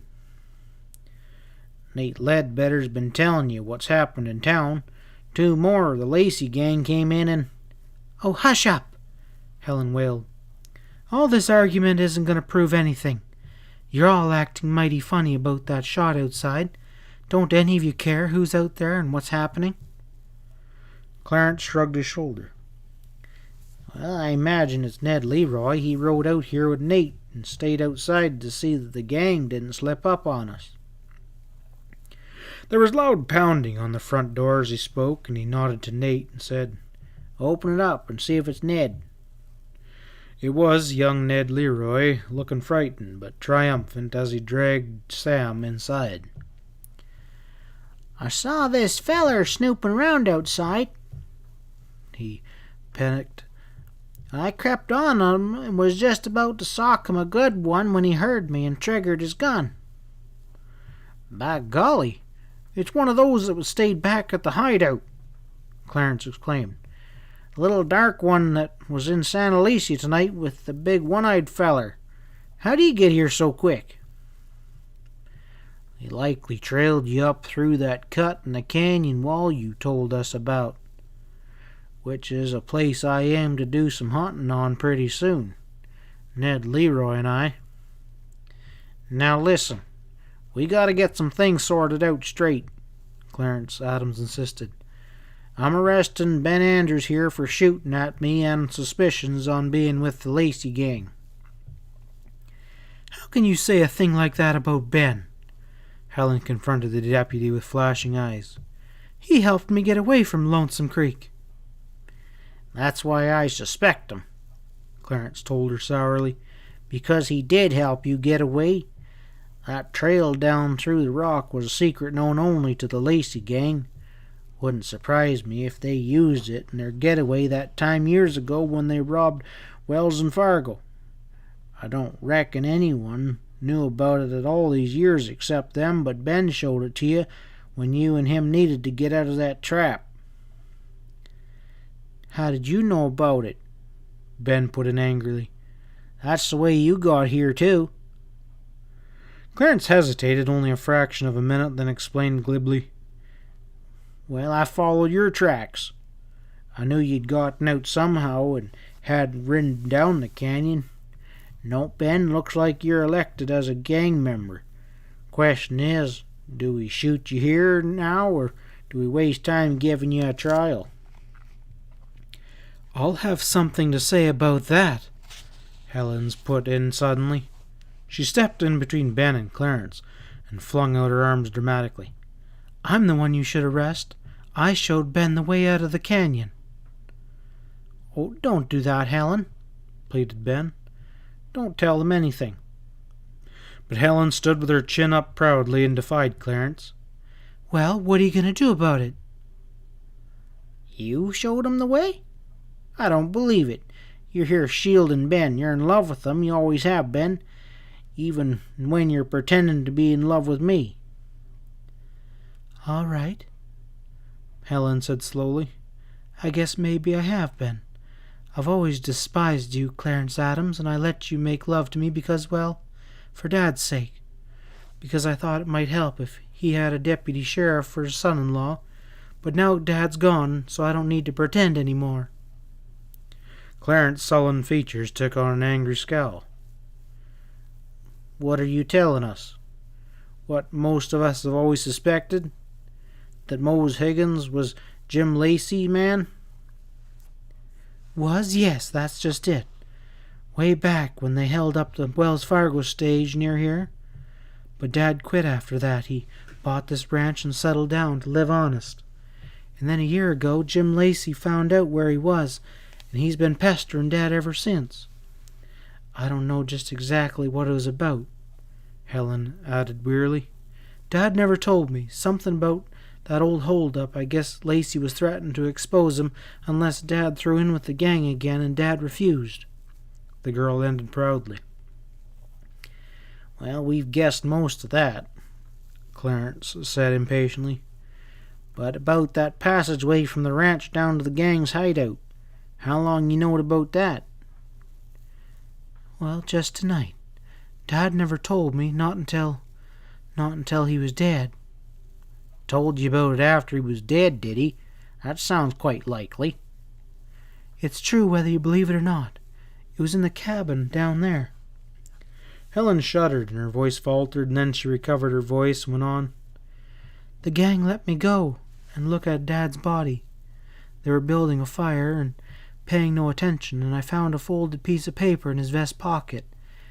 It was a penciled map showing both entrances to the passage, and I stuck it down into my dress until I had a chance to look at it better. That was just before Ben came along.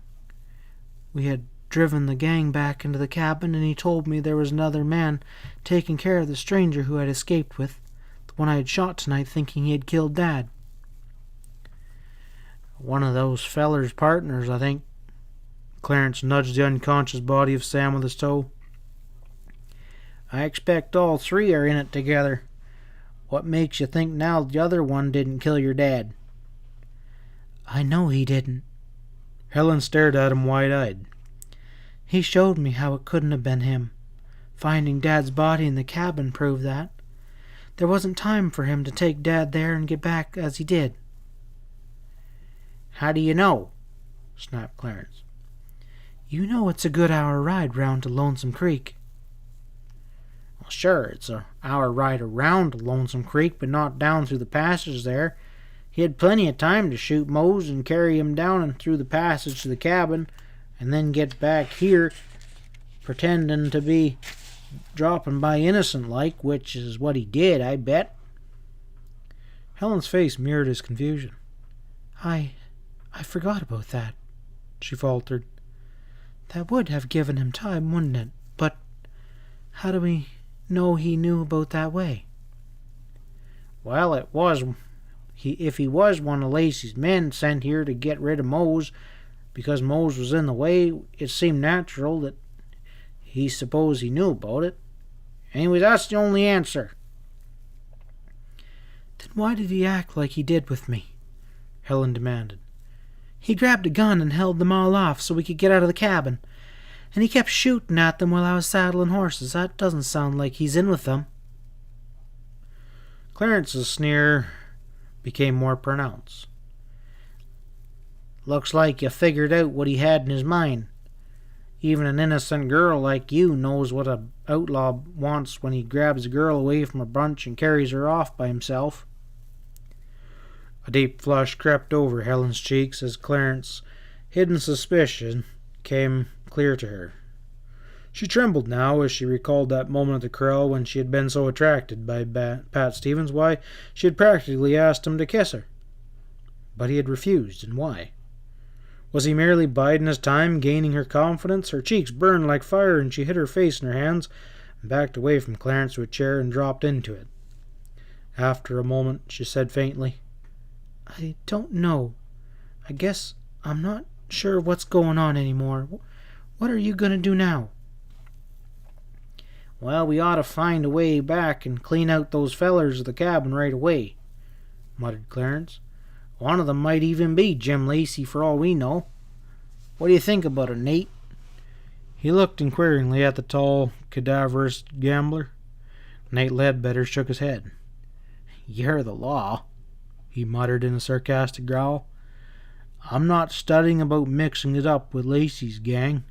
Not me, nor Leroy neither. Clarence hesitated and studied the tall gambler intently. Well, if I deputize you, you'll have to give me a hand. Ledbetter threw back his head and laughed raspingly. Don't be trying to fool stuff like that. There was implication of a quiet warning behind his words that caused Clarence to shift his eyes uneasily. Well, then I guess I'll have to go back and try it myself. Will you and Ned stay here and keep watch over Helen? Ledbetter laughed as though vastly amused. He glanced at Ned Leroy. Hear that? Will we stay here, says he, while he goes back there exploring through the passage? It kind of seems like a trick, Ned stated sourly. I'm not going to let him do it. Not after all the trouble and risk I've taken. You bet we won't. Ledbetter shut him up curtly. He turned to address Clarence. We'll just ride down there with you as far as the other end, just to see you get started right, and after you ride out the other end, well, don't be getting any fool ideas and coming back too quick. Ned and me have a little something to do. Clarence Adams started an angry protest. He cut it off short with a glance at Helen and Ben. He muttered, No use arguing about things here. Let's get started. He led the way out the door into the morning daylight. Nate and Ned followed him silently. When the door shut behind the trio, Ben Andrews turned awkwardly to Helen. There was an odd look on his young sunburnt features, and he asked, Did you mean... Helen got to her feet and avoided his eyes, her face slowly going crimson. Do I have to draw you a map? She asked faintly. Ben took a step forward, and Helen swayed to meet him, and they were locked in each other's arms. Neither of them said anything for a long time, and then Helen drew back from him, and some of the starry radiance departed from her eyes when she saw Sam's body laying on the floor, where it had been carelessly dropped by Ned Leroy. A little cry of fear and puzzlement escaped her lips. We haven't even seen how badly he's hurt, Ben. She drew away and dropped to her knees beside Sam, gently feeling for the large lump on the back of his head. Sam groaned and jerked his head aside to avoid her fingers. Why not just leave him lay there? Ben demanded. If he is one of the Lacy gang. I don't believe that he is. Helen looked up to him with tear-dimmed eyes. I can't believe it. If he's a friend of the tall man's, then I know he must be good. The one who shot your dad? Ben asked hoarsely. A queer look of remembering softened Helen's taut features, and she whispered, He didn't shoot Dad, Ben. I know he didn't. Well, how do you know? Like Clarence said, he could have carried him down to the cabin. Helen said, Clarence. So the word sounded like an oath. I don't believe anything he says. I think Ben, I swear I think Clarence is mixed up with the gang himself. Ben stared at her stupidly. But he's a deputy sheriff. What difference does that make? Helen's eyes were sparkling again. I believe they're all in somehow. Clarence and Nate and Ned. We've got to get this man to town, Ben, and tell the sheriff. Mr. Petrillo will know what to do. Ben said, All right, honey, if that's what you want. He knelt beside the girl, and his arm went around her shoulders tenderly and naturally. Do you reckon he's hurt bad? I don't know, just this knock on the head. Helen touched the swelling again, and Sam groaned and rolled his head over. He cocked one eye open, and when he saw Helen's face, he muttered, Who hit me? He said. And where's Pat? He's conscious, Helen cried, rising swiftly. Help him out to his horse, Ben. We're riding to Santa Alicia in a hurry.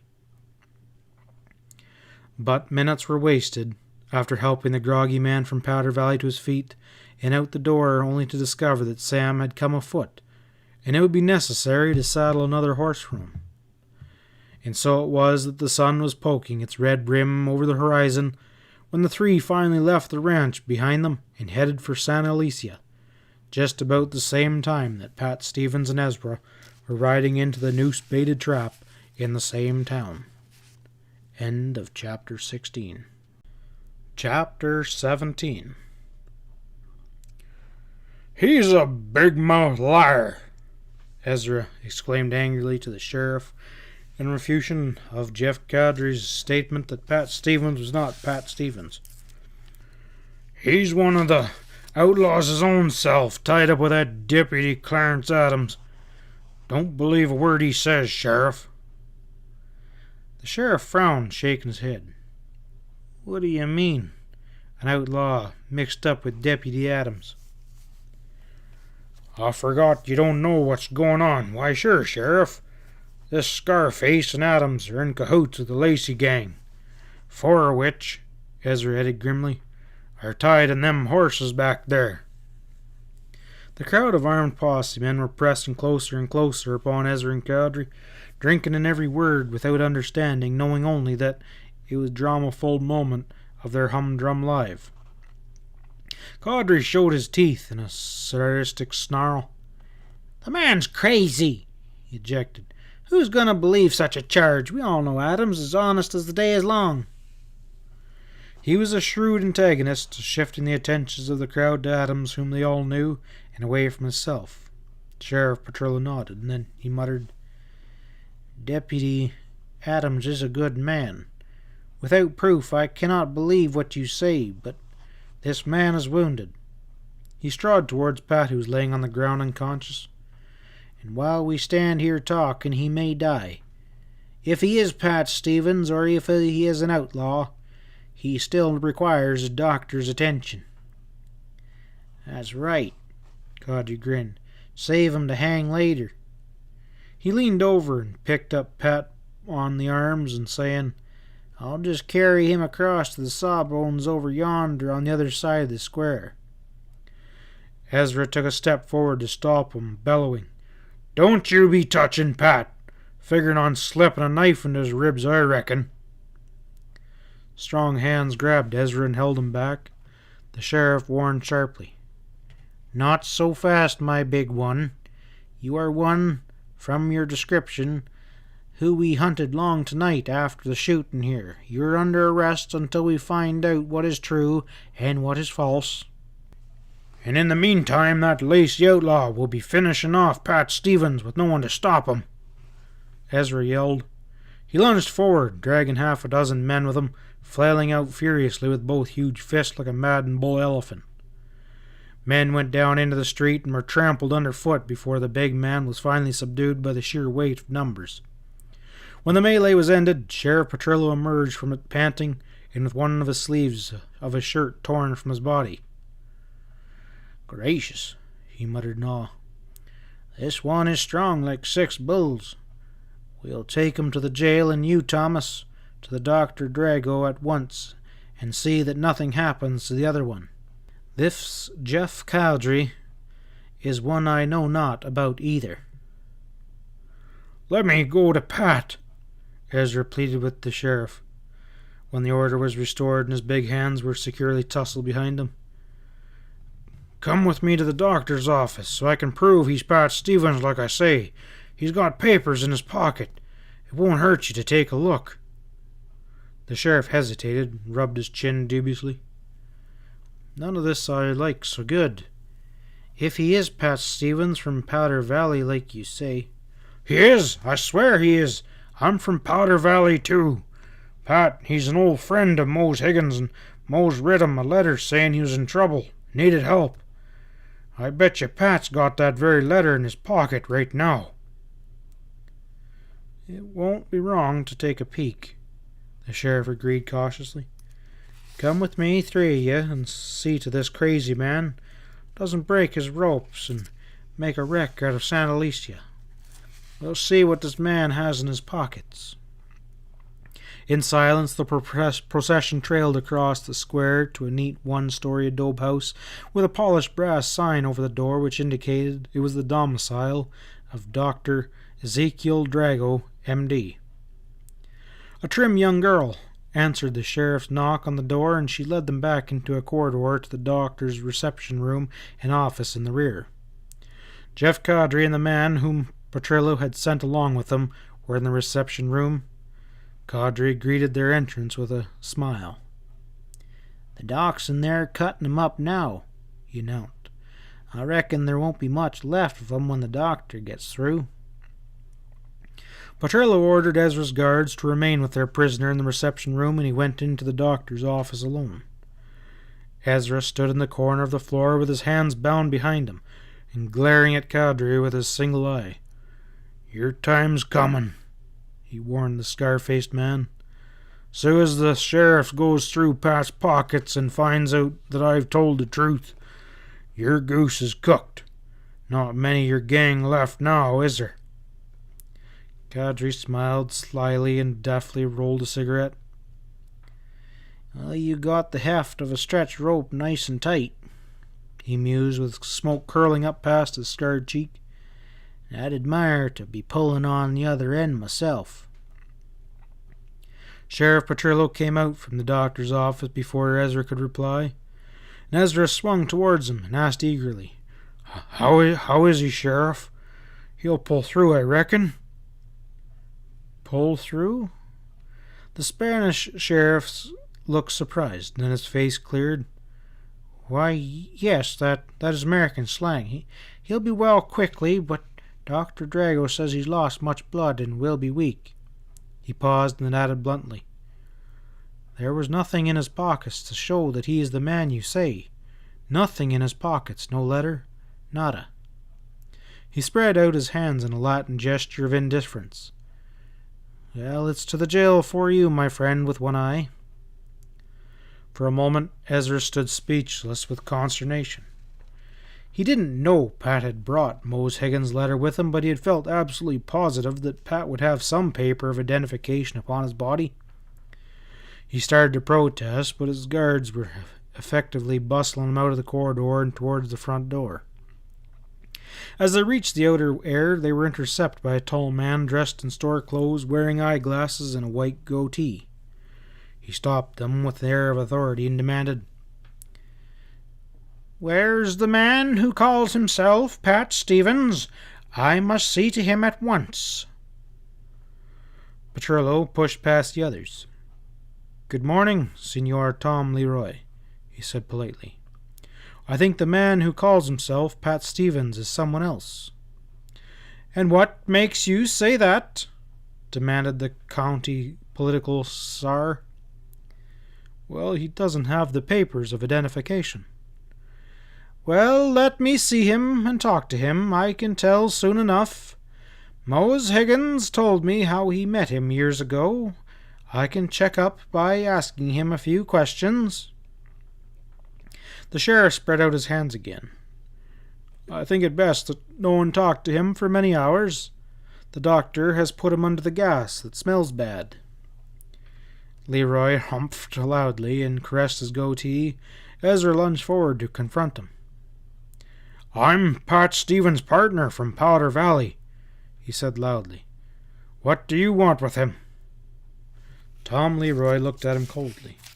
"My business with Mr. Stevens concerns a certain private document placed in my hands several months ago by Mose Higgins to be turned over to Stevens in case of Mose's death. And I've heard that Mose has been murdered, and so—" He shrugged his thin, erect shoulders. "Well, you better give me that document," Ezra urged. "It's needed right this moment to clean the Jim Lacy gang out of this town. I'm telling you right now, we can't afford to lose no more time. Maybe it'll fix everything right up." "I'm quite sorry," said Tom Leroy. "That's what I wanted to tell Stevens. As soon as I heard of Mose's death, I went to my safe where I had the sealed envelope and found it was gone. Vanished. My safe had been robbed." He vented himself a deep, troubled sigh. And at that moment a trio of riders loped up the street outside. They pulled their horses to a stop when they saw the crowd gathering on the doctor's front porch, and Ezra let out a whoop of joy when he saw Sam Salone, Helen Higgins, and Ben Andrews. He bellowed, "Hey, come here, Sam, and come a-running." Sam slid off and hurried towards him, followed by Ben and Helen. In a few words, Ezra explained his predicament to Sam while the sheriff and the others stood by and let him talk, listening carefully, while they sought to determine for themselves whether the two were who they claimed to be or were actually members of the dreaded Jim Lacy gang. "And then this Tom Leroy here," Ezra ended angrily, "claims Mose left him a sealed envelope to be handed to Pat if he died before Pat got here, but the letter's done gotten stolen from his safe. Now nobody knows nothing." "Tom Leroy?"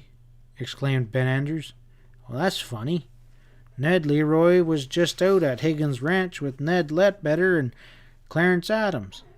They all went off together and said something about exploring the old passage to Lonesome Creek that the Lacy gang used years about while they were robbing stages hereabout." Out of the corner of his eyes, Sam Sloane caught a glimpse of a figure slipping away from the edge of the crowd.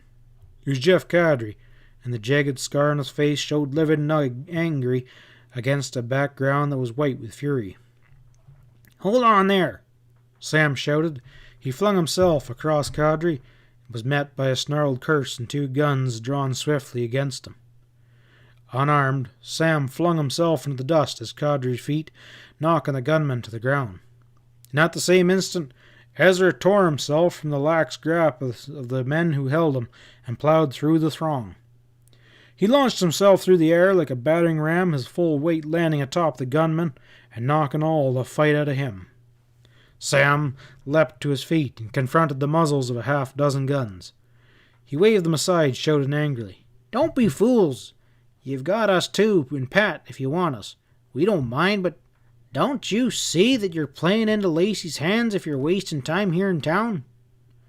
There's something about that entranceway that's important. I don't know what it is, but I aim to find out if you fellers will go with me. Don't you see how it all ties together? Helen and Ben were telling me on the way about an argument between Nate Ledbetter and Adams were having. Nate and Ned Leroy came to the ranch together. They're all in it some way. That sealed envelope of Moe's disappearing from Leroy's safe. Well, how about that, Mr. Leroy? How many people can get into your safe? Why, I had the combination, and Ned... Well, there you are. Stands to reason. He grabbed the letter the minute he knowed Moses was done for. Nate put him up to it, I reckon. I done heard that you kicked the boy out, and he's gone sort of wild. Leroy hung his head for a moment. Yes, he muttered. Nate has been hanging around with Ned Ledbetter and doing some gambling, and he owes Nate a lot of money. Well, there you are, Sam pointed out. So Nate knows that Moses knows something, and he knows it's in that letter that you put away for Mose. And he's talking your boy into grabbing it. He stopped and made a savage gesture. To hell with all this talking. We better get back to Lonesome Creek on the ranch. He whirled and drew out a clasp knife and slashed the bonds holding Ezra's wrists behind him, and so completely did Sam Salone dominate the situation that no one thought to protest. Someone take Kadri's guns, snapped Sam, taking full charge now. Ezra and me, we'll go unarmed. We ain't afraid of what you'll find out, but just to prove I'm betting is true, keep setting on top of him, Ezra. He knelt beside Jeff Kadri, who was still withering ineffectually under Ezra's weight, and swiftly began going through his pockets. In a moment he stood up, triumphantly waving a sheaf of papers. Well, here's the stuff he stole out of Pat's pockets while he brought him over to the doctor's office. The letter from Mose and everything. Now will you fools begin to believe what I'm telling you? With Kadri here, we got the rest of the Lacy gang trapped out yonder in the Lonesome Creek. If some of you goes up the creek and some goes by the ranch way, we'll close in on the passageway on both ends. In the midst of a lot of excited questioning, Sam swiftly told about the passageway between the outlaws' hangout in Lonesome Creek and the Higgins Ranch, and by the time he finished, he had the sheriff and entire crowd in perfect agreement with him on his plan of action. It didn't take long for horses to gallop directly to the Higgins Ranch with the main body, while another party was dispatched to cover the lower end of the Lonesome Creek. Without their guns and surrounded by armed men, Sam Salone, Ezra, and Jeff Kadri were all held at virtual hostages until the true facts of the case became known and the puzzled sheriff could define and decide who was an outlaw and who was an honest man. When the party thundered up the upper outlet of the passageway and Sam pointed to the simple manner of concealment, the sheriff immediately ordered several of the men to gather dried stems of yucca plants to be lit and used as torches to light the underground channel, and with Sam as a guide, he led the posse on foot downward through the narrow way. The flickering light of the yucca lit the smooth rock walls in front of them. There was absolute silence, not a sound to indicate that Sam was correct in his belief that there was some secret here, which the three men had intended to search out while they left the ranch so hurriedly. But when they reached the inner room, about halfway between the entrances, a gruesome and bloody sight greeted the lights of the torches. The first body they came upon was that of Clarence Adams. He lay flat on his back, and his sightless eyes staring up into Sheriff Petrillo's face. He was dead, with a well-placed bullet through his heart. 10 feet beyond him was the cadaverous body of the gambler, Nate Ledbetter, a hideous sight now with half his thin face shot away. A low moan drew the sheriff on to Ned Leroy, who lay outstretched on his belly in one dim corner of the small chamber. His arms were outstretched around 2 heavy leather bags as though he was gathering the precious objects to his bosom as his last gesture of consciousness gave way. The sheriff gave a start of astonishment as he rolled the young man over gently. "Them's be old Wells Fargo money pouches," he muttered. "I'm guessing it was something like that. The loot from the Lacy stage robbery, it was cached here all those years with only Mose Higgins knowing about it. How bad's the boy hurt? Oh, my son, my boy, came a sobbing quaver from stern old Tom Leroy's throat as he knelt beside the boy who had been led astray by gambling and bad companions. Oh, if only you could speak to me, son. Dad? The single syllable was a gargle from the dying boy. He strove to open his eyes, murmuring weakly, It's awfully dark, isn't it? Oh, tell us the truth, Ned, begged his father. Quickly, before you die. It's the least you can do now. Nate. It was Nate's idea. He was one of the old Lacy gang, he and Mose, and he made me steal that letter from your safe, and we read it this morning. It told everything. I don't know how Clarence knew, but it was Clarence that killed Moses last night. The letter said that Moses was the only one in the gang that knew Lacy by sight. A scarred-faced man named Jeff Cadre. The lad's voice faded as life ebbed from his body, and his father lifted a white, strained face, but there was a lilt of pride in his voice as he said simply to Sheriff Petrillo, Well, I'm glad that Ned came through in the end. That ends the 10-state search for Jim Lacy, and it exonerates these Powder Valley men who have accomplished overnight what the lawmen of Southwest have been unable to accomplish over a period of years. Ezra surged backwards and glaring fretfully at Sam with his one eye. I don't know whether I like that or not, he whispered hoarsely. What's exonerate, Sam? Is that good or bad? I don't know, Sam confessed comfortably. We'll put her up to Pat soon as he can set up and take notice. And if it's that kind of cuss word I suspect it is, we'll make Tom Leroy take her back and wash his mouth out with soap to boot. End of Chapter 17 and end of Trail South by Peter Field.